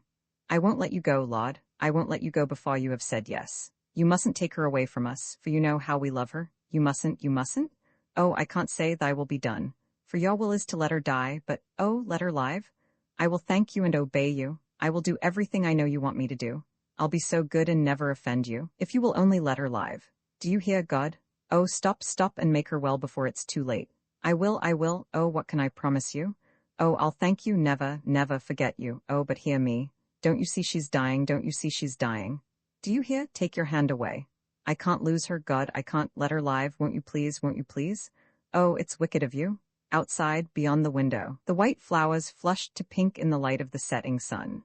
Arch upon arch, the blossoming sprays built of their gossamer bloom a rose castle, a vaulted choir of roses, and through this airy dome, the azure sky shone with a softened twilight blue, while golden lights and lights of gold flaming to crimson shot like the rays of a nimbus from every garlanded line of the ethereal temple. White and still, Edel lay there with the old man's hand between both of hers. Slowly she breathed out her life, breath by breath. Fainter and fainter was the rising of her breast. Heavier and heavier fell the eyelids. "My love to Copenhagen?" was her last low whisper. But her last message was heard by no one. It did not come from her lips even as a breath, her message to him, the great artist whom she had loved secretly with her whole soul, but to whom she had been nothing, only a name that his ear knew, only one unrecognized figure in the great admiring public. The light faded into blue dusk, and her hands fell weakly apart. The shadows grew, shadows of night and of death. The old man bent down over her bed and laid his hands on her pulse, waiting quietly, and when the last throb of life had ebbed away, when the last feeble pulse-beat was stilled, he lifted the pale hand to his lips. Little Edel, Roman fa, there are those who can take up their grief and bear it, strong natures who feel their own powers through the very heaviness of their burden. Weaker people give themselves up to their sorrow passively, as they would submit to a sickness. And like a sickness, their sorrow pervades them, drinks itself into their innermost being and becomes a part of them, is assimilated in them through a slow struggle, and finally loses itself in them, as they return to perfect health. But there are yet others to whom sorrow is a violence done them, a cruelty which they never learn to accept as a trial or chastisement, or as simple fate. It is to them an act of tyranny, an expression of personal hate, and it always leaves a sting in their hearts. Children do not often grieve in this way, but Niels Lyhne did. For had he not been face to face with God in the fervor of his prayers? Had he not crawled on his knees to the foot of the throne, full of hope, tremulous with fear, and yet firm in his faith in the omnipotence of prayer, with courage to plead until he should be heard? And he had been forced to rise from the dust and go away with his hope put to shame. His faith had not been able to bring the miracle down from heaven, no God had answered his cry, death had marched straight on and seized its prey, as if no sheltering wall of prayers had been lifted toward the sky. A stillness fell upon him. His faith had flung itself blindly against the gates of heaven, and now it lay on Edel's grave with broken wings. For he had believed with the crude, implicit fairy tale faith that children so often feel. The complex, subtly shaded figure of the Catechism is not the God children believe in. Their God is the mighty one in the Old Testament, he who loved Adam and Eve so much, and to whom the whole generation of men, kings, prophets, pharaohs, are nothing but good and bad children. This tremendous, fatherly God, who is wrathful with the anger of a giant and bountiful with the generosity of a giant, who has hardly created life before he lets death loose upon it, who drowns his earth in the waters from his heaven, who thunders down laws too heavy for the race he made, and who, finally, in the days of the Emperor Augustus, has pity upon men and sends his son to death in order that the law may be broken while it is fulfilled. This God, who always answers with a miracle, is the one to whom children speak when they pray. By and by, a day comes when they understand that they have heard his voice for the last time in the earthquake that shook Golgotha and opened the graves, and that now, since the veil of his Holy of Holies has been rent in twain, it is the God Jesus who reigns, and from that day on they pray differently. But Niels had not yet attained to this. It is true, he had followed Jesus on his earthly pilgrimage with a believing heart, but when he saw him subjecting himself to the Father, going about so bereft of power and suffering so humanly, all this had hidden the Godhead from him. He had seen in him only the one who did the will of the Father, the Son of God, not God himself. Therefore, it was to God the Father he had prayed, and it was God the Father who had failed him in his bitter need. But if God had turned from him, he could turn from God. If God had no ears, he had no lips. If God had no compassion, he had no worship, and he defied and cast God out of his heart.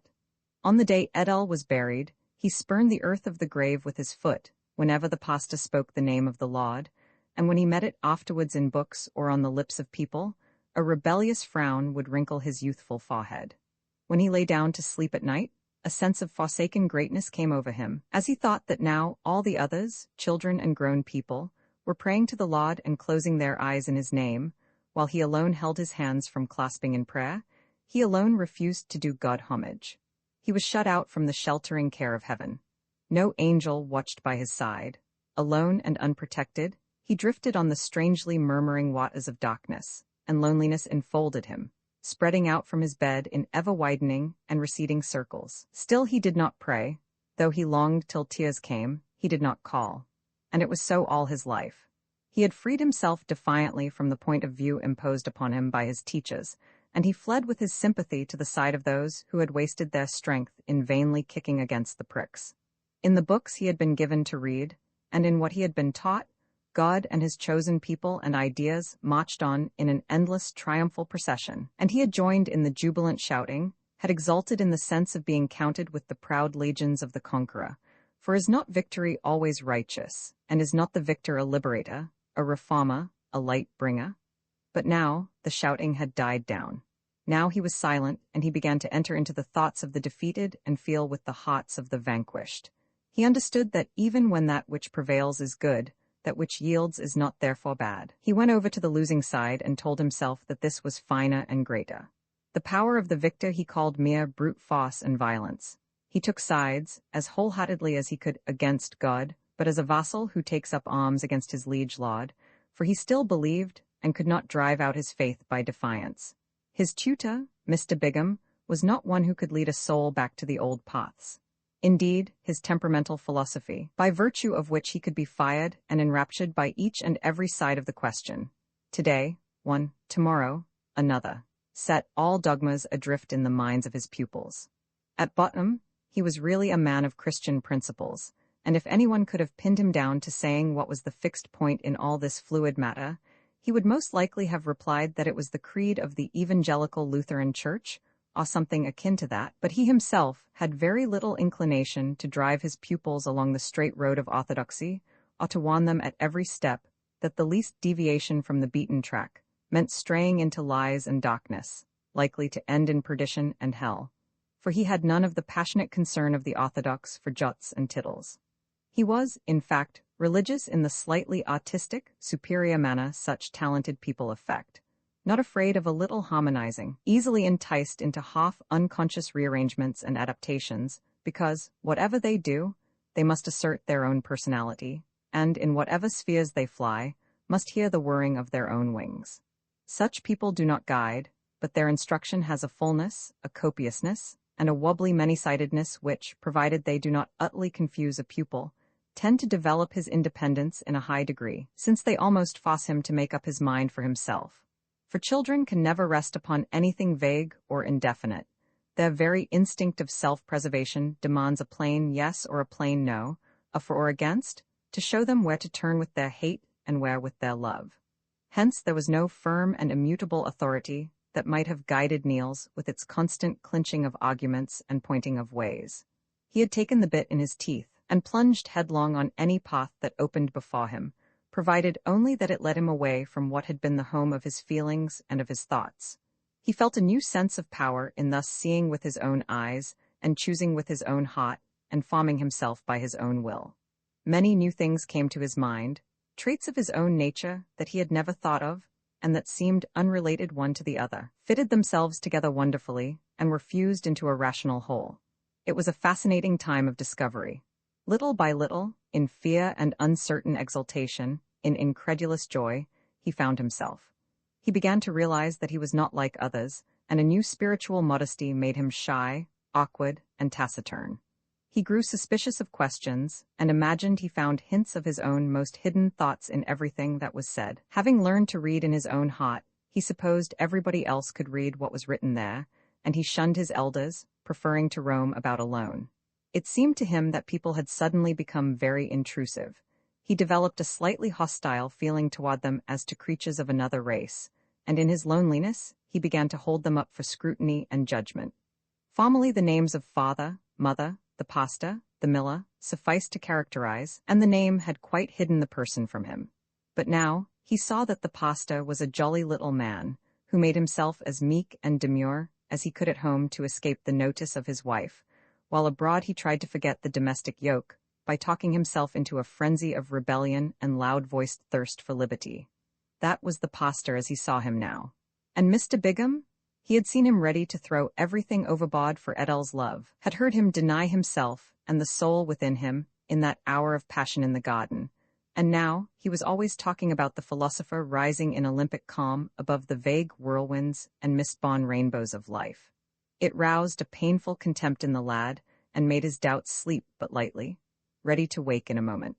For how could he know that the very things in human nature which Mr. Bigham called by belittling names were otherwise christened when they appeared in himself, and that his Olympic calm toward that which moves common mortals was but a Titan's disdainful smile, quick with memories of a Titan's longing and a Titan's passions. 6 months had passed since Edel's death, when one of Lyhne's cousins, Mrs. Rifstrup, became a widow. Her husband had been a potter, but the business had never been flourishing, and during his long illness it had quite run to seed, so there was scarcely anything between the widow and actual want. 7 children were more than she could provide for. The 2 youngest and also the oldest, who could help her in the factory, remained with her, but the others were distributed among the family. The Lyhnes took the second boy, Eric, who was 14, and had been studying at the Latin school in the nearest town, where he had free tuition. Now he was to share Mr. Bigham's instruction with Niels and Frithjof Petersen, the pastor's boy. It was very much against his will that he was kept at his books, for he wanted to be a sculptor. His father had called this nonsense, but Lyhne had nothing against it. He said the boy had talent. Still, he thought he ought to take his bachelor's degree first, in order to have something to fall back upon. And besides, a classical education was necessary to a sculptor, or was, at least, very desirable. That settled the matter for the time being. Eric had to console himself with the fairly large collection of good engravings and neat bronzes that Lyhne had to offer. This meant a great deal to one who had seen nothing but the rubbish bequeathed the local library by a bone carver, more freakish than artistic in taste, and Eric was soon busy with pencil and modeling stick. No one attracted him as did Guido Reni, who in those days was more famous than Raphael and the greatest.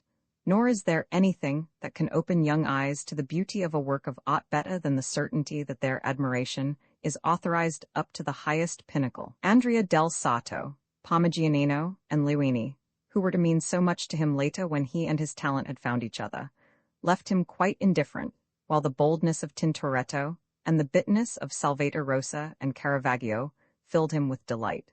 For sweetness in art has no appeal for the very young. The daintiest of miniature painters begins his career in the footsteps of Buonarroti, and the pleasantest of lyrists sets out on his first voyage under the black sail of bloody tragedy. Still, Eric's art was to him only a game, only a little better than other games, and he was no more proud of a well-modelled head or a cleverly carved horse than of hitting the weather vane on the church steeple with a stone, or of swimming out to Sonderhagen and back again without resting. These were the games in which he excelled, games requiring physical prowess, strength, endurance, a sure hand, and a practiced eye. He cared nothing for the kind of sport Niels and Frithjof liked, where fancy plays the leading role, and all the events and triumphs are imagined. The result was that the other two soon left their old pastime to follow Eric's lead. Their romance books were laid aside, and the interminable story came to a rather violent end one day at a secret session in the hayloft. Silence brooded over its newly filled grave. In fact, they shrank from mentioning it to Eric, for he had not been with them many days before they suspected that he would make fun of them and their story, that he would shame them and lower them in their own eyes. He had the power to do this because he himself was so free from all daydreams and fancies and enthusiasms. His clear, boyish common sense was as merciless in its perfect healthfulness and as contemptuous of mental idiosyncrasies as children generally are of physical blemishes. For that reason, Niels and Frithjof were afraid of him. They formed themselves after him, denied much and concealed more. Niels was especially quick to suppress in himself anything that was not of Eric's world, and with the burning zeal of the renegade, he scoffed at Frithjof, whose slower, more faithful nature could not instantly throw over the old for the new. His unkind mockery really sprang from jealousy, for he had fallen in love with Eric on the very first day, while the latter, in shy aloofness, half reluctant, half supercilious, just barely and grudgingly allowed himself to be loved. Among all the emotional relations of life, is there any that is finer, more sensitive, and more fervent than the exquisitely modest love of one boy for another boy? It is a love that never speaks and never dares to vent itself in a caress or a look, a seeing love that grieves bitterly over every fault in the loved one, a love made up of longing and admiration and self-forgetfulness, of pride and humility and calmly breathing happiness. Eric stayed at Lyhne only a little over a year. It happened that Lyhne, on a visit to Copenhagen, took occasion to speak about the boy to one of the leading sculptors there, and showed him some of Eric's sketches, whereupon Jacobsen, the sculptor, declared that this was talent, and further studying was a waste of time. It did not require much classical education to find a Greek name for a nude figure. So it was settled that Eric was to be sent at once to the city to attend the academy and work in Jacobsen's studio. On the last afternoon, Niels and Eric were sitting in their room, Niels looking at the pictures in a penny magazine, Eric deep in Spengler's critical catalogue of the art collection at Christiansborg. How often he had turned the leaves of this book and tried to form a conception of the pictures from its naive description. Sometimes he would get almost sick with longing to behold all this art and beauty with his own eyes, to grasp it in very truth and make that glory of line and color his own by the mere strength of his enthusiasm. And how often, too, he had closed the book, weary of gazing into that drifting, fantastic mist of words which refused to solidify and take shape, refused to give forth anything, but went on in a vague and confused shifting, flowing and slipping away, But today it was all different. Now he had the certainty that the shapes he read about would not be shadows from dreamland much longer, and he felt rich in the promise of the book. The pictures rose before him as never before, flashing out like brilliant, many-colored suns from a mist that was golden and dancing with gold. "What are you looking at?" he asked Niels. Niels pointed to a portrait in his book representing Lyhne, the hero of the 2nd of April. "How ugly he is," commented Eric. "Ugly? Why, he was a hero. Would you call him ugly too?" Niels turned the leaves back to the picture of a great poet. "Awfully ugly," replied Eric decisively, making a grimace. "What a nose, and look at the mouth and the eyes and those tufts around his head." Then Niels saw that he was ugly, and he was silenced. It had never occurred to him that greatness was not always cast in a mold of beauty. "While I think of it," said Eric, closing his spingler, "let me give you the key to the deck house." Niels would have brushed him aside gloomily, but Eric hung a small padlock key around his friend's neck on a broad piece of ribbon. "Shall we go down there?" he asked. They went. Frithjof they found by the garden fence. He lay there eating green gooseberries, and had tears in his eyes because of the parting. Besides, he was hurt that the others had not looked him up, for though he generally came uninvited, he felt that such a day demanded a certain amount of formality. Without speaking, he held out a handful of berries to them, but they had had their favorite dishes for dinner and turned up their noses. "Sour," said Eric with a shudder. "Indigestible truck," added Niels, disdainfully looking down at the proffered berries. "How can you eat it? Chuck the stuff, we're going down to the deck house." And he pointed with his chin at the key, for his hands were in his pockets. At that, they all three set forth. The deck house was an old green-painted ship's cabin, which had once been bought at a beach auction. It had been put up by the fjord, and had served as a tool house when the dam was being built, but now it was no longer in use. So the boys had taken possession of it, and concealed in it their ships, bows and arrows, leaping poles, and other treasures, particularly such forbidden but indispensable things as powder, tobacco, and matches. Niels opened the door of the deck house with an air of gloomy solemnity. They went in and fumbled till they found their things in the dark corners of the empty bunks. "Do you know," said Eric, with his head deep in a distant corner, "I'm going to blow mine up." "Mine and Frithjof's too?" cried Niels with a grand, consecrating gesture. "Not mine, by Joe!" exclaimed Frithjof. "Then what we have to sail with when Eric's gone." "What indeed?" mocked Niels, turning away contemptuously. Frithjof felt uncomfortable, but when the others had gone outside, he carefully moved his ship to a safer shelter. Outside, they quickly laid the powder in the ships embedded in a nest of tarred oakum, set the sails, fixed the fuses, lighted them, and sprang back. Running along the beach, they signaled to the crew on board, loudly explaining to one another every chance turn of the ships as the result of the good captain's nautical skill. But the ships ran aground at the point, without the desired explosion having taken place, and this gave Frithjof an opportunity nobly to sacrifice the wadding of his cap to the manufacture of new and better fuses. With all sails set, the ships stood in toward Zealand Reef. The British's huge frigates came heavily lurching in a closed ring, while the foam blew white around the black bows, and the cannon mounted at the head filled the air with their harsh clamor. Nearer and nearer, glowing with red and blue, glittering with gold, the figureheads of the Albion and the Conqueror rose fathom high. Grayish masses of sails hid the horizon, the smoke rolled out in great white clouds, and drifted as a veiling mist low over the sun-bright glitter of the waves. Then the deck of Eric's ship was splintered with a feeble little puff. The oakum caught fire. A red blaze burst forth, and the nimble flames licked the shrouds and ran along the spars, ate their way smoldering along the bowl-trope, then shot like long flashes of lightning into the sails, while the burning canvas shriveled up, broke, and flew in large black flakes far out to sea. The Dannebrog was still waving high on the slender top of the tall schooner-mast. The flagstaff was burned in two, the flag fluttered wildly like red wings eager for battle. But the flame caught it, and the smoke-blackened ship drifted without rudder or helmsman, dead and powerless, the spot of the winds and breakers. Niels's ship did not burn so well. The powder had caught fire and some smoke came out, but that was all, and it was not enough. "Hey there," called Niels from the point. "Sink her, point the starboard cannon down the aft hatch and give her a volley." He bent down and picked up a stone, ready, fire, and the stone flew from his hand. Eric and Frithjof followed suit, and soon the hull was in splinters. Then Eric's ship shared the same fate. The wreckage was hauled ashore to make a bonfire. It was piled up with dry seaweed and grass into a burning heap, from which thick smoke issued, while the crystals that hung on the seaweed burst and crackled with the intense heat.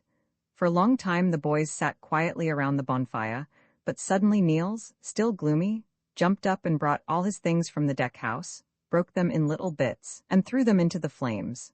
Then Eric brought his, and Frithjof also brought some. The flames of the sacrificial pyre leaped so high that Eric was afraid they might be seen from the pasture, and began to smother them with wet seaweed. But Niels stood still, gazing sorrowfully after the smoke that drifted along the beach. Frithjof kept in the background and hummed to himself a heroic lay, which he accompanied secretly, now and then, with a sweeping, bawd-like gesture, as if he were playing on the strings of an invisible harp. At last the fire died down, and Eric and Frithjof went home, while Niels stayed behind to lock the deck house. That done, he looked cautiously after the others, and then threw key and ribbon far out into the fjord. Eric happened to look around at that moment and saw them fall, but he quickly turned his head away and began to run a race with Frithjof. The next day he left.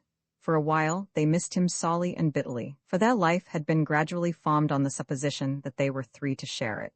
Three were company, variety, change, two were bottom and nothing at all. What in the world could two find to do? Could two shoot at a target or two play ball? They could play Friday and Robinson Crusoe, to be sure, but then who would be the savages? Such Sundays?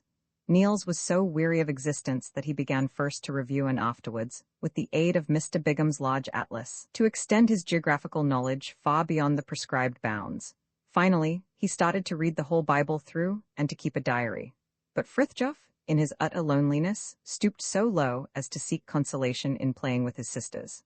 After a while, the past became less vivid to them, the longing less keen. Sometimes on a quiet evening, when the sun reddened the wall in the lonely chamber, and the distant, monotonous calling of the cuckoo died down, making the stillness wider and larger, the longing would come creeping into Niels's mind, stealing its power. But it no longer tortured, it was a vague thing that lay lightly on him, and was half sweet like a pain that is passing. His letters showed the same trend. In the beginning they were full of regrets, questions, and wishes loosely strung together, but soon they grew longer, dealt more with externals, narrated, and were written throughout in a well-formed style that hid between the lines a certain conscious pleasure in being able to write so well. As time passed, many things that had not dared to show themselves while Eric was there began to raise their heads. Imagination strewed its bright flowers through the humdrum calm of an eventless life. A dream atmosphere enveloped Niels's mind, bringing with it the provocative fragrance of life, and, hidden in the fragrance, the insidious poison of life-thirsting fancies. So Niels grows up, and all the influences of his childhood work on the plastic clay. Everything helps to shape it. Everything is significant, the real and the dreamed, what is known and what is foreshadowed. All add their touch, lightly but surely, to that tracery of lines which is destined to be first hollowed out and deepened, and afterwards flattened out and smoothed away. V.I. Mr. Lyhne, Mrs. Boy, Mr. Frithjof Peterson, Mrs. Boy. It was Eric who performed the introduction, and it took place in Jacobsen's studio, a light, spacious room with a floor of stamped clay and a ceiling 25 feet high. At one end of the room, 2 portals led to the yard. At the other, a series of doors opened into the smallest studios within. Everything was gray with the dust of clay and plaster and marble. It had made the cobweb threads overhead as thick as twine and had drawn river maps on the large window panes. It filled eyes and nose and mouth and outlined muscles, hair, and draperies on the medley of casts that filled the long shelves running round the room and made them look like a frieze from the destruction of Jerusalem. Even the laurels, high trees planted in big tubs in a corner near one of the portals, were powdered till they became grayer than gray olives. Eric stood at his modeling in the middle of the studio, wearing his blouse, and with a paper cap on his dark, wavy hair. He had acquired a mustache and looked quite manly beside his 2 friends, who had just taken their bachelor's degree, and, still pale and tired from their examinations, looked provincially proper with their 2 new clothes, and their 2 closely cropped heads in rather large caps. At a little distance from Eric's scaffolding, Mrs. Boy sat in a low, high-backed chair, holding a richly bound book in one hand and a lump of clay in the other. She was small, quite small, and slightly brunette in coloring, with clear, light brown eyes. Her skin had a luminous whiteness, but in the shadows of the rounded cheek and throat, it deepened to a dull golden tone, which went well with the burnished hair of a dusky hue changing to a tawny blondness in the highlights.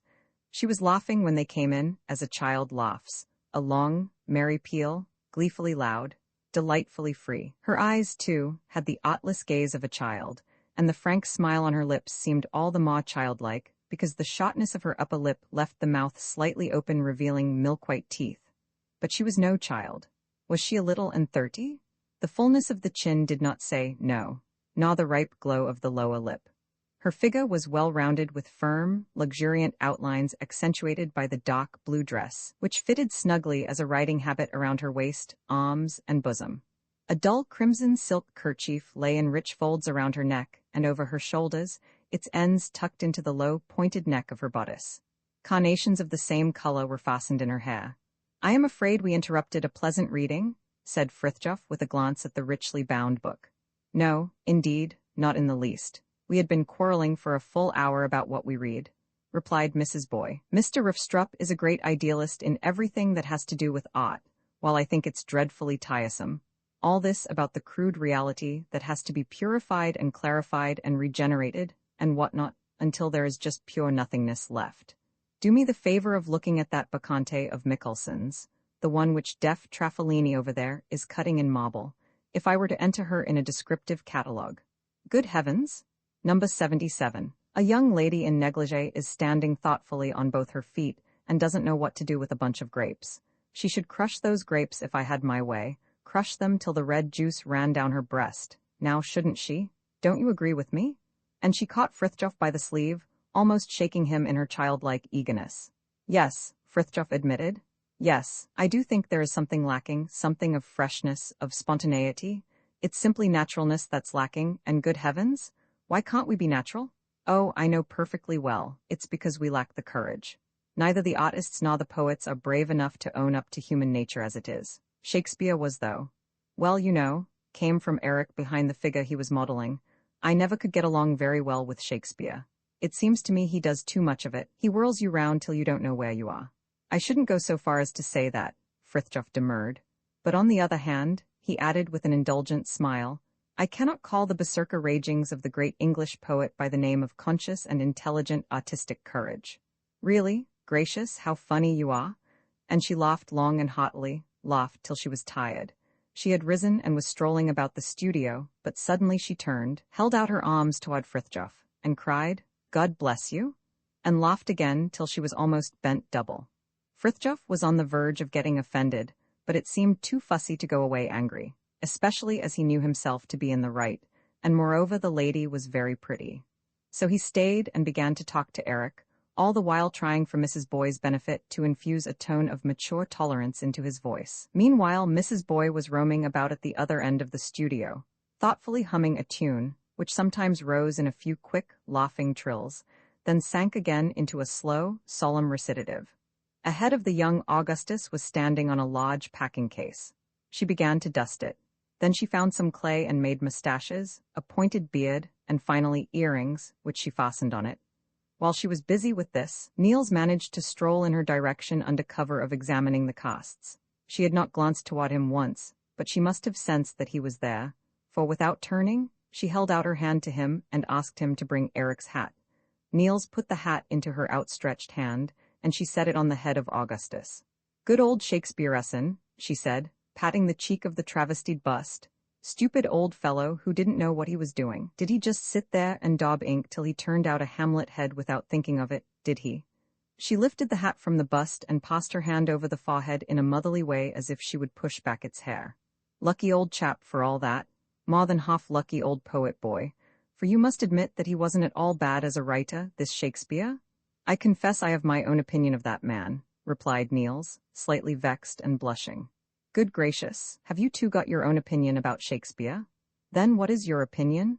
Are you for us or against us?" She struck an attitude by the side of the bust and stood there, smiling, with her arm resting on its neck.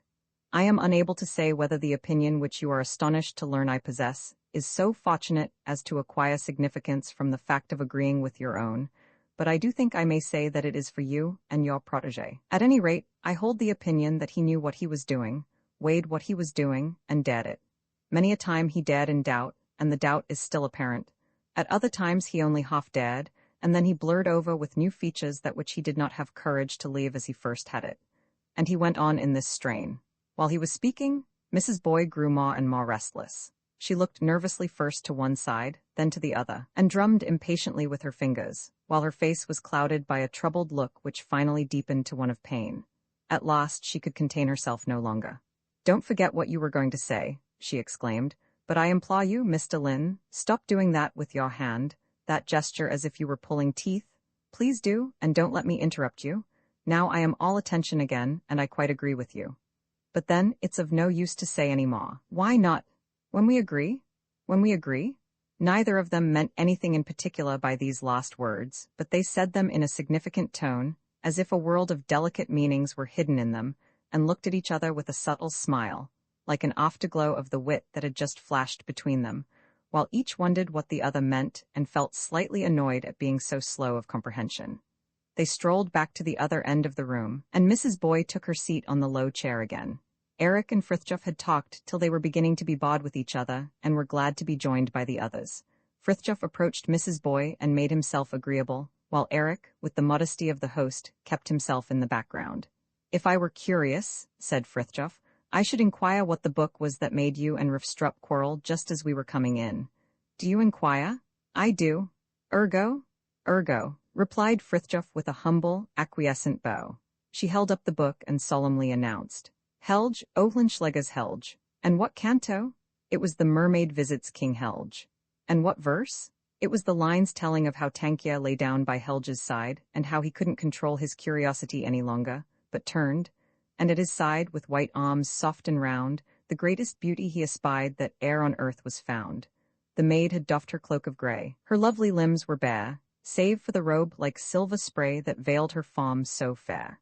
That is all he allows us to see of the mermaid's charms, and that is what I am dissatisfied with. I want a luxuriant, glowing picture there.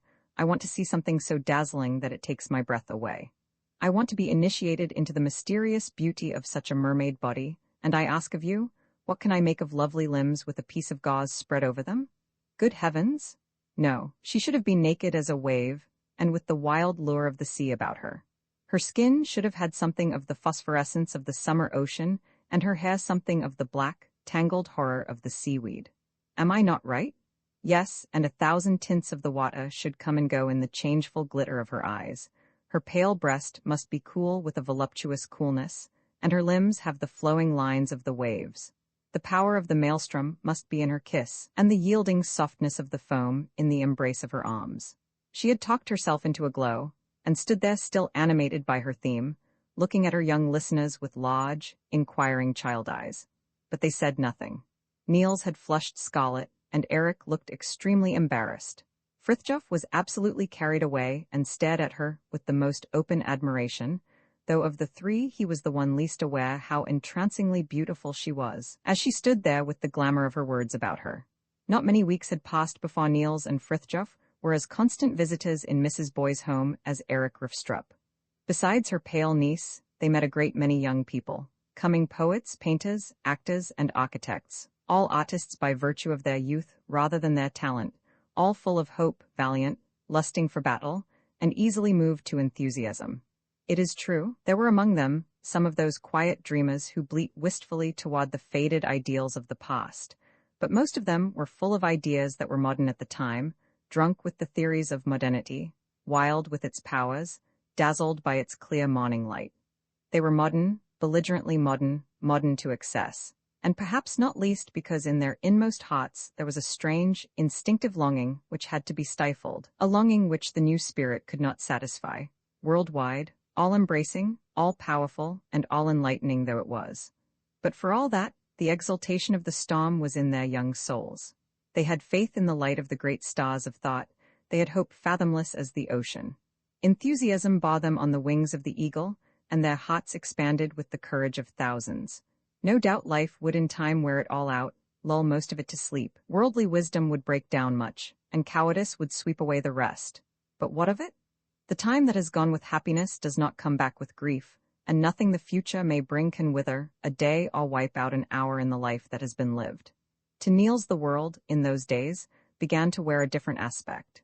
He heard his own vaguest, most secret thoughts loudly proclaimed by 10 different mouths. He saw his own unique ideas, which to him had been a misty landscape, with lines blurred by fog, with unknown depths and muted notes. He saw this landscape unveiled in the bright, clear, sharp colors of day, revealed in every detail, furrowed everywhere by roads, and with people swarming on the roads.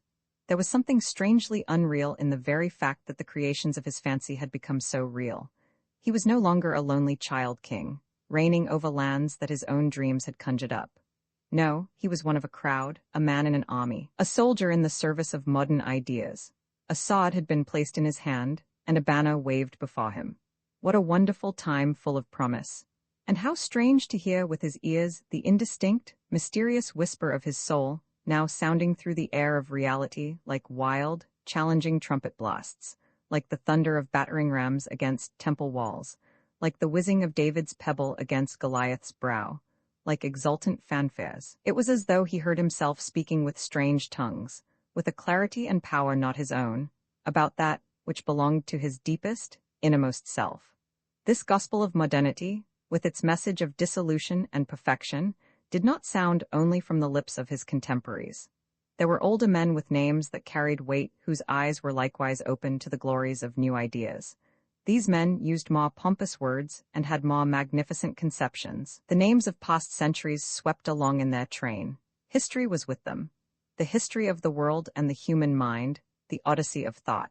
These were men who in their youth had been moved by the very things that now thrilled the young people and had borne witness to the spirit within them. But when they heard in their own voices the sound which tells a man crying in the wilderness that he is alone, they were silenced. The young people, however, remembered only that these men had spoken, not that they had been silent. They were ready to bring laurel wreaths and martyr crowns, willing to admire and happy in their admiration.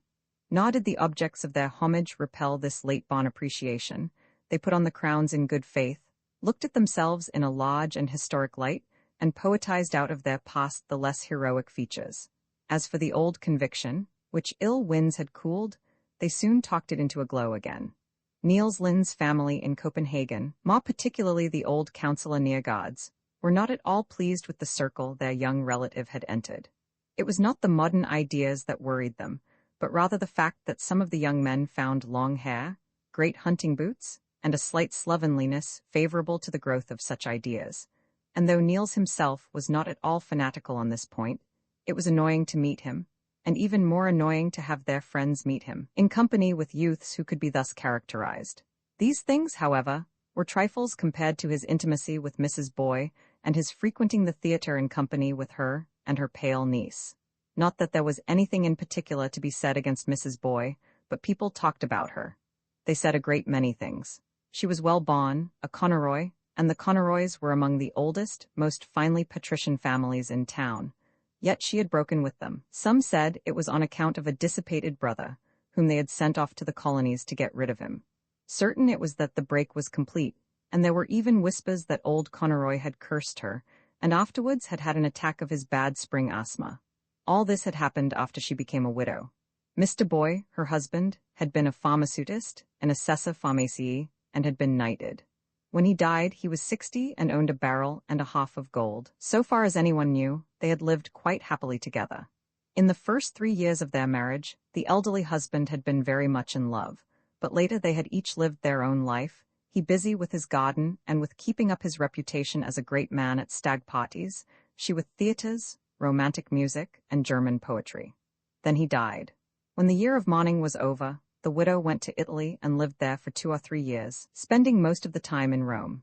There was nothing in the rumor that she had smoked opium in the French club, nor in the story that she had allowed herself to be muddled in the same manner as Paulina Borghese, and the little Russian prince who shot himself while she was in Naples did not commit suicide for her sake. It was true, however, that German artists never tired of serenading her, and it was true that one morning she had donned the dress of an Albanian peasant girl and had seated herself on the steps of a church high up in the Via Sistina, where a newly arrived artist had engaged her to stand as a model for him with a pitcher on her head and a little brown boy holding her hand. At least there was such a picture hanging on her wall. On the way home from Italy, she met a countryman, a noted clever critic, who would rather have been a poet. A negative, skeptical nature, people called him.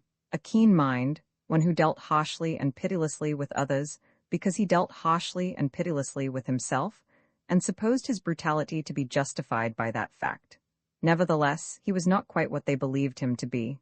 He was not so repellently uncompromising, nor so robustly consistent as he appeared. Although he was always in a state of strife against the idealistic tendencies of the age, and called them by more disparaging names, still he felt drawn toward these dreamy, ethereal ideals, this blue mysticism, these unattainable heights and evanescent lights. They appealed to him more than the earthborn opinions for which he did battle, and in which, most of the time, he believed. Rather against his will, he fell in love with Mrs. Boy, but he did not tell her so, for his was not a young and open love, nor a hopeful one. He loved her as a creature of another, a finer and happier race than his own, and there was in his love a rancor, an instinctive rage against everything in her that bore the marks of race. He looked with hostile, jealous eyes upon her sentiments and opinions, her tastes and views of life. He fought with every weapon he possessed, with subtle eloquence, with heartless logic and harsh authority, with derision wrapped in pity, to bring her over to his side, and he won. But when truth had conquered and she had become like him, he saw that the victory was too complete, that he had loved her as she was, with her illusions and prejudices, her dreams and her errors, and not as she had now become. Dissatisfied with himself, with her, and with everything in his own country, he went away and did not return. But then she had just begun to love him. This relationship, of course, gave people food for talk, and they made the most of it. The councillor's wife told Niels about it in the tone that aged virtue uses in speaking of young era, but Niels took it in a manner that offended and horrified the old lady. He replied in a high strain about the tyranny of society and the freedom of the individual, about the plebeian respectability of the mob and the nobility of passion. From that day on, he went but seldom to the home of his solicitous relatives, but Mrs. Boy saw him all the more frequently. Romans 7. It was an evening in spring. The sun threw a red light into the room as it sank toward the horizon. The wings of the windmill on the embankment drew shadows over the window panes and the walls, coming, going, in a monotonous swinging from darkness to light. A moment of darkness, 2 moments of light. At the window, Niels Lyhne sat gazing through the darkly burnished elms on the embankment to the fiery clouds beyond. He had been in the country, walking under blossoming beeches, past green rye fields, over flower-decked meadows. Everything had been so fair and light, the sky so blue, the sound so bright, the women he met so wondrously beautiful. Singing, he had followed the forest path, but soon the words had died out of his song, then the rhythm was lost, at last the tones were muted, and silence came over him like a fit of giddiness. He closed his eyes, and still he felt how his body drank the light, and his nerves vibrated with it. Every breath he drew of the cool, intoxicating air sent his blood rushing more wildly through the quivering, helpless veins. He felt as though all the teeming, budding, growing, germinating forces of spring were mysteriously striving to vent themselves through him in a mighty cry, and he thirsted for this cry, listened for it, till his listening grew into a vague, turgid longing. Now, as he sat there by the window, the longing awoke in him again. He yearned for 1,000 tremulous dreams, for cool and delicate images, transparent tints, fleeting scents, and exquisite music from streams of highly strung, tensely drawn silvery strings. And then silence, the innermost heart of silence, where the waves of air never bore a single stray tone, but where all was rest unto death, steeped in the calm glow of red colors and the languid warmth of fiery fragrance. This was not what he longed for, but the images glided forth from his mood and submerged all else until he turned from them to follow his own train of thought again. He was weary of himself, of cold ideas and brain dreams. Life a poem? Not when you went about forever poetizing about your own life instead of living it. How innocuous it all was, and empty, empty, empty. This chasing after yourself, craftily observing your own tracks in a circle of costs. This sham diving into the stream of life, while all the time you sat angling after yourself, fishing yourself up in one curious disguise or another. If he could only be overwhelmed by something, life, love, passion, so that he could no longer shape it into poems, but had to let it shape him. Involuntarily, he made a gesture as if to ward it off with his hand. After all, he was afraid in his inmost heart of this mighty thing called passion, this storm wind sweeping away everything settled and authorized and acquired in humanity as if it were dead leaves. He did not like it, this roaring flame squandering itself in its own smoke. No, he wanted to burn slowly. And yet this living on at half speed in quiet waters, always in sight of land, seemed so paltry.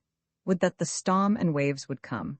If he only knew how, His sails should fly to the yards for a merry run over the Spanish main of life. Farewell to the slowly dripping days. Farewell to the pleasant little hours. Peace be with you, you dull moods that have to be furbished with poetry before you can shine, you lukewarm emotions that have to be clothed in warm dreams and yet freeze to death. May you go to your own place?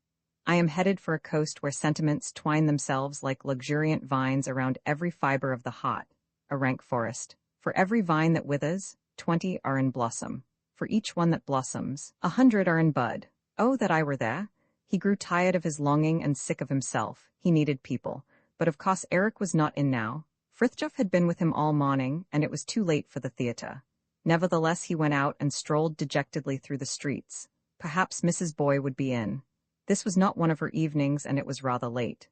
Suppose he try anyway. Mrs. Boy was in. She was home alone, too tired from the spring air to go to a dinner party with her niece. She had preferred to lie on the sofa, drinking strong tea and reading Heine. But now she was tired of verses and wanted to play lotto. So they played lotto. 15, 20, 37, a long series of figures, the rattling of dice in a bag, and an irritating sound of balls rolling on the floor in the apartment above them. "This is not amusing," said Mrs. Boy, when they had played for a long time without covering any numbers. "Is it? No?" She answered herself and shook her head disconsolately. "But what else can we play?" She folded her hands before her on the discs and looked at Niels with a hopeless, inquiring gaze. Niels really did not know. Anything but music? She bent her face down over her hands and touched her lips to the knuckles, one after the other, the whole row, then back again. "This is the most wretched existence in the world," she said, looking up. "It isn't possible to have anything like an adventure, and the small happenings that life has to offer are surely not enough to keep one's spirits up. Don't you feel that too? Well, I can't suggest anything better than that we act like the Caliph in Arabian Nights. With that silk kimono you are wearing, if you would only wind a white cloth around your head, and let me have your large Indian shawl, we could easily pass for 2 merchants from Mosul. And what should we 2 unfortunate merchants do? Go down to Storm Bridge, hire a boat for 20 pieces of gold, and sail up the dark river. Past the sand chests, yes, with colored lamps on the masthead. Like Ganem, the slave of love. Oh, I know that line of thought so well. It's exactly like a man to get so terribly busy building up scenery and background, forgetting the action itself for the setting. Have you never noticed that women live much less in their imagination than men?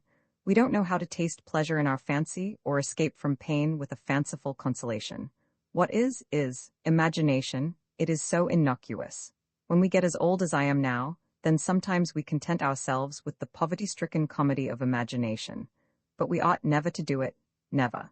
She settled herself languidly on the sofa, half reclining, her hand under her chin, her elbow supported by the cushions. She gazed dreamily out before her, and seemed quite lost in melancholy thoughts. Niels was silent too, and the room was so quiet that the restless hopping of the canary bird was plainly heard. The great clock ticked and ticked its way through the silence, louder and louder, and a string in the open piano, suddenly vibrating, emitted a long, low, dying note that blended with the softly singing stillness. She looked very young as she lay there, flooded from head to foot in the soft yellow light of the lamp above her. There was something alluring in the incongruity of her beautiful, strongly molded throat and matronly Charlotte Corday cap with the frank child eyes, and the little mouth opening over milk-white teeth. Niels looked at her admiringly. "How strange it is to long for oneself," she said. "And yet I often, so often, long for myself as a young girl. I love her as one whom I had been very close to and shared life and happiness and everything with, and then had lost while I stood helpless. What a wonderful time that was! You cannot conceive the purity and delicacy of such a young girl's soul when she is just beginning to love for the first time. It can only be told in music, but you can think of it as a festival in a fairy palace, where the air shines like blushing silver. It is filled with cool flowers, and they change color. Their tints are slowly shifting. Everything is song, jubilant and yet soft. Dim presentiments gleam and glow like mystic wine in exquisite dream goblets. It is all song and fragrance. 1,000 scents are wafted through the palace. Oh, I could weep when I think of it, and when I think that if it could all come back to me, by a miracle, just as it was, it would no longer bear me up. I should fall through like a cow trying to dance on cobwebs." "No, quite the contrary," said Niels eagerly, and his voice trembled as he went on. "No, the love you could feel now would be much finer, much more spiritual than that young girl's." "Spiritual? I hate this spiritual love. The The flowers growing from that soil are made of cotton cloth. They don't even grow, they are taken from the head and stuck in the heart, because the heart has no flowers of its own. That is exactly what I envy in the young girl. Everything about her is genuine. She does not fill the goblet of her love with the makeshift of imagination. Do not suppose, because her love is shot through and shadowed over by imagined pictures and again pictures in a great, teeming vagueness, that she cares more for those images than for the earth she walks upon. It is only that all her senses and instincts and powers are reaching out for love everywhere, without ever feeling weary. But she does not revel in her fancies, nor even so much as rest in them. No, she is very much more genuine, so genuine that in her own unwitting manner she very often becomes innocently cynical. You have no idea, for instance, of what intoxicating pleasure a young girl finds in breathing secretly the odor of cigars that clings to the clothes of the man she loves. That is 1,000 times more to her than a whole conflagration of fancies. I despise imagination. What good is it, when our whole being yearns toward the heart of another, to be admitted only to the chilly anteroom of his imagination? And that is what happens so often.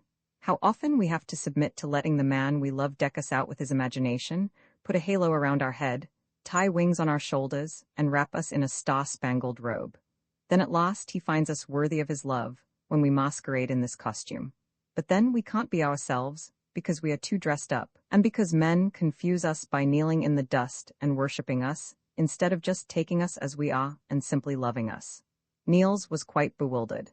He had picked up the handkerchief she dropped and sat there intoxicating himself with its perfume.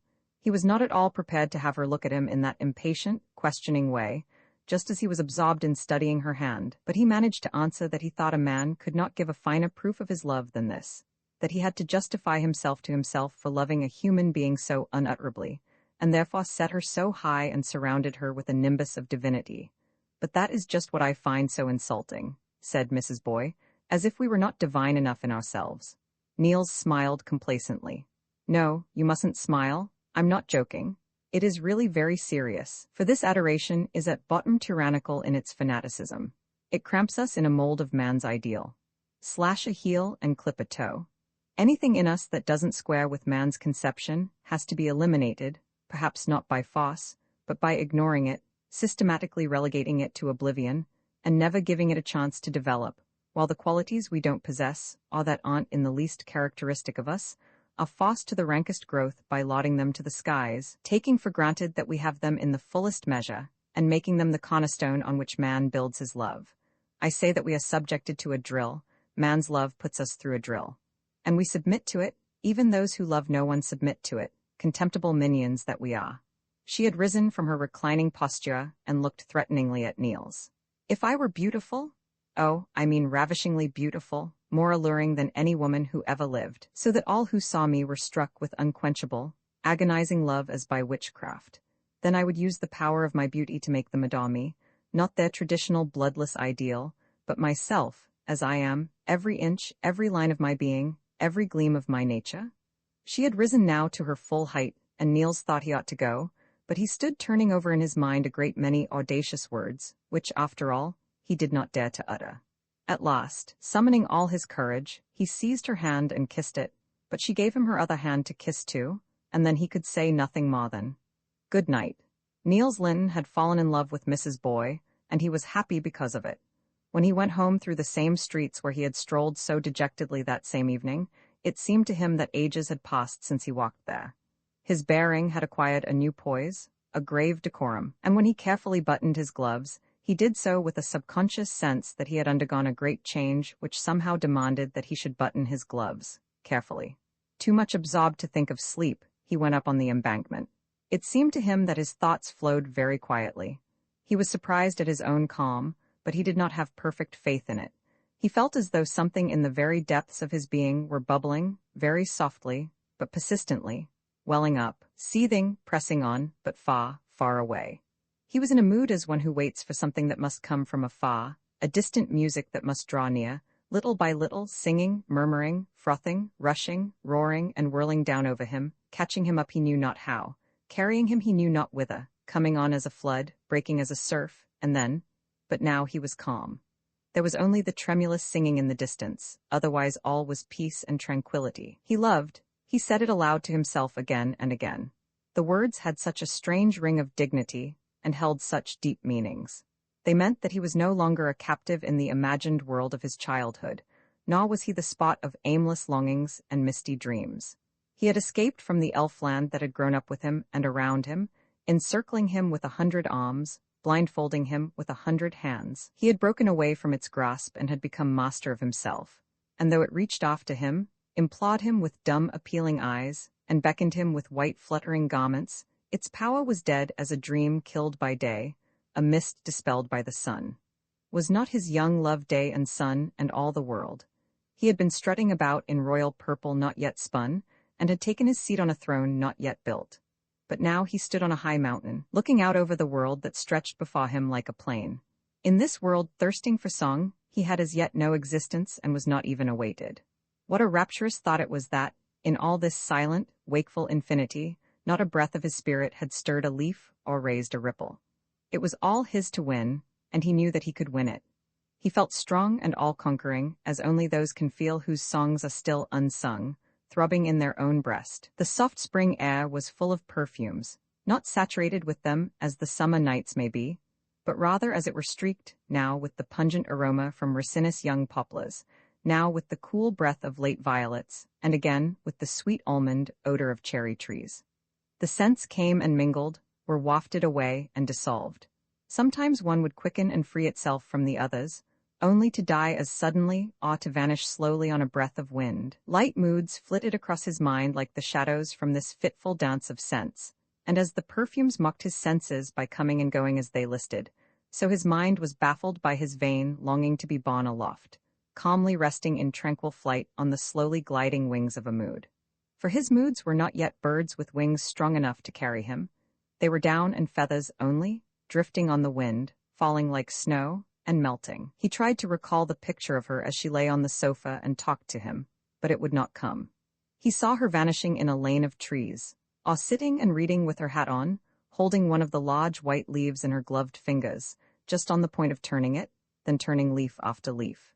He saw her entering her carriage in the evening after the theater and nodding to him behind the pane. Then the carriage drove away, and he stood looking after it. It kept on driving, and he still followed it with his eyes. Indifferent faces came and spoke to him. Figures he had not seen for years passed down the street, turned and looked after him, and still the carriage kept on driving, and he could not get rid of it, could not think of other pictures because of that carriage. Then, just as he was getting nervous with impatience, it came, the yellow light from the lamp, the eyes, the mouth, the hand under the chin, as plainly as if it were all before him there in the darkness. How lovely she was, how mild, how fair. He loved her with a desire that knelt at her feet, begging for all this seductive beauty. Cast yourself from your throne down to me, make yourself my slave, put the chain around your neck with your own hands, but not in spot. I want to pull the chain, I demand submission in your every limb, bondage in your eyes. Oh, that I could draw you to me with a love philter, but no, a love philter would compel you. You would yield to its power without volition, and I want none to be your master but myself. Your will must be broken in your hands, and you must hold it out humbly to me. You shall be my queen, and I your slave, but my slave's foot must be on your queenly neck. There is no lunacy in this desire, for is it not in the nature of a woman's love to be proud and strong, and to bend? It is love, I know, to be weak and to reign. He felt that he could never draw to himself the part of her soul that was one with the luxuriant, glowing, sensuous soft aspect of her beauty. It would never clasp him in those gleaming Juno arms, never in passionate weakness give that voluptuous neck to his kisses, never in all eternity. He saw it all clearly. He could win, perhaps he already had won, the young girl in her, and he was sure that she, the full-blooded beauty, felt this fair young creature who had died within her, mysteriously stirring in her living grave to clasp him with slender maiden arms and meet him with timid maiden lips. But his love was not that. He loved the very thing in her that he could not win, loved this neck with its warm, flower-like whiteness gleaming with a dew of gold under the dusky hair.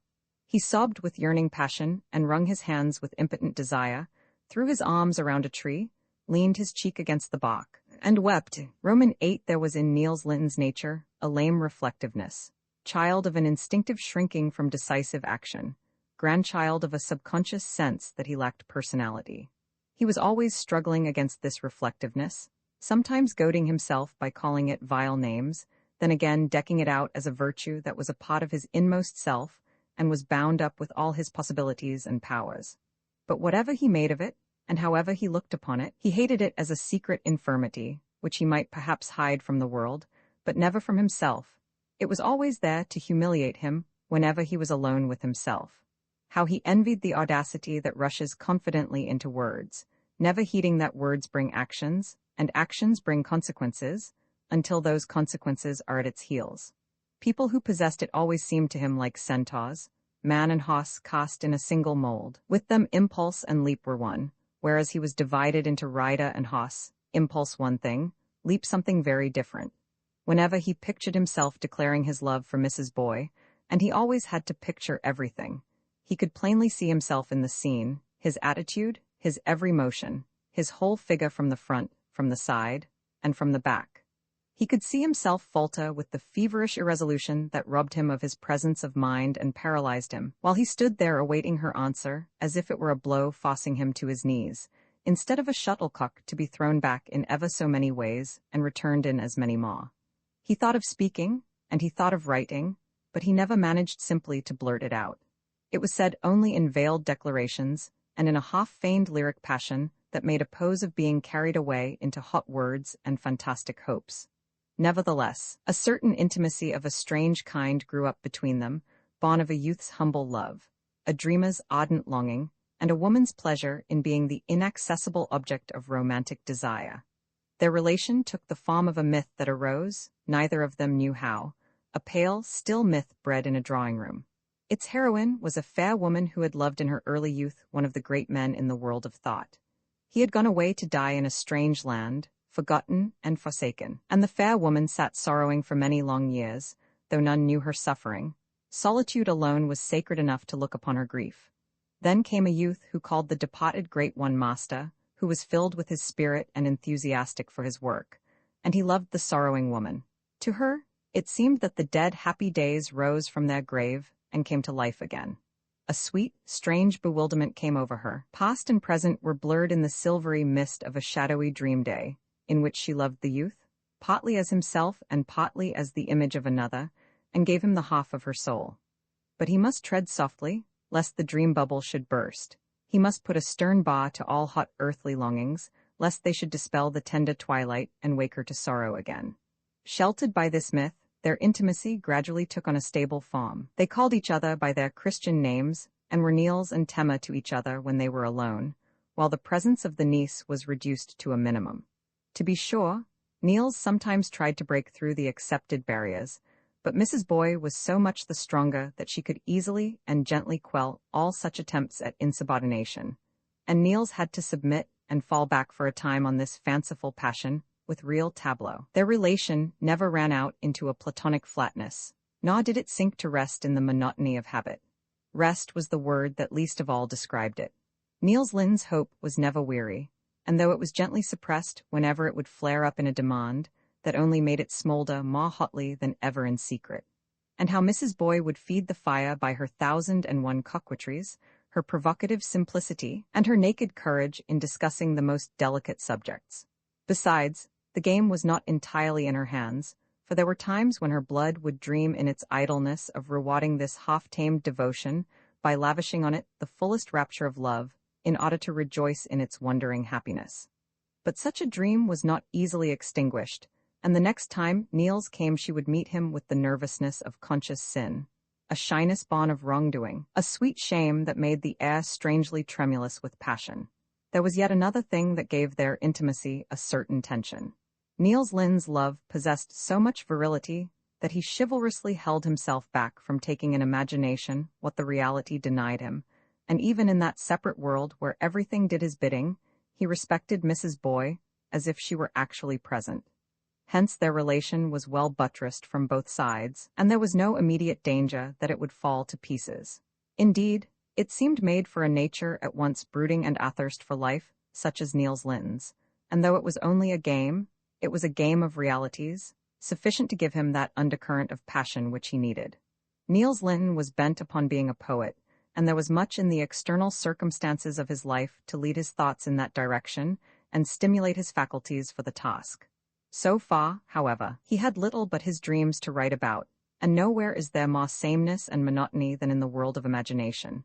For in that dreamland, which seems so boundless and so infinitely varied, there are, in fact, only a few shot-beaten paths where everybody walks and from which no one ever strays.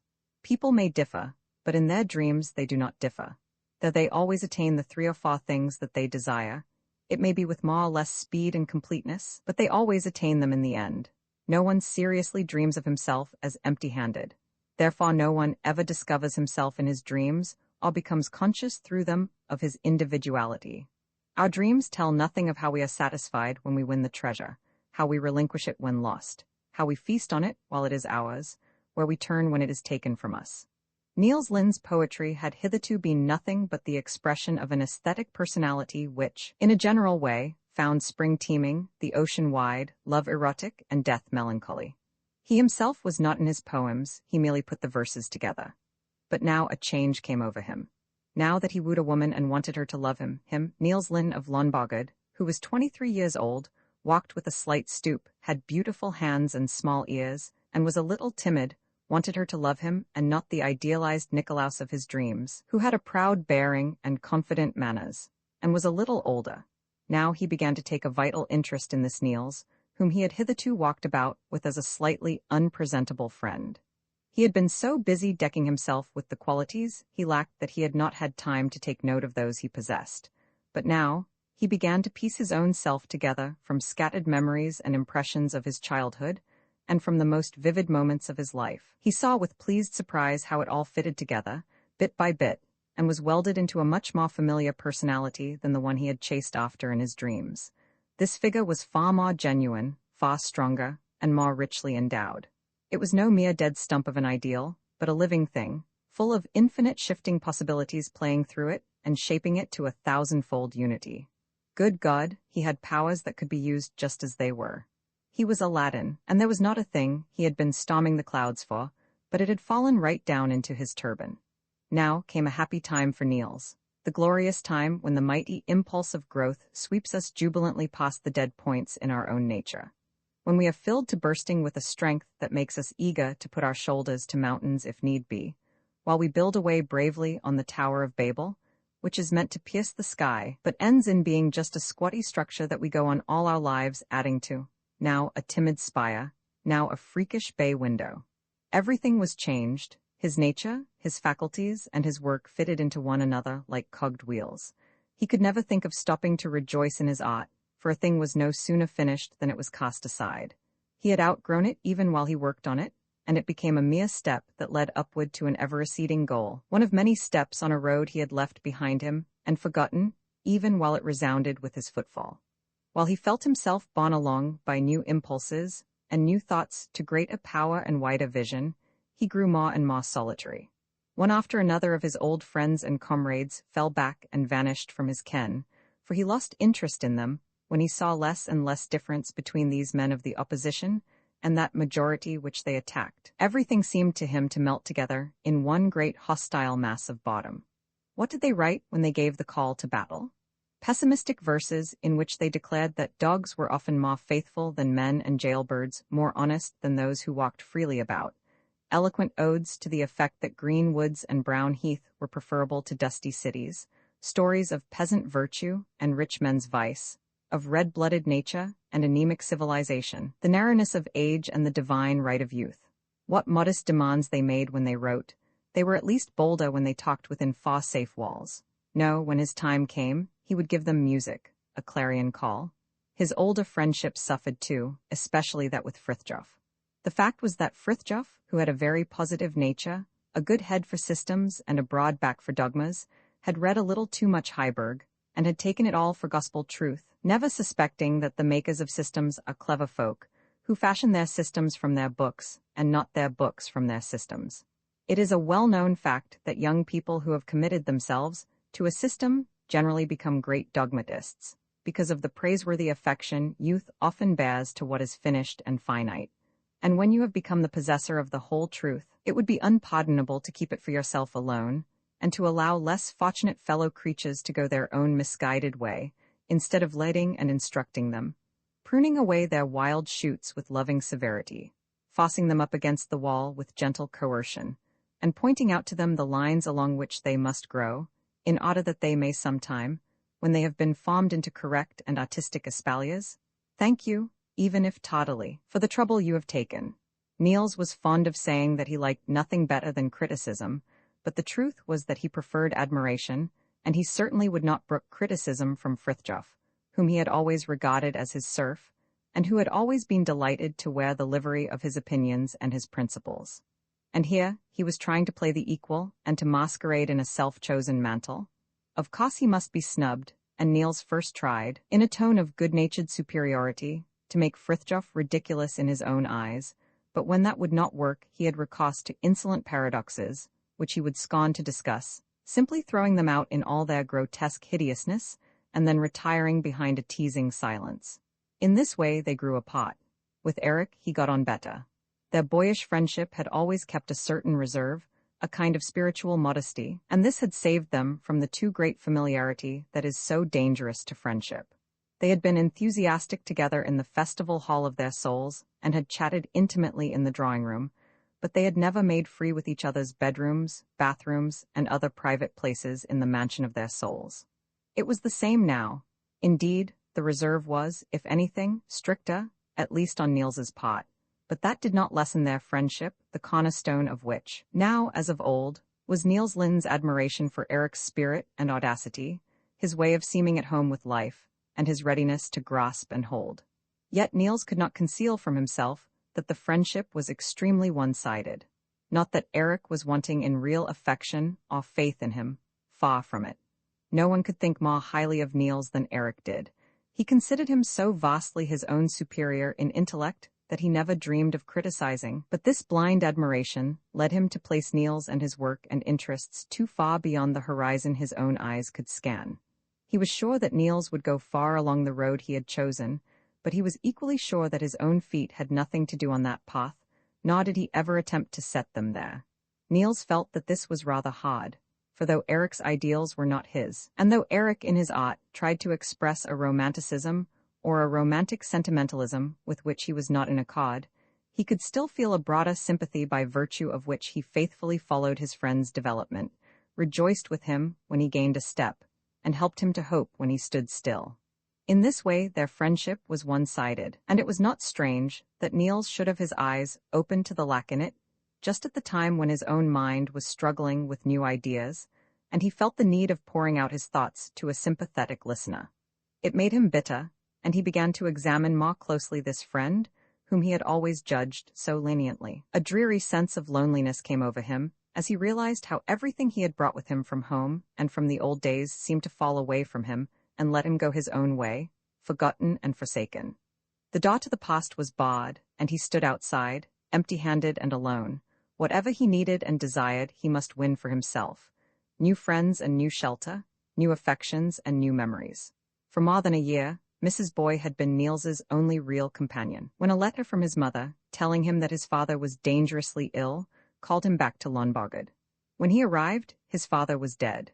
The consciousness that for several years he had longed very little for his home weighed on Niels almost like a crime. He had often enough visited it in his thoughts, but always as a guest with the dust of other lands on his clothes and the memories of other places in his heart. He had never longed for it in passionate homesickness, as for the fair sanctuary of his life, nor pined to kiss its soil and rest under its roof. Now he repented that he had been faithless to his home, and, oppressed as he was by his grief, he felt his remorse darkened by a sense that in some mysterious way he was an accessory to what had happened, as though his faithlessness had called death in. He wondered how he could ever have lived contentedly away from this home, which now drew him with such strange power. With every fiber of his being he clung to it, in an infinite, desolate longing, uneasy because he could not become one with it as fully as he would, miserable because the thousand memories that called from every corner and every bush, from sounds and myriad scents, from the play of light and from the silence itself, because all these things called with such distant voices that he could not grasp them in the strength and fullness he craved. They seemed only to whisper in his soul, like the rustling of leaves that fall to the ground and the lapping of waves that flow on and ever on. Happy in his sorrow is he who at the death of one dear to him can weep all his tears over the emptiness, the desolation, and the loneliness. Sorer and bitterer are the tears with which you try to atone for the past when you have failed in love toward one who is gone and to whom you can never make amends for what you have sinned. For now they come back to you. Not only the hard words, the subtly poisoned retorts, the harsh censure, and the unreasoning anger, but even unkind thoughts that were not put into words, hasty judgments that merely passed through your mind, unseen shruggings of the shoulder, and hidden smiles full of contempt and impatience. They all come back like malign arrows, sinking their barb deep in your own breast, their dull barb, for the point has been broken off in the heart that is no more. There is nothing you can expiate any more, nothing.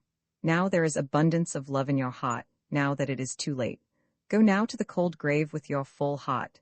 Does it bring you any nearer? Plant flowers and bind wreaths, does that help you? At Långbågad they were binding wreaths.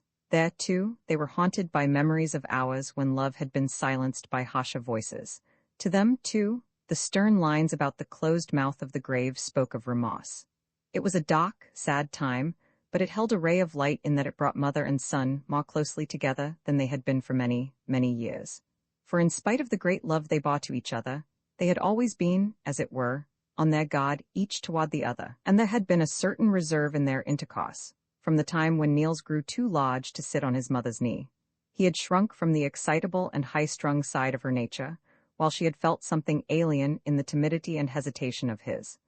But now life itself, which keys up and tones down and harmonizes, had prepared their hearts, and would soon give them wholly to each other. Scarcely 2 months after the funeral, Mrs. Lyhne fell violently ill, and for a long time her life was in danger. The anxiety that filled these weeks seemed to force their earlier grief into the background, and when Mrs. Lyhne began to get better, it seemed to both her and Niels that years had been thrust in between them and the freshly made grave. Especially to Mrs. Lyhne, the time seemed long. While she was ill, she had been sure that she was going to die, and had been very much afraid of death. Even now that she had begun to recover, and the doctor had declared the danger to be past, she could not rid herself of her gloomy thoughts. It was a dreary convalescence, in which her strength returned as it seemed reluctantly, drop by drop. She felt no gentle and healing drowsiness, but rather a restless languor with a depressing sense of weakness and an incessant, impotent longing for strength. After a while there was a change, her recovery was more rapid, and her strength came back. Still the idea that she and life were soon to part did not leave her, but lay like a shadow over her, and held her captive in a perturbed and yearning melancholy. One evening she was sitting alone in the summer parlor, gazing out through the wide-open doors. The trees of the garden hid the gold and crimson of the sunset, but in one spot the trunks parted to reveal a bit of fiery sky, from which a sunburst of long, deep golden rays shot out, waking green tints and bronze-brown reflections in the dark, leafy masses. High above the restless treetops, the clouds drifted dark against a smoke-red sky, and as they hurried on, they left behind them little loosened tufts, tiny little strips of cloud which the sunlight steeped in a wine-colored glow. Mrs. Lyhne sat listening to the wind in the trees. Her head moved very slightly in time with the uneven swelling and sinking of each gust, as it came rushing, swept on boisterously, and died away, but her eyes were far away, farther even than the clouds they gazed on. Pale in her black widow's garb, she sat there with a piteous expression of unrest about her faintly colored lips, while her hands fidgeted with the thick little book on her lap. It was Rousseau's Héloïse. Other books were piled up around her. Schiller, Staffelt, Ewald, and Novalis, and large portfolios with prints of old churches and ruins and mountain lakes. Now she heard doors opening and shutting, then steps that seemed to seek someone in the inner rooms, and presently Niels came in. He had been for a long walk by the fjord. His cheeks were ruddy from the fresh air, and the wind was still in his hair. Outside, the blue-gray colors had prevailed in the sky, and a few heavy drops of rain splashed against the windows. Niels told of how high the waves came rolling in, and how they had washed the seaweed up on the beach, and about what he had seen and whom he had met. As he talked, he gathered up the books, closed the doors to the garden, and fastened the windows. Then he sat down on the low stool at his mother's feet, took her hand in his, and laid his cheek on her knee. It had grown quite black outside. The rain beat like hail and ran in streams down casements and panes.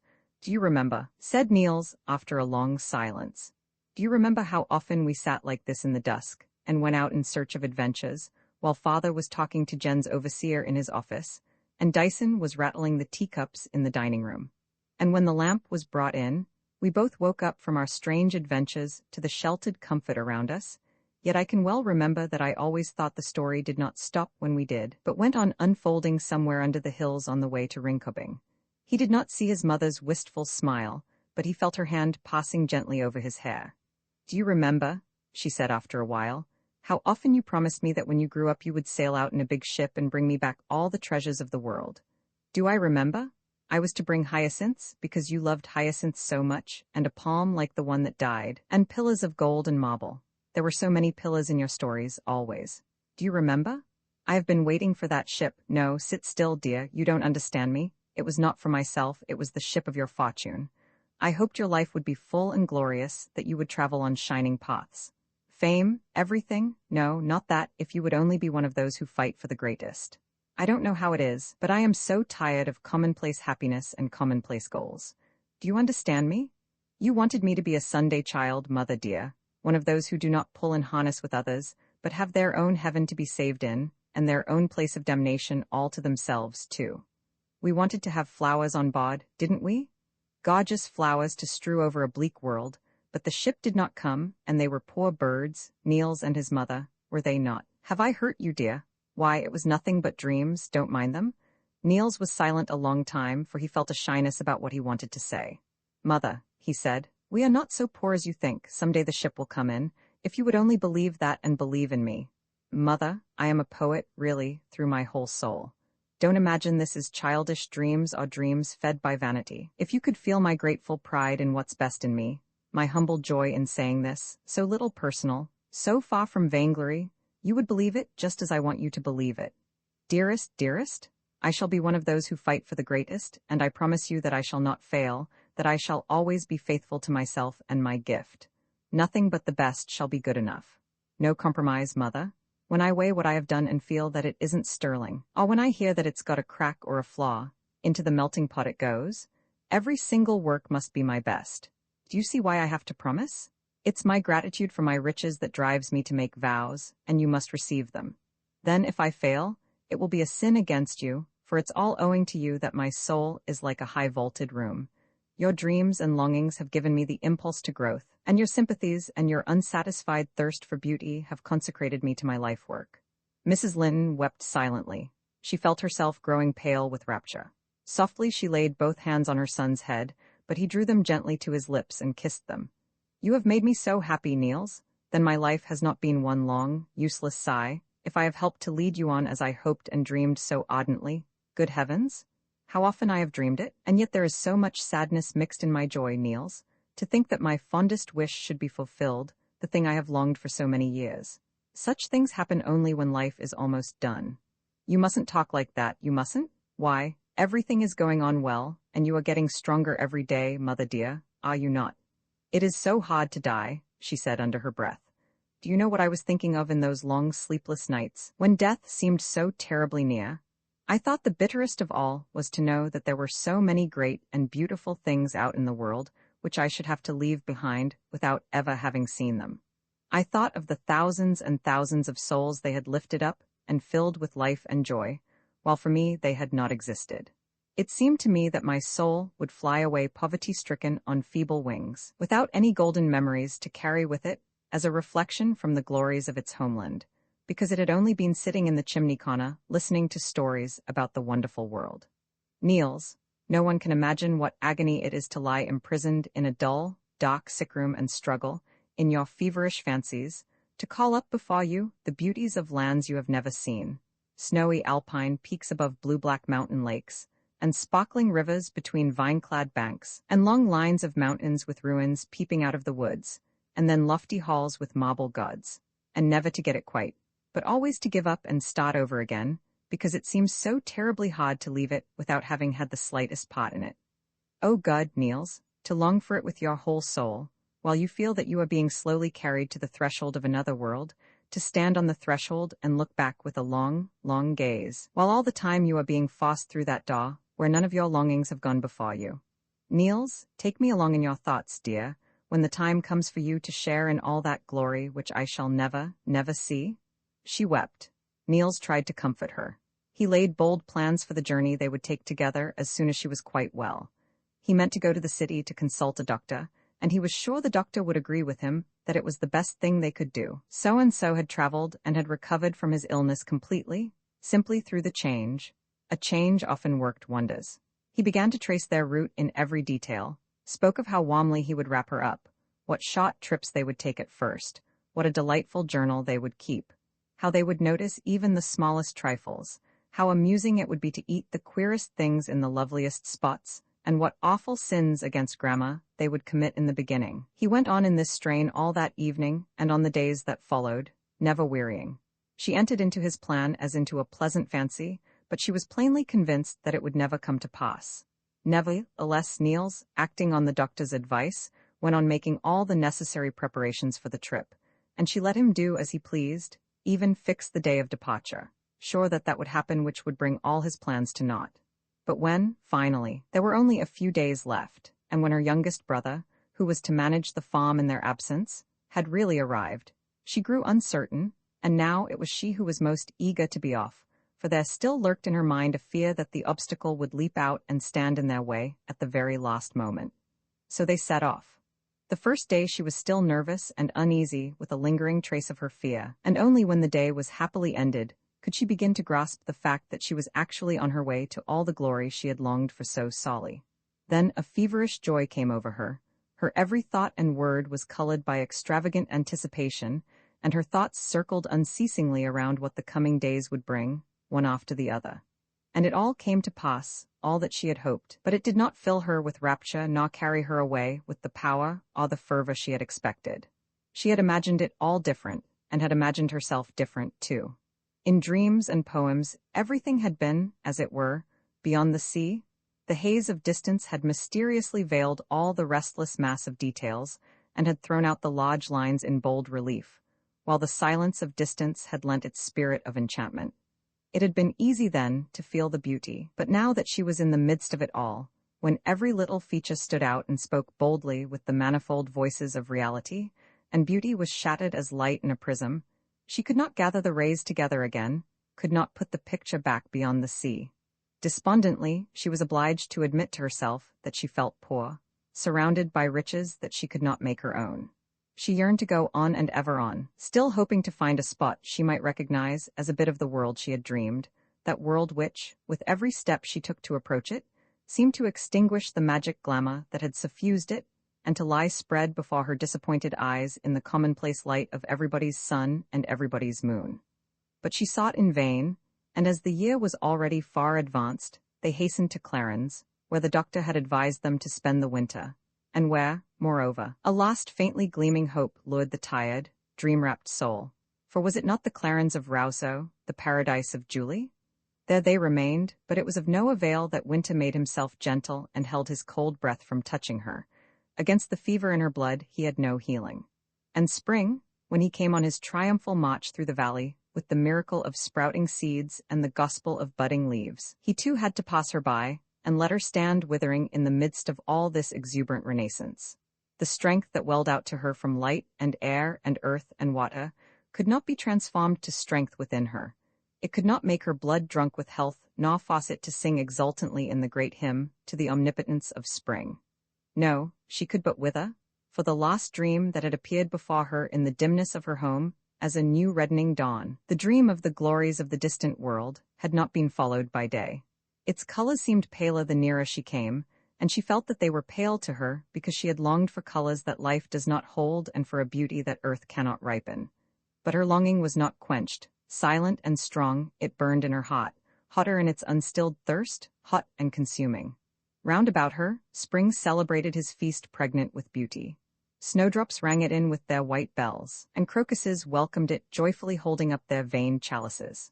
Hundreds of tiny mountain streams tumbled headlong down into the valley to report that spring had come, but they were all too late, for when they trickled between green banks, primroses in yellow and violets in blue stood there and nodded. We know it, we know it, we knew it before you. The willows unfurled their yellow banners, and the curly ferns and the velvety, moss-hung green garlands over the naked walls of the vineyards, while down below dry nettles hid the stones with long borders of brown and green and faint purple. The grass spread its mantle of green far and wide, and no end of pretty flowers sat down upon it.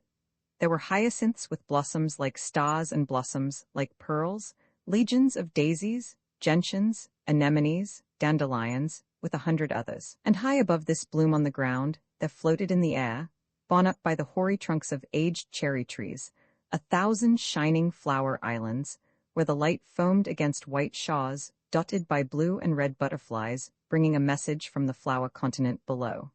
Every day brought new flowers, forcing them out of the ground in motley patterns in the gardens by the sea, pouring them out over the branches of the trees down there, polinias like giant violets and magnolias like huge purple-stained tulips. Along the paths, the flowers advanced in blue and white phalanxes. They filled the meadows with yellow swarms, but nowhere was there such a maze of bloom as in the little sheltered valleys up among the hills, where the larch stood with glittering ruby cones amidst pale green needles. For there the narcissus blossomed in dazzling myriads, filling the air far and wide with the drowsy fragrance from their white orgies. With all this beauty round about her, she still sat there with the old, unanswered longing for beauty in her heart. It was only now and then, when the sun sank behind the gentle slopes of Savoy, and the mountains beyond the sea seemed made of brown, opaque glass, as if their precipitous sides had drunk the light, that nature could hold her senses spellbound. Then, when the bright yellow mists of evening veiled the distant Jura mountains, and the lake, like a copper mirror from which tongues of golden flame shot into the red sunset glow, seemed to melt with the sky into one vast, shining infinity, then it would seem, once in a great while, as though the longing were silenced, and the soul had found the land it sought. As spring advanced, her strength failed more and more. Soon she did not leave her bed, but she was no longer afraid of death. She awaited it eagerly, for she cherished the hope that beyond the grave she would be face to face with all the glory, be one in soul with the fullness of beauty which here on earth had drawn her in hope and yearning. A yearning which had been clarified and transfigured by the increasing pain of long, empty years, and thus prepared to attain its goal. She dreamed many a gentle, wistful dream of how she would return in memory to what earth had given her, return from the land of immortality, where all the beauty of the earth would be always beyond the sea. So she died, and Niels buried her in the friendly churchyard at Clarens, where the brown vineyard mold covers the children of so many lands, and where broken columns and veiled urns repeat the same words of mourning in so many languages. They gleam white under dark cypresses and among the winter bloom of the viburnum. Early roses strew their petals over many of them, and often the ground at their base is blue with violets. But over every mound and every stone creep the glossy-leaved vines of the gentle periwinkle, Rousseau's favorite flower. Sky blue as never a sky was blue. Roman 9 Niels Lyhne hurried home.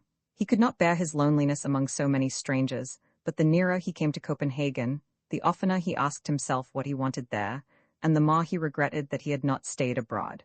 For whom did he have in Copenhagen? Not Frithjof, and Eric was traveling in Italy on a scholarship, so he was not there. Mrs. Boy? It was a queer affair, this relation with Mrs. Boy. Now that he came straight from his mother's grave, it seemed to him, not exactly a desecration or anything like that, and yet out of tune with the key in which his present moods were pitched. It was a discord. If he had been going to meet his fiancée, his young, blushing bride, now that his soul had so long been bent on filial duties, it would not have conflicted with his feeling. It was of no use that he tried to take a superior tone with himself and call the change in his conception of his intimacy with Mrs. Boy Philistine and provincial. The word bohemian formed itself subconsciously as an expression of a distaste that he could not reason away, and it was in line with this mood that his first visit, after he had engaged his old rooms at the Embankment, was to the Neergaards and not to Mrs. Boy. The following day he called on her, but did not find her in. The janitor said she had taken a villa at Emmelikelde, which surprised Niels, for he knew that her father's country house was in that neighborhood. Well, he would have to go out there in a day or two. But the very next day he received a note from Mrs. Boy asking him to meet her in her apartment in town. The pale niece had seen him in the street. A quarter before 1 he was to come. He must come. She would tell him why, if he did not know it. Did he know it? He must not misjudge her and not be unreasonable. He knew her too well, and why should he take it as a plebeian nature would? He must not please. After all, they were not like other people. Oh, if he only would understand her. Niels. This letter made him strangely excited, and he suddenly remembered with a sense of uneasiness that Mrs. Neergaard had looked at him with a sarcastic, pitying expression and had smiled and said nothing in a curious, meaning way.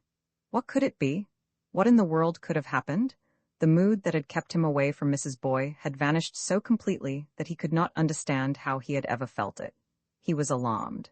If they had only written to each other like sensible people, why had they not written? He certainly had not been so busy.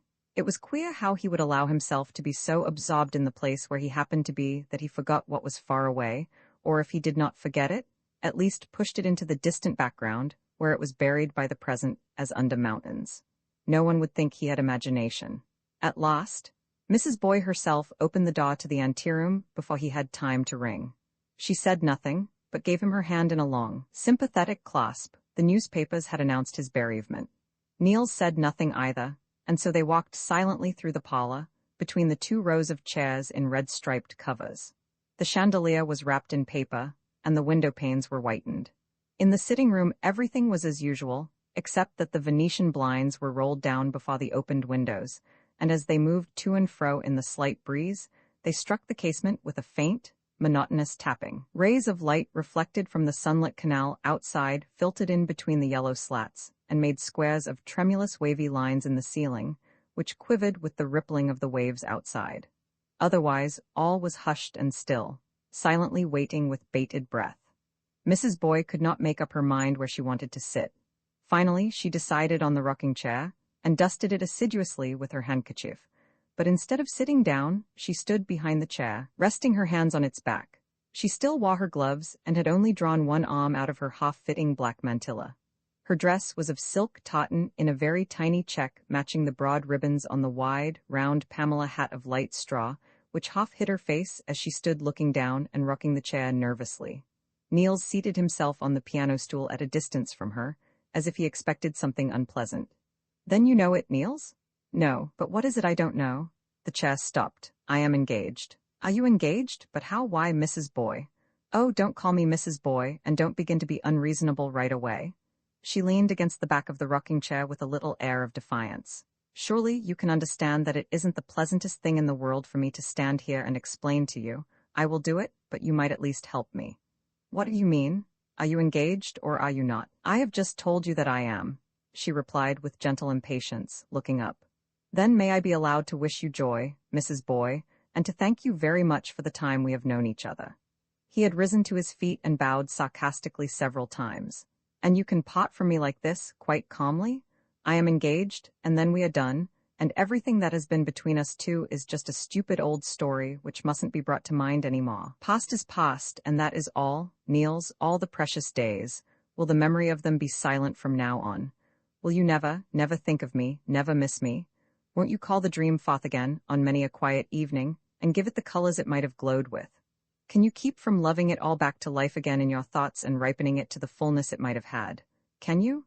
Can you put your foot on it and crush it all out of existence, every bit of it?" "Niels, I hope so. You have shown me that it can be done. But this is nonsense, pure, unmitigated nonsense from beginning to end. Why did you arrange this comedy? I have no shadow of a right to reproach you. You have never loved me, never said that you loved me. You have given me leave to love you, that is all, and now you withdraw your permission. Or perhaps you will allow me to go on, though you have given yourself to another? I don't understand you, if you can imagine that to be possible. We are not children, or are you afraid I shall forget you too soon? Never fear. You are not one to be blotted easily out of a man's life. But take care. A love like mine does not come to a woman twice in her life. Take care that you do not bring misfortune upon yourself by casting me off. I don't wish you any harm, no, no. May you never know want and sickness, and may you have all the happiness that comes with wealth, admiration, and social success. In measure full and overflowing, that is my wish for you. May all the world stand open to you, all but one little door, one single little door, however much you knock and try to open it, but otherwise everything as fully and widely as it is possible to wish it." He spoke slowly, almost sadly, not bitterly, but with a strangely tremulous note in his voice, a note that was new to her and moved her. She had grown a little pale and stood leaning stiffly against the chair. "Niels," she said, "don't predict misfortune. Remember you were not here, Niels and my love. I did not know how real it was. It seemed more like something that just interested me. It breathed through my life like a delicate spiritual poem. It never caught me in strong arms. It had wings, only wings. At least I thought so. I did not know better until now, or until the moment I had done it, said yes and all that. Everything was so difficult, there were so many things all at once and so many people to consider. It began with my brother, Hardenskjold, the one who was in the West Indies, you know. He had been rather wild when he was here, but over there he settled down and became so sensible and went into partnership with someone and made a lot of money, and married a rich widow, a sweet little thing, I assure you, and he and father made up, for Hardy was so changed, oh, he is so respectable, there is no end to it, and so susceptible to what people say. Terribly bourgeois, oh, of course, he thought I ought to be taken up in the bosom of the family again, and every time he came here he lectured me and pleaded and palavered, and you see father is an old man now, and so at last I did it, and everything was just as in the old days.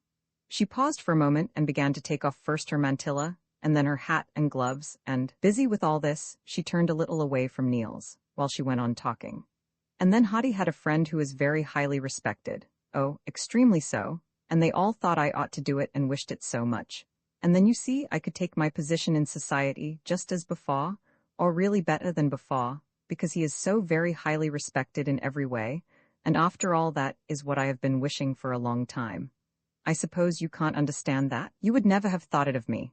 Quite the contrary. Because I was always making fun of conventional society with its banalities and its stereotyped morality, its thermometer of virtue and its compass of womanliness. You remember how witty we were. It is to weep, Niels, for it wasn't true, at least not all the time. I will tell you something. We women can break away for a while, when something in our lives has opened our eyes to the love of freedom that after all is in us, but we can't keep it up.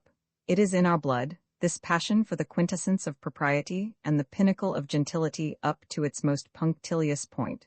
We can't bear to be at war with the established order that is accepted by all commonplace people. In our inmost selves, we really think these people are right, because they are the ones that sit in judgment, and in our hearts, we bow to their judgments and suffer from them, no matter how brave a face we wear. It is not natural for us women to be exceptional, not really, Niels, it makes us so queer. More interesting, perhaps, but still, can you understand it? It is silly, don't you think so? But at least you can comprehend that it made a strange impression on me to return to the old surroundings. So many things came back to me, memories of my mother and of her standards. It seemed as though I had come into a safe haven again. Everything was so peaceful and well-ordered, and I had only to bind myself to it to be properly happy ever after. And so I let them bind me, Niels. Niels could not help smiling, he felt so superior, and was so sorry for her, as she stood there, girlishly unhappy in the midst of all this confession. He was softened and could not find any hard words. He went over to her. Meanwhile, she had turned the chair toward her and had sunk down on it, and now she was sitting there quite forlorn and pathetic, leaning back with arms hanging and face lifted, gazing out under lowered eyelids through the darkened parlor with its 2 rows of chairs into the dim anteroom. Niels laid his arm along the back of the chair and rested his hand on its arm as he bent over her. "And you had quite forgotten me?" he whispered. She seemed not to hear him and did not even lift her eyes, but at last she shook her head, very faintly, and after another long pause, shook it again, very faintly. Round about them, everything was very still at first. Then a maid came clattering along the halls and singing, as she polished the door locks. The noise of the knobs turning cut brutally into the silence and made it seem deeper than before when it suddenly came back. After a while, nothing was heard except the drowsy, monotonous tapping of the blinds. The silence seemed to rob them of the power of speech, almost of thought. She sat as before with her eyes fixed on the dim anteroom, while he remained standing, bending over her, gazing at the pattern of her silk dress, and unconsciously, lured by the enveloping stillness, he began to rock her in the chair, very softly, very softly. She lifted her eyelids for a look at his shadowed profile, and lowered them again in quiet content. It was like a long embrace. It was as though she gave herself into his arms when the chair went back, and when it swung forward again, and her feet touched the floor, there was something of him in the pressure of the boards against her foot. He felt it too. The process began to interest him, and he rocked more and more vigorously. It was as though he came nearer and nearer to taking her as he drew the chair farther back. There was anticipation in the instant when it was about to plunge forward again, and when it came down, there was a strange satisfaction in the soft tap of her passive feet against the floor. Then when he pushed it down yet a little farther, there was complete possession in the action which pressed her soul gently against the floor and forced her to raise her knee ever so slightly. "Let us not dream," said Niels at last with a sigh and relinquished the chair. Yes, let us, she said almost pleadingly, and looked innocently at him with great wistful eyes. She had risen slowly. No dreams? Said Niels nervously, putting his arm around her waist. Too many dreams have passed between you and me. Have you never felt them? Have they never touched you like a light breath caressing your cheek or stirring your hair? Is it possible that the night has never been tremulous with sigh upon sigh that dropped and died on your lips? He kissed her, and it seemed to him that she grew less young under his kisses, less young, but lovelier, more glowing in her beauty, more alluring. I want you to know it, he said. You don't know how I love you, how I have suffered and longed. Oh, if those rooms at the embankment could speak, Tema? He kissed her again, and she threw her arms around his neck with such abandon that her wide silk sleeves fell back above the billowing lace of the white undersleeves, above the gray elastic that held them together over the elbow. What could those rooms say, Niels? Tema, they could say, 10,000 times and more. They could pray in that name, rage in that name, sigh and sob in it. They could threaten Tema, too. Could they?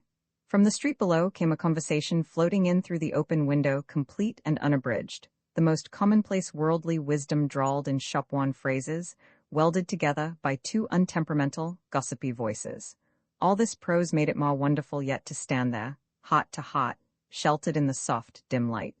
How I love you, sweetheart, sweetheart. In my arms you are so dear. Are you so dear, so dear? And your hair, I can hardly speak, and all my memories, so dear. All my memories of how I cried and was wretched and longed so miserably, they press on and force their way in as if they too would be happy with me in my happiness.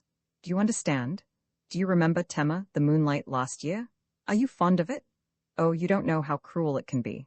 Such a clear moonlight night when the air seems to have stiffened in cold light, and the clouds lie there in long layers, Tema. Flowers and leaves hold their fragrance so close around them, it is like a frost of scents covering them, and all sounds seem so far away and die so suddenly, and do not linger at all. Such a night is so merciless, for it makes longing grow so strangely intense. The silence draws it out from every corner of your soul, sucks it out with hard lips, and there is no glimmering hope, no slumbering promise in all that clearness. Oh, how I cried, Tema, Tema, have you never cried through a moonlight night? Sweetheart, it would be a shame if you should cry. You shall never cry. There shall always be sunshine for you and nights of roses.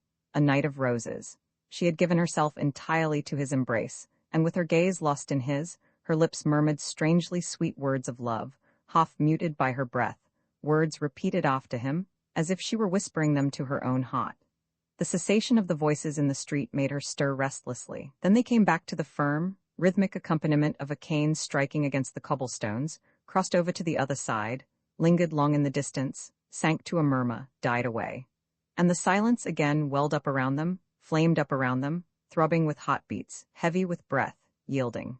Speech had been seared away between them, and lingering kisses fell from their lips fraught with unspoken questions, but giving no solace nor any present bliss. They held each other's gaze and dared not take their eyes away, but neither did they dare to put meaning into their look.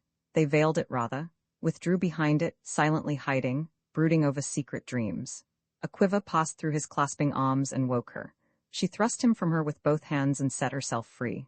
Go, Niels, go. You must not be here, you must not. Do you hear? He tried to draw her to him again, but she broke away, wild and pale. She was trembling from head to foot and stood holding her arms out from her body, as if she were afraid to touch herself. Niels would have knelt and caught her hand. Don't touch me. There was desperation in her look. Why don't you go when I am begging you to? Good heavens, why can't you go? No, no, don't speak to me, go away, you. Can't you see I am shaking before you? Look, look. Oh, it's wicked the way you are treating me. And when I'm begging you to go. It was impossible to say a word. She would not listen. She was quite beside herself. Tears streamed from her eyes. Her face was almost distorted and seemed to give out light in its pallor. Oh, do go. Can't you see that you are humiliating me by staying? You are brutal to me, that's what you are. What have I done to you that you ill-treat me this way? Do go. Have you no pity? Pity? He was cold with rage. This was madness. Still he could do nothing but go. And he went. He did not like the 2 rows of chairs, but he walked slowly between them, looking at them with a fixed gaze of defiance. Exit Niels Lyhne, he said, when he heard the latch of the hall door click behind him. He walked down the steps thoughtfully, his hat in his hand. On the landing he stopped and gesticulated to himself, if he could understand the least bit. Why this and why again that? Then he walked on. there were the open windows. He felt like tearing to pieces that sickly sweet silence up there with a shrill cry. He felt like talking to someone for hours, mercilessly, talking nonsense into that silence, washing it cold in nonsense. He could not get it out of his blood. He could see it, taste it. He walked in it. Suddenly he stopped and blushed fiery red with angry shame. Had she used him to tempt herself with?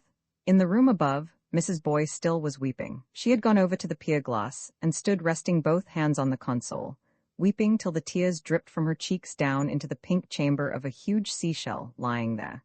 She looked at her distorted face as it appeared above the misty spot her breath had formed on the mirror, and traced the cause of her tears as they welled out over the rim of the eyes and rolled down. Where did they all come from? She had never cried like this before. Yes, once, in Frascati, after a runaway. Presently the tears began to come more sparingly, but a nervous trembling still shook her spasmodically from neck to heel. The sun now beat directly on the windows. The tremulous reflections from the waves were drawn aslant under the ceiling, and on the sides of the Venetian blinds the parallel rays fell in rows, forming perfect shelves of yellowish light.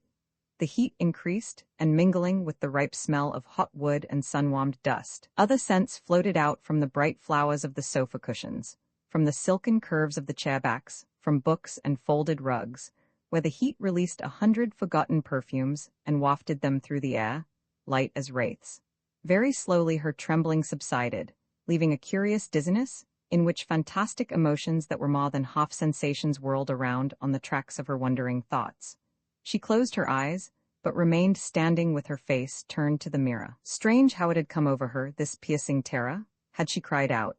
There was the echo of a scream in her ears and a tired feeling in her throat as if she had emitted a long, anguished cry. If he had taken her. She allowed herself to be taken and pressed her arms against her heart as if to ward him off. She struggled, but yet, now. She felt as if she were sinking naked through the air, blushing, burning with shame, impudently caressed by all the winds of heaven. He would not go, and it would soon be too late. All her strength was leaving her like bubbles that burst. Bubble after bubble forced its way between her lips and burst unceasingly. In another second it would be too late. Had she begged him on her knees? Too late?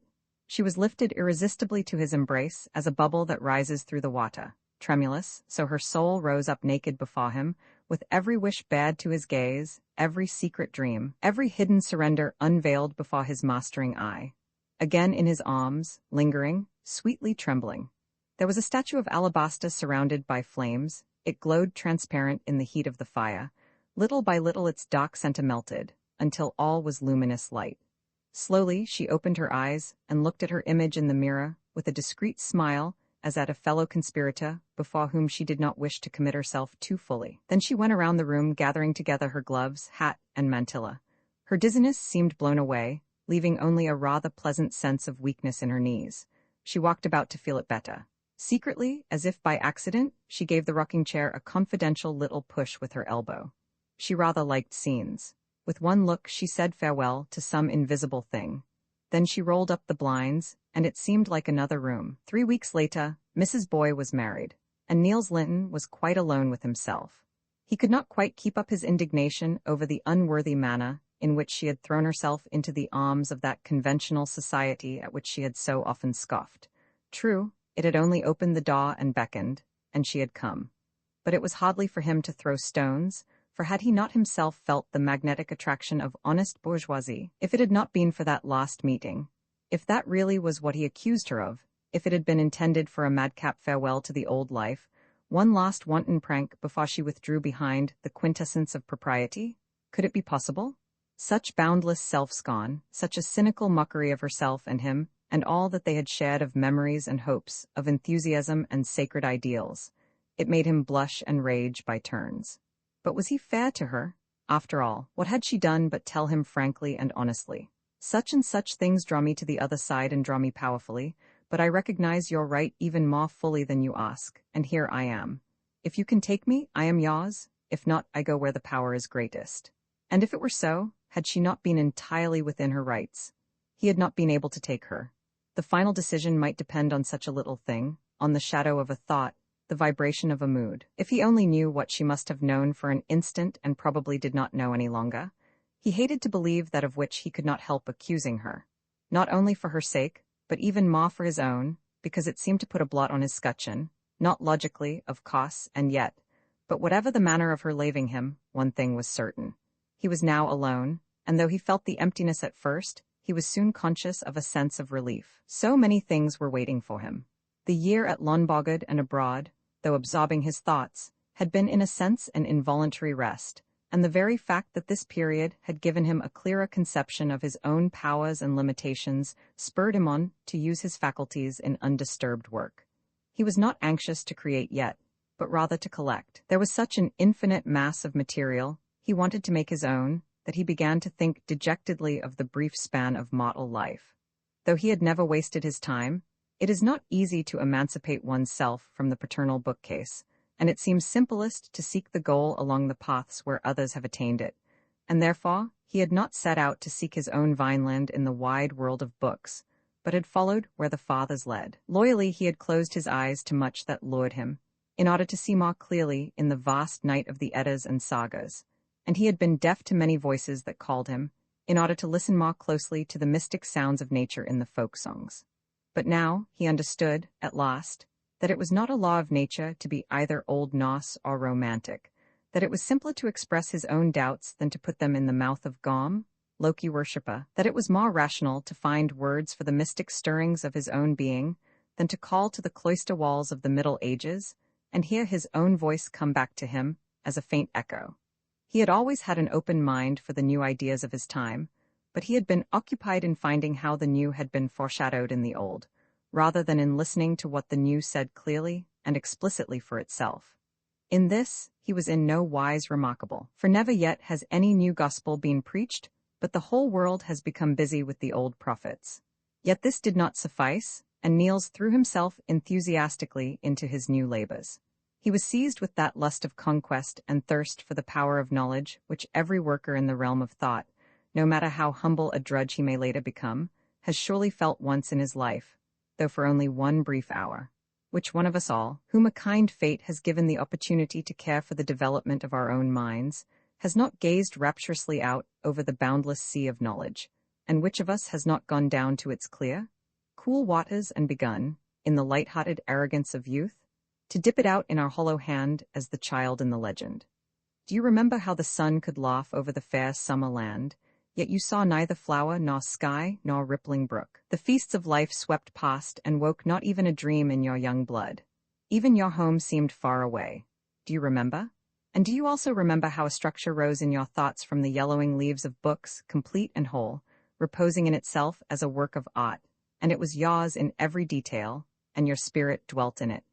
When the pillars rose slender, and with conscious strength in their bold curves, it was of you that brave aspiring, and of you the bold sustaining. And when the vaulted roof seemed to be suspended in air, because it had gathered all its weight, stone upon stone, in mighty drops, and let it down on the neck of the pillars, it was of you that dream of weightless floating, that confident bearing down of the arches. It was you planting your foot on your own. In this wise your personality grows with your knowledge, and is clarified and unified through it. To learn is as beautiful as to live. Do not be afraid to lose yourself in minds greater than your own. Do not sit brooding anxiously over your own individuality, or shut yourself out from influences that draw you powerfully for fear that they may sweep you along and submerge your innermost pet peculiarities in their mighty surge. Never fear. The individuality that can be lost in the sifting and reshaping of a healthy development is only a flaw. It is a branch grown in the dark, which is distinctive only so long as it retains its sickly pallor, and it is by the sound growth in yourself that you must live. Only the sound can grow great. Christmas Eve came upon Niels Lyhne unawares. For the past 6 months, he had not visited anyone, except now and then the near gods. They had invited him to spend the evening with them, but last Christmas Eve had been the memorable one at Clarence, and therefore he preferred to be alone. There was a high wind. A thin covering of snow not yet trodden into slush spread over the streets and made them seem wider. The layer of white on roofs and windowsills gave a touch of beauty to the houses at the same time as it made them appear more isolated.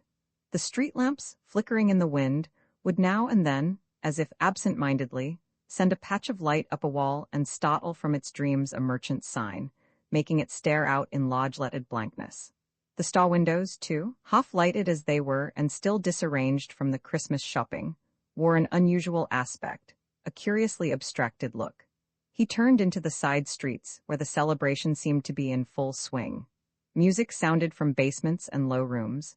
Sometimes it was a violin, but more often a hand organ, that droned out dance tunes, and something in the hearty goodwill of the performers suggested rather the pleasant toil of the dance than its festive glamour. It brought an illusion of shuffling feet and steaming air.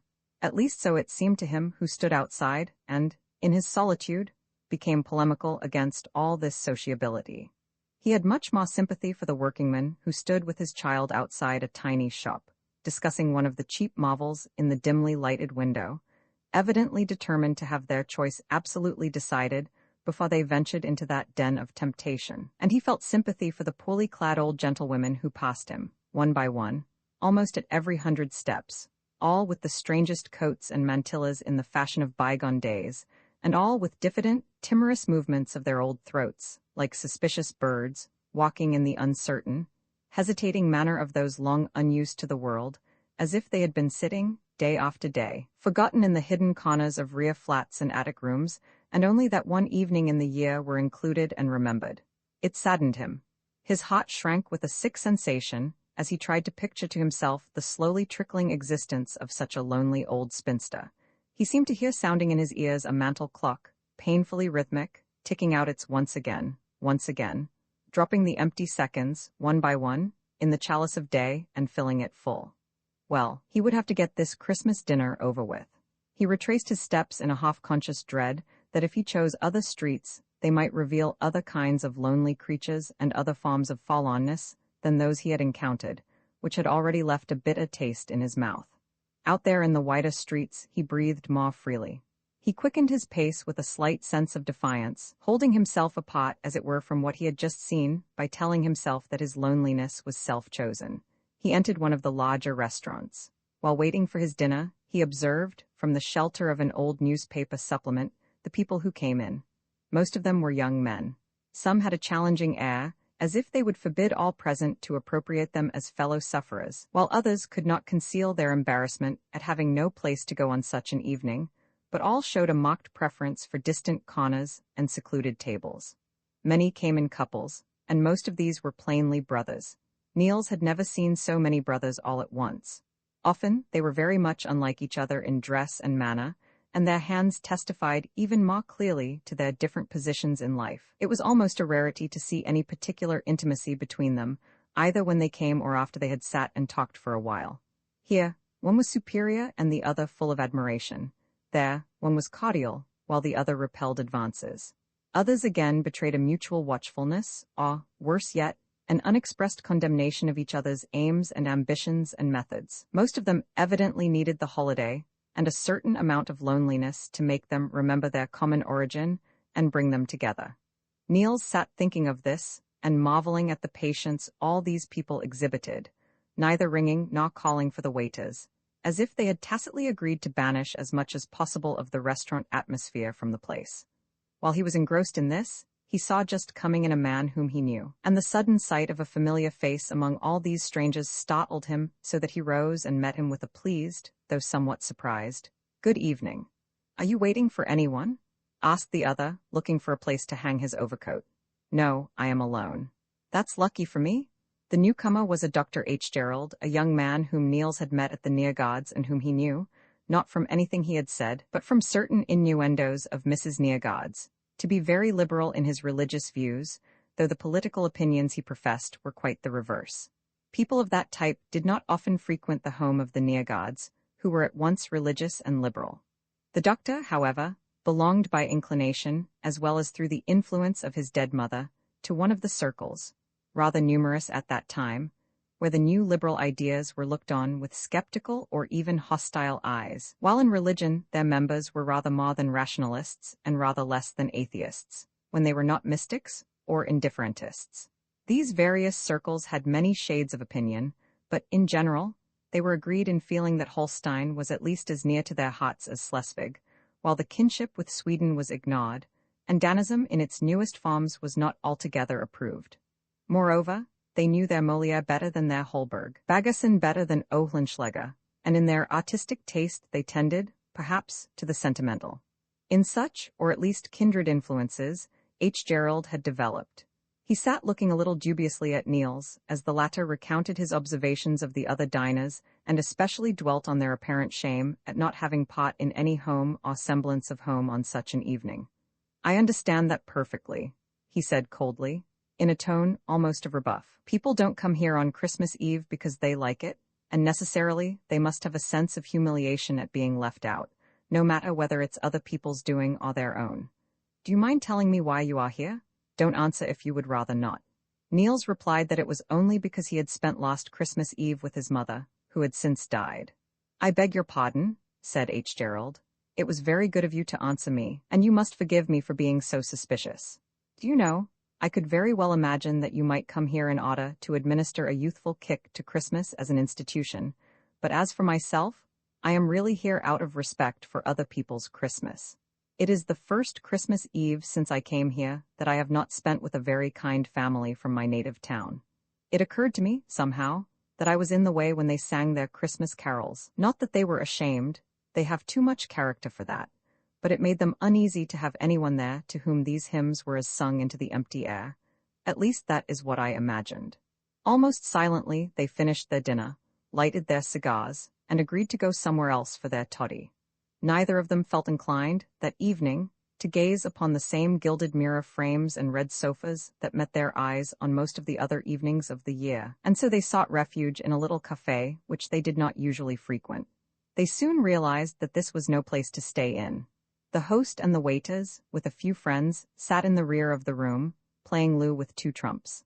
The host's wife and daughters looked on and brought the refreshments, but not to the strangers. A waiter filled their order. They drank hurriedly, for they noticed that their entrance made an interruption. The conversation was hushed, and the host, who had been sitting in his shirt sleeves, seemed embarrassed and put on his coat. "We seem to be rather homeless tonight," said Niels, as they walked down the street. "Well, that is as it should be," was H. Gerald's rather pathetic answer.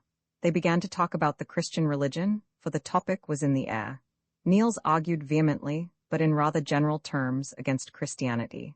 H. Gerald was tired of treading again the beaten track of discussions that were old to him, and suddenly said, without any particular connection with what had gone before, "Take care, Lyhne, Christianity is in power. It is foolish to quarrel with the reigning truth by agitating for a crown prince truth. Foolish or not foolish, what does it matter? Don't say that so lightly. I did not mean to tell you such a commonplace as that it is foolish in a material way. Morally, too, it is foolish and worse. Take care, don't associate yourself too closely with this particular movement in our time, unless it happens to be absolutely necessary to your own personality. As a poet, you must have many other interests. I don't understand you. I can't treat myself like a hurdy-gurdy from which I can take out an unpopular piece and put in a tune that everybody is whistling. Can't you? Many people can, but you can at least say, we are not playing that piece just now. We can often do more in that line than we think. A human being is not so closely knit. When you use your right arm constantly in violent exertion, the blood rushes to it, and it grows at the expense of the rest of your body, while your legs, which you are using as little as possible, naturally get a little thin. You can apply the image for yourself. Have you noticed that most of the idealistic farces in our country, and probably the best of them, are entirely absorbed in the cause of political freedom? You can take a lesson from that. Believe me, there is saving grace in fighting for an idea that is gaining ground, but it is very demoralizing to a man to belong to a losing minority, which life, in its inevitable course, puts in the wrong, point by point, step by step.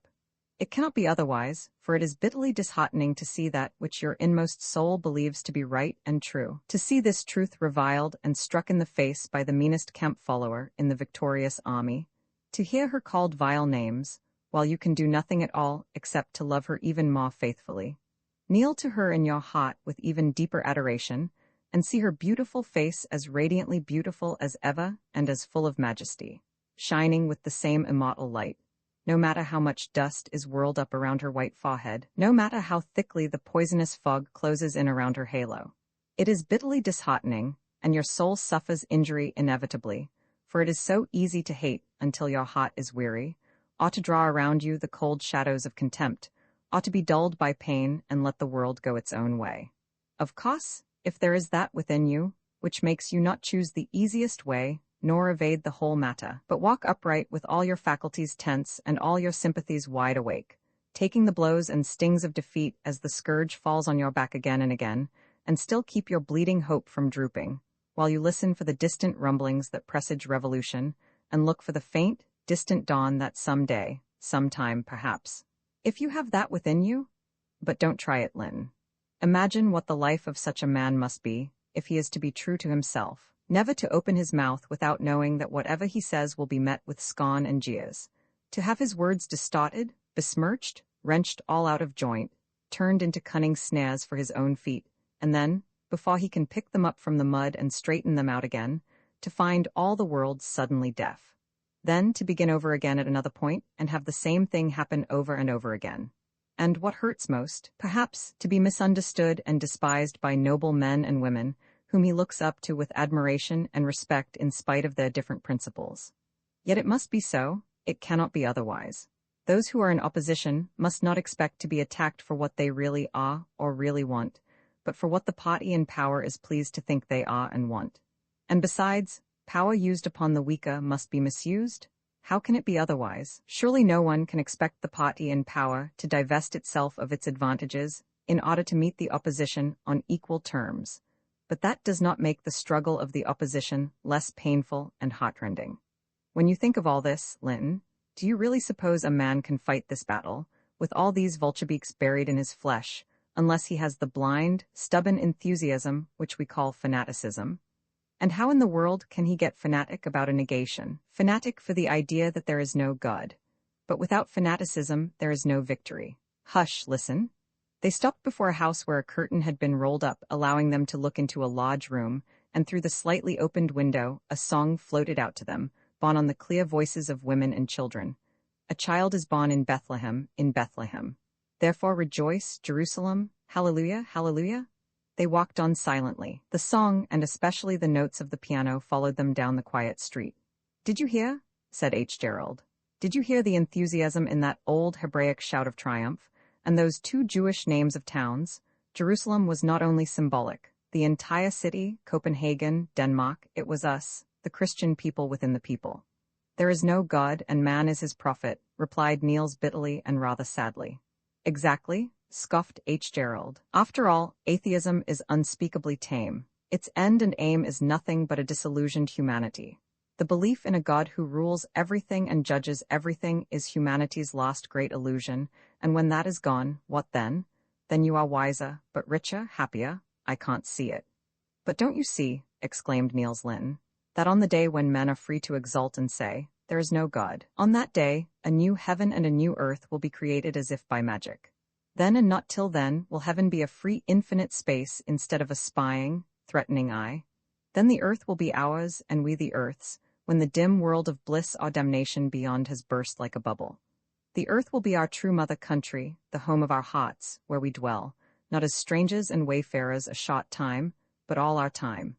Think what intensity it will give to life, when everything must be concentrated within it, and nothing left for a hereafter. The immense stream of love that is now rising up to the God of men's faith will bend to earth again and flow lovingly among all those beautiful human virtues with which we have endowed and embellished the Godhead in order to make it worthy of our love.